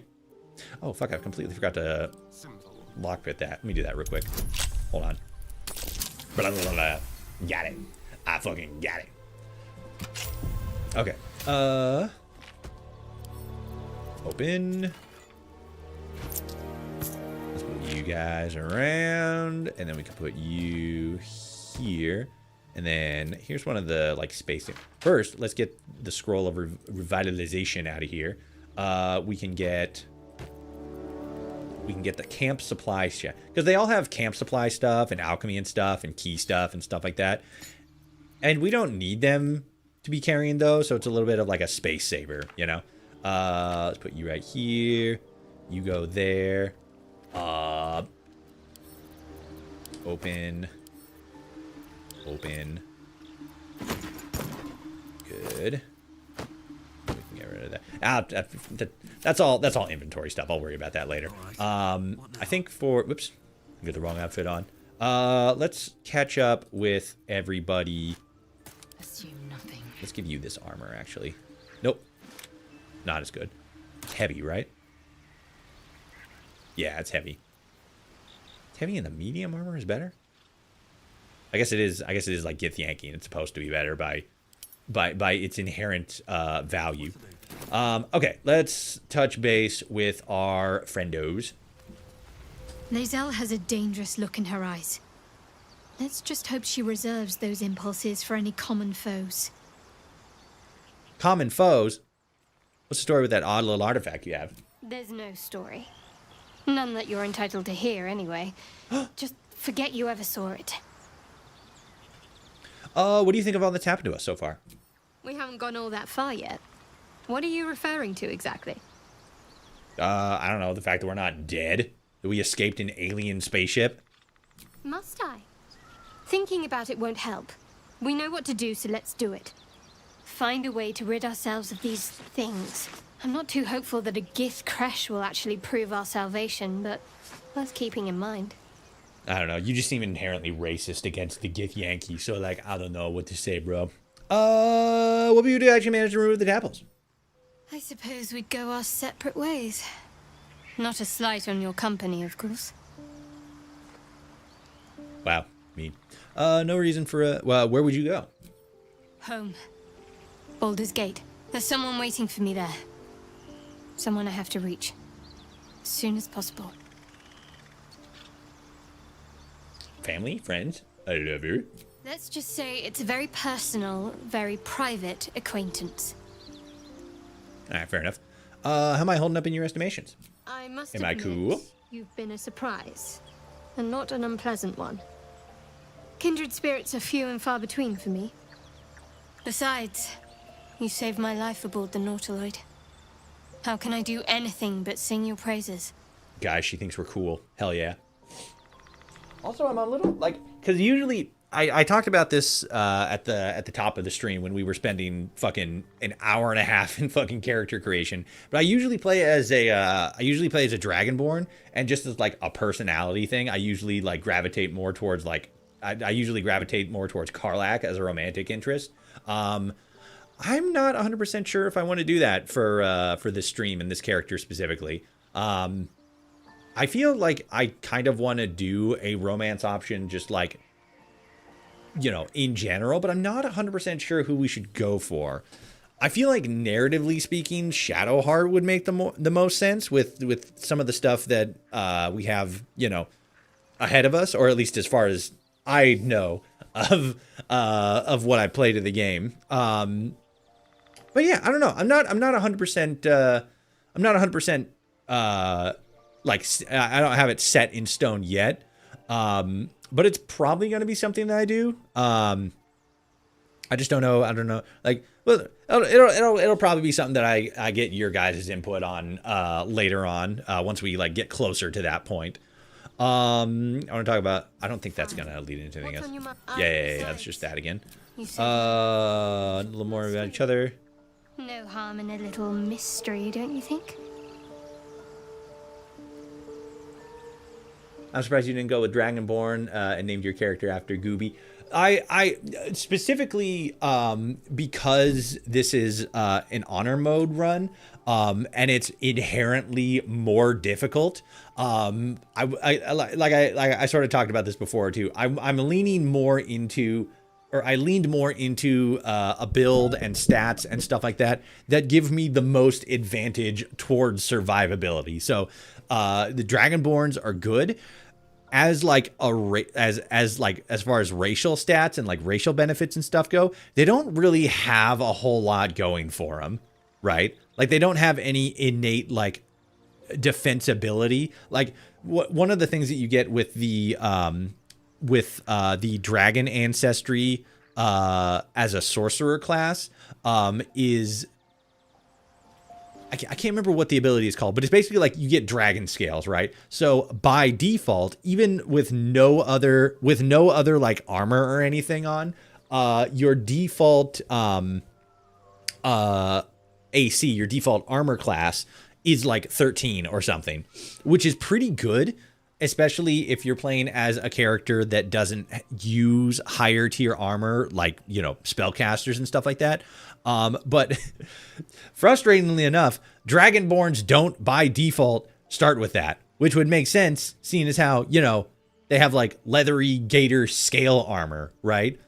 The only thing they have as like a baseline benefit towards their species is that they have like an elemental attack, which for specific ones is like, you know, fire cone specifically. I forget which one that is. I want to say the bronze Dragonborn, but it's like a cone of fire. So it has a little bit of, or maybe I'm thinking was it cone or was it like a ray? There's one that's like a line, and a lot of the other ones are like, you know, cone shaped, but they're like closer. So it's like shotgun versus like versus like sniper rifle, effectively. Not exactly, but like close. But yeah, like stat wise, the Dragonborn don't really have a whole lot going for them. The what's considered like the highest ranked species in the game is Wood Elf, because you get that bonus to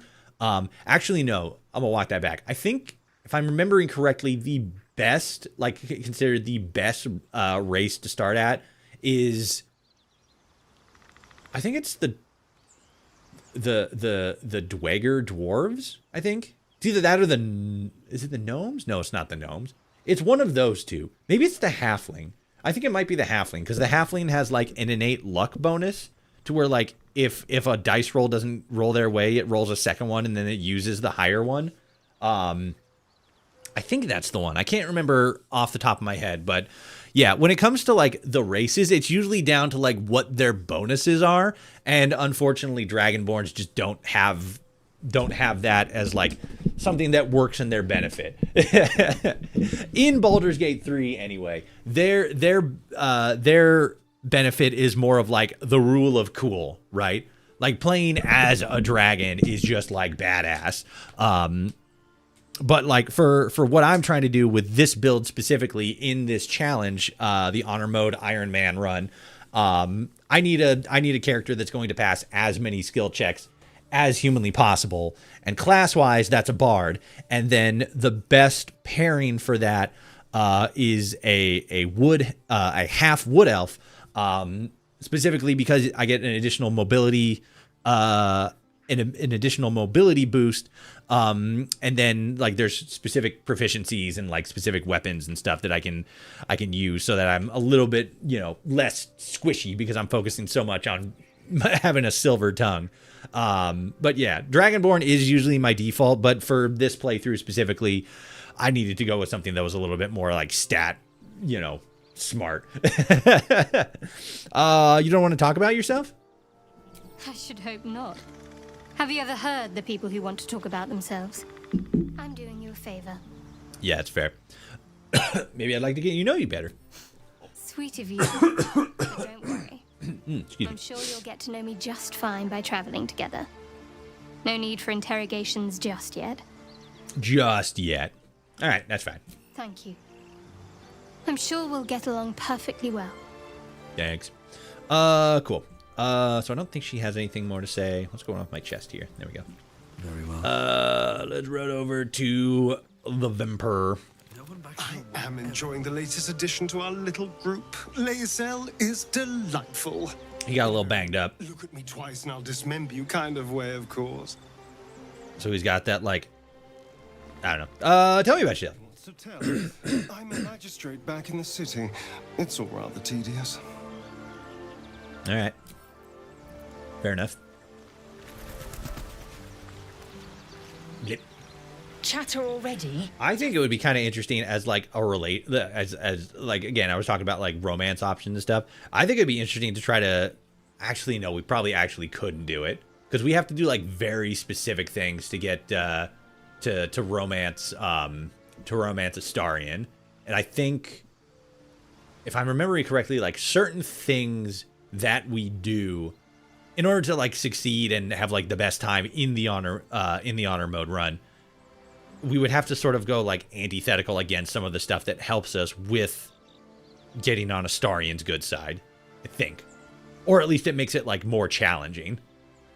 I was just thinking of that as like, oh, that'd be an interesting sort of like juxtaposition. Not juxtaposition, but like an additional like challenge layer on top of it, because we're working with, or not working with, we're playing towards a relationship with a character that inherently makes our life in the run more difficult. You should romance Gale. That would also be kind of an interesting choice. I don't know. I'm as like a personal thing, like I'm a ladies' man. I'm not a man's man. So I don't usually try to romance, you know, the male characters and stuff like that. But I feel as if Gale is definitely like fucking husband material. So like he's not too bad. So that might be an option. I like if I were to pick, I'd probably go with like trying to go with Shadowheart. Because again, like every single time I play, I usually try to rizz up Karlach because she's like objectively my favorite, like personality wise. But I don't know yet. We'll see. We're still a ways from that, but we'll play it by ear. You look so unusual. Githyanki are rare in these parts. I expect I am your first. You don't gotta phrase it like that. You know. I know of Githyanki, but I've never met one. Of course you haven't. They would have cut you from navel to neck. You That's are no not very less nice. alien to me than I am to you. I know of your kind, but I do not often encounter them. That large, fleshy nose of yours looks like a mistake. What the fuck? That's so mean. It isn't that large. Decadent, then. Lacking in economy. Like so much of this world and its undisciplined people. I have a decadent nose. Hell yeah. Tell me about my flares. I understand much beyond your comprehension. More to the point, I know the cure for our condition. It is imperative we locate a creche. You do well to observe more and question less. Wow, mean. Do you know what happens if we don't find a cure? Yes, in great detail. It starts with a fever and memory loss. Then you start to hallucinate. Your hair falls out, and you bleed from every orifice. Your bones will change form. Your jaw will split to allow room for 4 great tentacles. All skin will turn to gore and be shed to reveal new flesh underneath. Then you have ceased to exist, and a mind flayer is born. You see how animated she was about that? She's fucking... Lae'zel's a theater kid, like, fucking... Goddamn. That sounds awful. How are you so calm? Because I do not intend to let this happen. Not to me, and if you stick with me, not to you. We must find my kind and be rid of the parasite. It's as simple as that. The first symptoms should have long since started, though. That is what puzzles me. Very strange. You're worried we haven't changed? This is good news. Yes, if you give it no further thought. But anomalies lead to surprises. Bad surprises. Besides, you're covered in blood. What hasn't happened may yet come to pass. Date the frog lady. I was also thinking about that as well, because the dynamic with... So, like, it was kind of like what I was talking about at the beginning of the stream. Like, Lae'zel as a character, the arc in her story, and everything that we see in the story, is not everything, obviously, but a lot of the major story arc stuff is very centered around, not Lae'zel specifically, but a lot of stuff adjacent to her. Vlaakith, the Githyanki, a character that we meet later on that I won't spoil or anything. But it is a lot very focused on, you know, again, adjacent to Lae'zel. There's probably an argument to be made towards Shadowheart in that same regard. But I feel as if Lae'zel specifically sort of has the biggest, like, character growth, right? She can have, depending on how you play it and interact with the story and stuff, she can have the biggest character growth out of everybody. And I think that's really interesting, especially with a lot of the interactions that you have with her in the early part of the game. So like again, there's like everybody's kind of connected to the story in like one way or the other, but I see like Lae'zel as having like the biggest connection to like the main story. And I'm kind of wondering like what would be the most interesting from like a narrative perspective. I feel like if we're playing as the Dark Urge, I feel like a Shadowheart relationship would be really interesting. But then like it's one of those things where like narratively, which feels like the like the coolest or the most like interesting or narratively inspiring or you know, this, that, and the other thing. I thought Shadowheart. Yeah, and like again, I'm still thinking on a lot of stuff, and you know, again, we're still like a ways away from that. Not a collaboration I'd have anticipated, but a welcome one nonetheless. But I feel like Lae'zel sort of has the biggest, again, you know, narrative connections. But again, we're still a ways away from that, so we'll cross that bridge when we get to it. Tell me about yourself. Let's see. I hail from Waterdeep, city of splendors. I am a wizard of considerable acclaim and scholar of exceptional accomplishment. I have a cat, a library, and a weakness for a good glass of wine. And if the mood takes me, I'm known to try my hand at poetry. There. I like Lae'zel IMO, but that's just a more fun story for me. Oh no, yeah, her, like she as a character, again, she as a character just has like incredible opportunity for character growth, like across the story. I've always seen her at like in like a relationship, right? I feel like she would be more better paired up. We got an ad starting on Twitch here pretty soon. If you guys on Twitch want to see less ads, consider becoming a member. Shilling for Jeff Bezos. I feel like she would be better like paired up with like, you know, a barbarian or another fighter or like a paladin, somebody more, you know, like combat orientated, especially with like one specific line that she gives around how, you know, seeing me in battle or like seeing you in battle is like, you know, giving her emotions and stuff like that. And it always kind of seemed like she would be more into like a person of that acclaim. But then at the same time, it's also interesting as like a juxtaposition thing, right? So she's more interested in somebody who's more, you know, hands off, not like, you know, for like a barbarian or a fighter, but somebody who's more like, you know, ranged or like from a distance, you know, that sort of supporting role. I think that's an interesting juxtaposition, but for the most part, that's sort of, you know, the vibe that I've always kind of got from Lae'zel. But again, narratively speaking, I think that she's a little bit more interesting in relation to the larger story than a lot of the other characters like Shadowheart or Karlach or, you know, anybody else. There are like specific, you know, because there's like the characters have their own individual like storylines and stuff, and they all sort of have like really strong narrative beats and what is it? Like relationship to individual segments of the story. But I feel like as if the main quest at like the main quest as like the whole overarching thing. I feel like Lae'zel probably has a stronger claim to being a bigger part of the story than most other characters. I'm a big Karlach and Will shipper. I can see that. I remember, what was it? I remember like, cause they used to do like little animation things whenever there was like a big patch or a big update or anything like that. And I remember the last one, and I think it had Shadowheart and Karlach, and they seemed to be in some sort of relation based on the way that they were like interacting in that final animation. Yeah, I don't know. I never really like shipped any of the other. I guess it's not something that I usually like thought of too often. But I don't know, like that makes sense. Karlach and Lae'zel, or not Lae'zel, Shadowheart. But then like maybe like Will or who would Will? Maybe Lae'zel?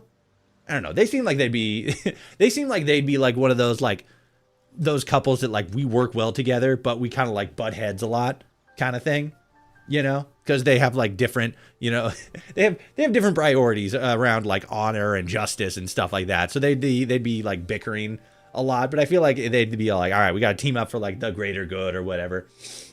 Will and Astarion, I could see that. Another sort of like tsundere couple kind of thing. Don't stop there. You must have many stories to tell about your adventures as an archmage. Didn't that paint enough of a picture? No. Well, all right. Change the subject. Okay, no, well, I guess that's that. I don't think Withers is with us yet. Oh, no, yeah, there he is. He is over there. Fantastic. Let's zip over there real quick. Just gonna unlock a bit more on the map over here.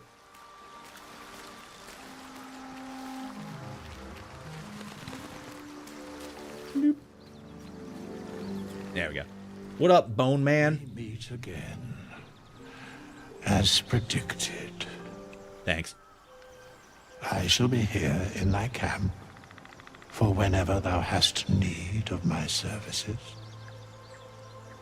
Not to be rude, but what are you? There are many answers to that question. None are important. Rip. Skeletons aren't supposed to be able to talk. Correct. Can you explain further? No. All right. What kind of services can a skeleton offer? Also, he's not a skeleton. He's just very emaciated. A mending of the threads between life and death. Should thou or any of thy compatriots perish, I will cleave soul to body once more. That's incredibly powerful magic. Why is it so easy for you? Because it is my calling. There is little else to explain. You mentioned a cost. What is it? A matter of coin. 200 monies? That's outrageous. Such is life. Outrage leading to a singular end. Wow, I just kind of said outrageous as just like my regular vocabulary. That was actually quite apt narration. Yeah, I don't really need that. Yeah, we're definitely not going to be interacting with Withers too very much, because it's like he's for hiring, adding hirelings, and then like, I guess respecking, but then like also like bringing back allies that die, and we don't like, that's not going to be a that's not going to be an option very much. Okay, let's see. 44. We could probably do a long rest. We're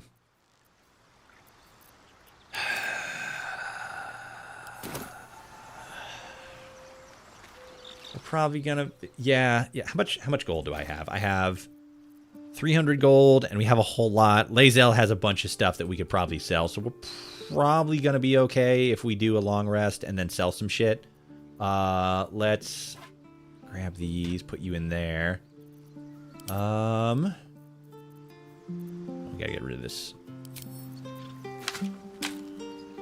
Goes in there. Then put that in there. Yeah, let's do a long rest just to sort of make it like a capper on the day. Plus it can be a cause like we do still have 2 short rests.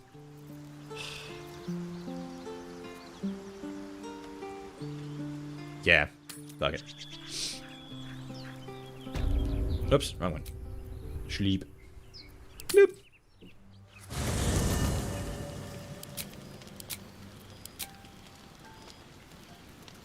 Oh. Didn't realize Lae'zel had something to say. Okay,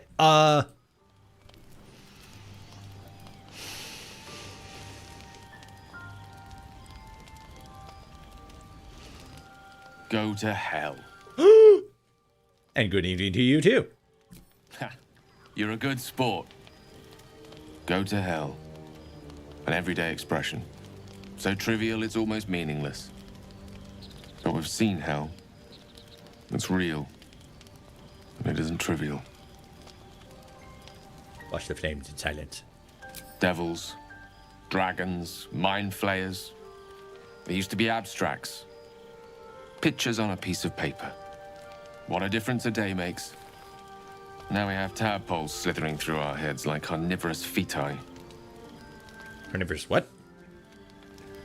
That's not abstract. Yeah, it's inside of our brains. It's pretty goddamn physical. I'm not too worried. We'll find someone who can help us. Yeah, it's pretty dope. That's the spirit. Let's be up with the lark. Find a healer before the wee one gets hungry. Good plan. All right. Oh, now Lae'zel doesn't have that. Is that just a glitch, or is that... A monster forms inside us, yet you waste time with idle chatter. Do you suppose the parasites inside us dare to rest? That the Geich do not still pursue us with each peal of the bell? Take your rest. I will stand watch. Thanks, Should gamer. a single tentacle split your skull, I will not hesitate to end you. You're still covered in blood. You need to get in the bath. I don't think anybody has anything new to say. Or at least not like dialogue-wise. I'm brooding. Do you mind? I'm brooding. He's so funny. I think Shadowheart will say something. Doing the rounds, are you? You'd better get some... What were you two talking about? Yeah, here it is. What do you mean? You and Gale. Oh, just how much we love each other and how we're gonna kiss and stuff. We were discussing the next steps. I see. Yeah. I'd be careful with Gale. Why? You don't trust Gale? He's a wizard. All they care about is power. Let's hope we rapidly find a healer. She's not only racist, but she's classist too. Goddamn. You know how important it is that we find someone who can cure us. Best if we focus on that. You got it, babe. The sooner we find someone to help us, the better. Good. We might even get lucky and find one right away. Apparently, Gale overheard our conversation. Do some good fortune. Rest well. Okay. Thank you. I don't think she has anything else to say. Let me double check. Something the matter? What's on your... I must have... Besides... No, we're good. You saved my life. Okay, so we need to turn this one off. Let's go over here. At least things have stayed interesting. Level 4, go to bed, wake up. Bloop. That's a lot. But we have just enough to both keep us going and... what is it? Keep us going, and we'll be able to get more at the Grove. We'll be able to buy some more stuff. We'll be able to buy supplies. Then I'm trying to think of like other places where we will have the opportunity to get more. Because there's like a couple of different like areas where we can get supplies, but not like a super big amount. Oh, that activates fly too. Ooh, that's interesting.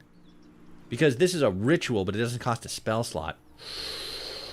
Ooh, that's good to know. So we could actually not even have to worry about going negative on spells.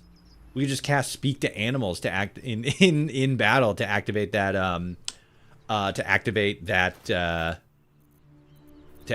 in order to have the flying ability.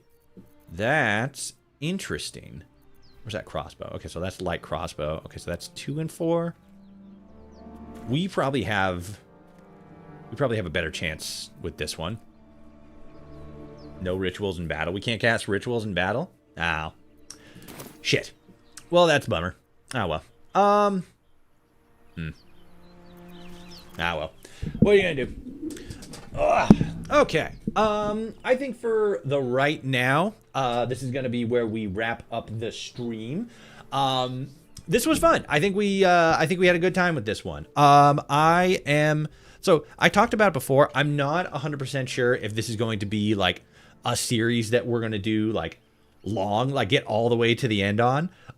Because like again, this is a crazy long game. Even some of the like faster runs, not like, you know, speed run tactic stuff, but like some of the quicker runs can get like even to like, you know, 60 hours plus, and that's like on a like a quicker pace. Whereas like some of the, because I said earlier that I had an old save that got lost that was at like 100 hours, and like the bigger time sinks in this game are like the dialogue and the combat. Everything else is pretty straightforward, so you can kind of like breeze through a lot of it, but we're not really doing that, and we're on an honor mode run, so we like can't really do that. But like either way, the point is that if we were to play this as a long form series and get all the way to the end, we would be at it for a while, especially since we're only streaming on the weekends currently. So we would either have to switch to playing more often during the weekdays, or we would just have to just content with the fact that it would probably take us like a year to actually get to the end of this game. So, it could also be just something that we come back to every once in a while if we don't really have like a big schedule plan, making an on again, off again series. But we'll see. I am getting into, play it and enjoy it with you guys and have fun and stuff like that. But I'm also kind of interested to see like how well this does in like retention and how well my audience reacts to this, because unfortunately I do kind of have to lean into the whims of the algorithm and what keeps people watching and stuff. If people don't enjoy, if the views aren't speaking to this stream specifically, and like this playthrough specifically, we're probably going to end up doing something else. But we'll see. We'll see how things go. We will be back tomorrow, 10 a.m. Pacific Standard Time. As I said before, this is like an early weekend stream. So usually we stream at 2 p.m. Pacific Standard Time. This weekend, because of like the holidays and just because it was a busier week in general, this was an earlier stream day. Tomorrow's also going to be an early stream day, 10 a.m. Pacific Standard Time. There is not going to be the secret stream, which we usually do at about 9, 10-ish, where we play Grounded with the buds. People are kind of busy. It's also Father's Day, so a couple of people are going to be, that occupied, rather. One specifically, and then also me. But the point is, we're going to be doing more Baldur's Gate 3 tomorrow, 10 a.m. Pacific Standard Time. If you guys want to tune in, be sure to follow, share, subscribe, all that stuff. Follow if you're on Twitch or TikTok. Hit subscribe if you're on YouTube. Helps me out a whole hell of a lot. If you want to check out my other socials, links are going to be in the description. Links are going to be in bio if you're watching on TikTok. YouTube, Discord, YouTube, Twitch, TikTok. The Discord channel, join the Discord. Blue Sky, check me out on Blue Sky. And then we got the podcast, the Adamcast podcast, long form interview style podcast, conversation with interesting, noteworthy members of the Fallout community. As much as it kind of doesn't really seem like it whenever I do the weekend stream, I am a Fallout centric content creator. I just also kind of do other stuff because unfortunately, not a whole lot of a bunch of stuff is always going on with Fallout, as far as new games and new content to talk about. Every once in a while, yeah, but not all the time. Yeah, check out the socials, join the Discord. Like, comment, share, subscribe, hit the like, all that good stuff. Check the bios. And again, we will be back tomorrow, 10 a.m. Pacific Standard Time, for more Baldur's Gate 3. The weekend is here. Let's have fun with it. You guys have a great day. Enjoy the day. Enjoy the evening, wherever you are. Eat good, healthy food. Drink water. Go outside. And I will see you guys tomorrow. All right. You guys take it easy. See you tomorrow.